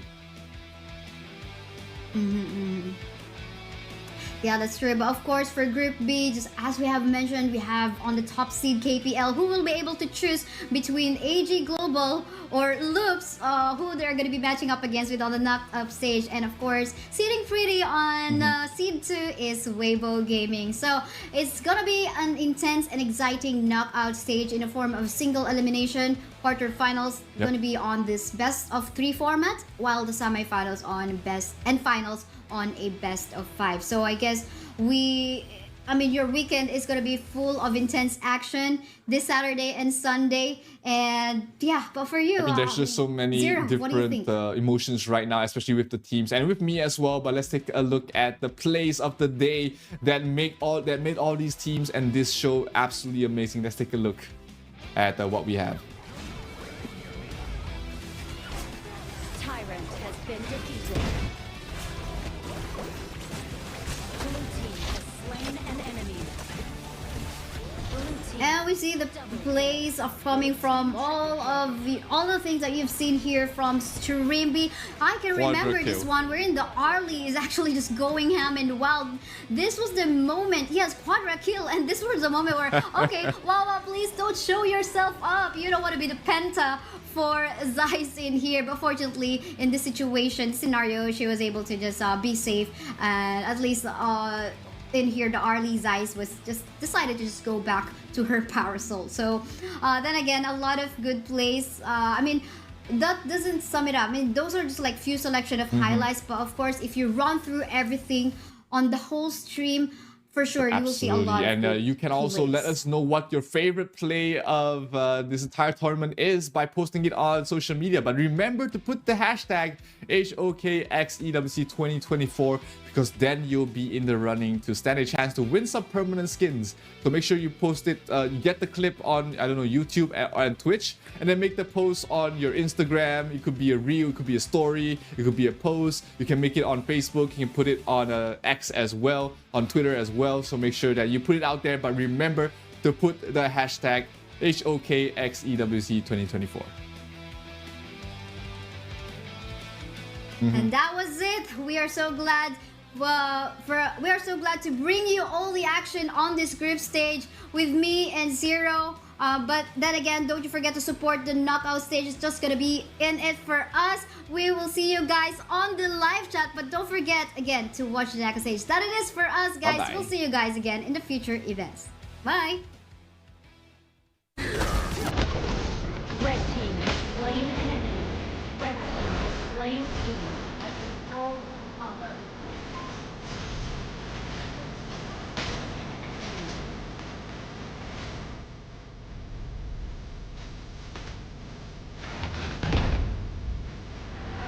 Red team rampage. Red team has slain. Red team slain an enemy. Red team has slain an enemy. Blue team has slain an enemy. Has slain an enemy. Red team rampage. Blue team rampage. Red team has slain an enemy. Blue team has destroyed a tower. Blue team unstoppable. Red team has slain an enemy. Blue team double kill. Tyrant has been defeated. Blue team slain an enemy. Blue team double kill.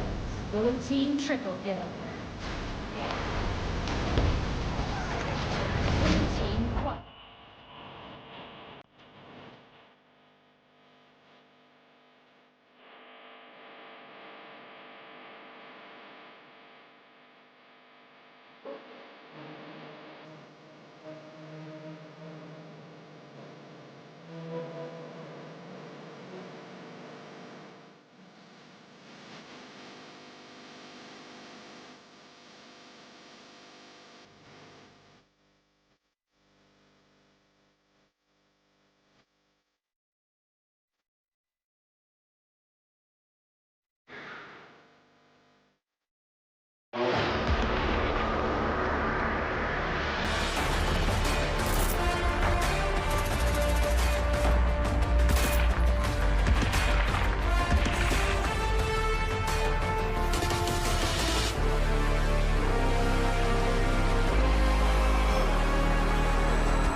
Honor 200 series, the best portrait phone AI empowered.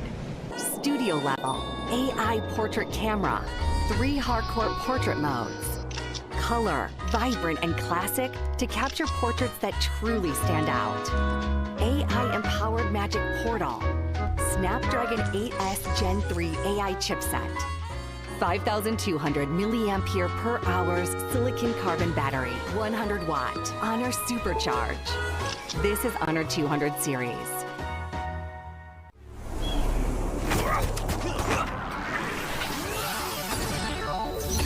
Ready, set, go.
What's wrong? Something on your mind?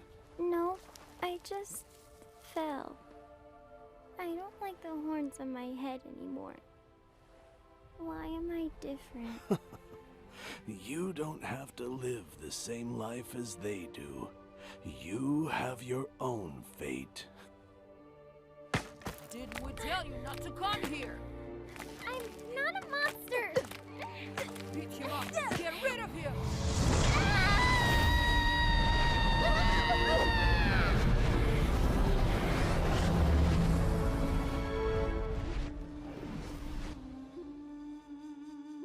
Why do you always play this song?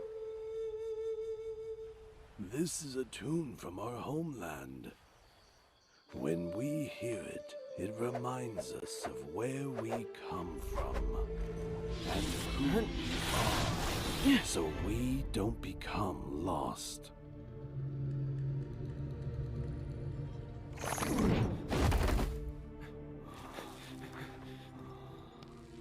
Grandpa.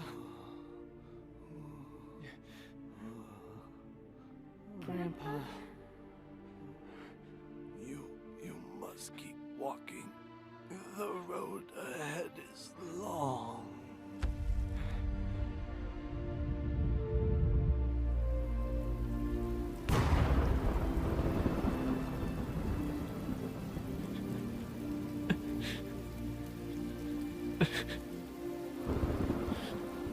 You hear that? Your ancestors are crying for you.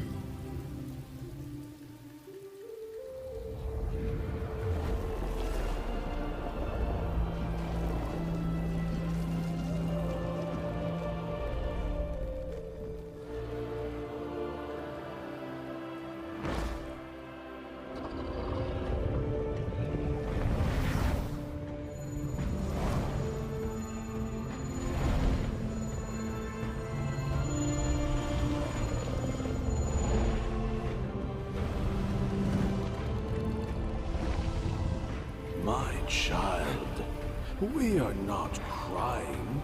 Dragons don't cry. This is our war song. Our war song.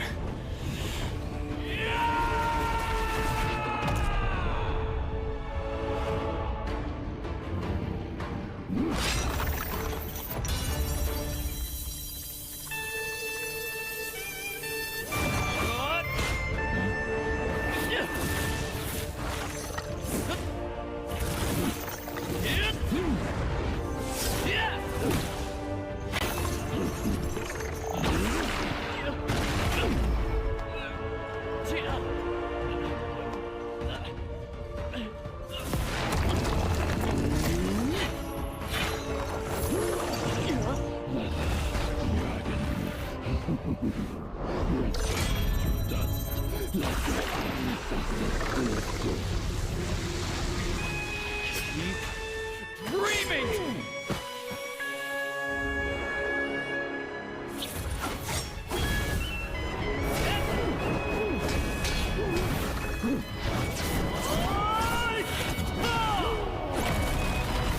Let me show you what dragons are capable of.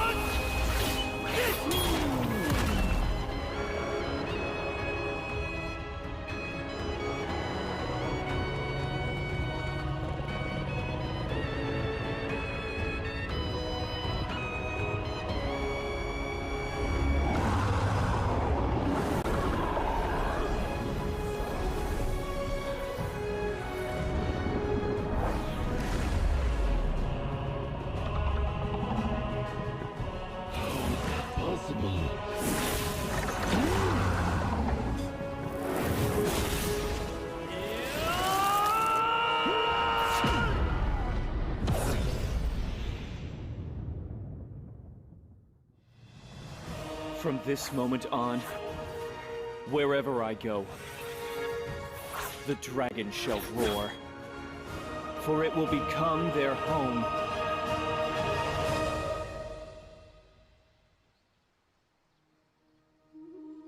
Grandpa, I will keep walking.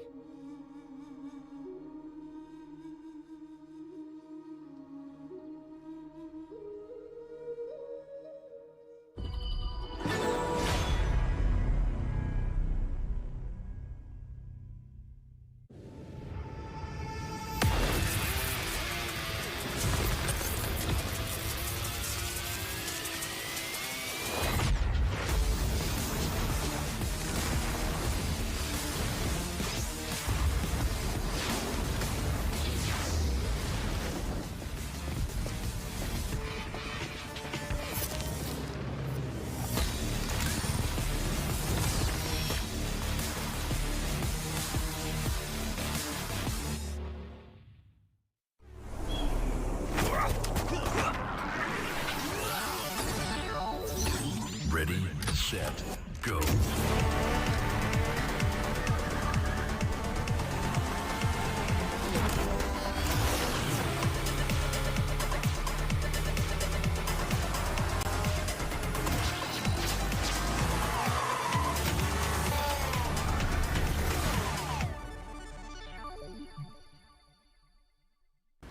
لحظات البداية عاشت معنا. كنا نحسبها وقت للتسلية بس، نحسبها بس ذكريات. عبود أعطي أختك اليد يا ولد. ابتكرنا فيها ابتكارات، وإذا بغينا قلبناها خرافات. كنا نحسبها بس لمة وصحبة وسهرات، انتبه نوب ترى نوب. لكن كنا نشوف عالم ما حد يشوفه. ليت يشغل وقته بشيء يفيده. الله عليك على الهيد شوت. عالم كبر وعاش فينا، عالم الحماس فيه يوصلك كل مرة لحلم أصعب، بس ما يصعب عليك. بار معك وين ما تروح.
Welcome to the Literal Roundtable, where I have the pleasure of having the players from Team Boom with me, Arise and Dragon. Welcome, guys. How are we feeling today?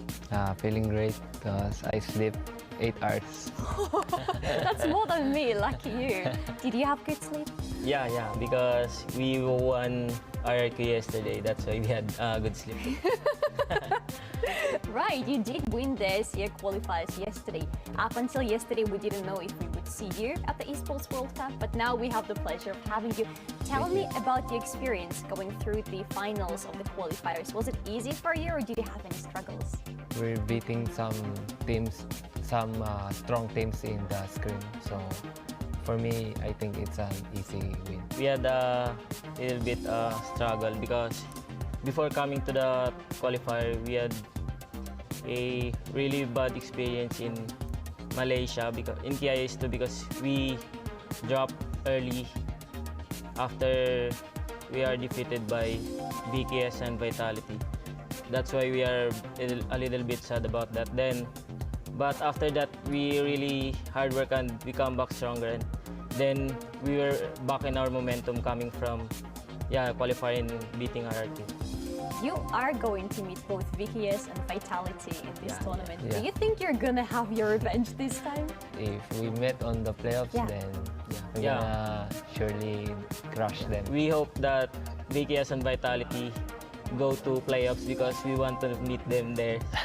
We are working so hard to go to playoffs too, so that we can take revenge on them. Can you tell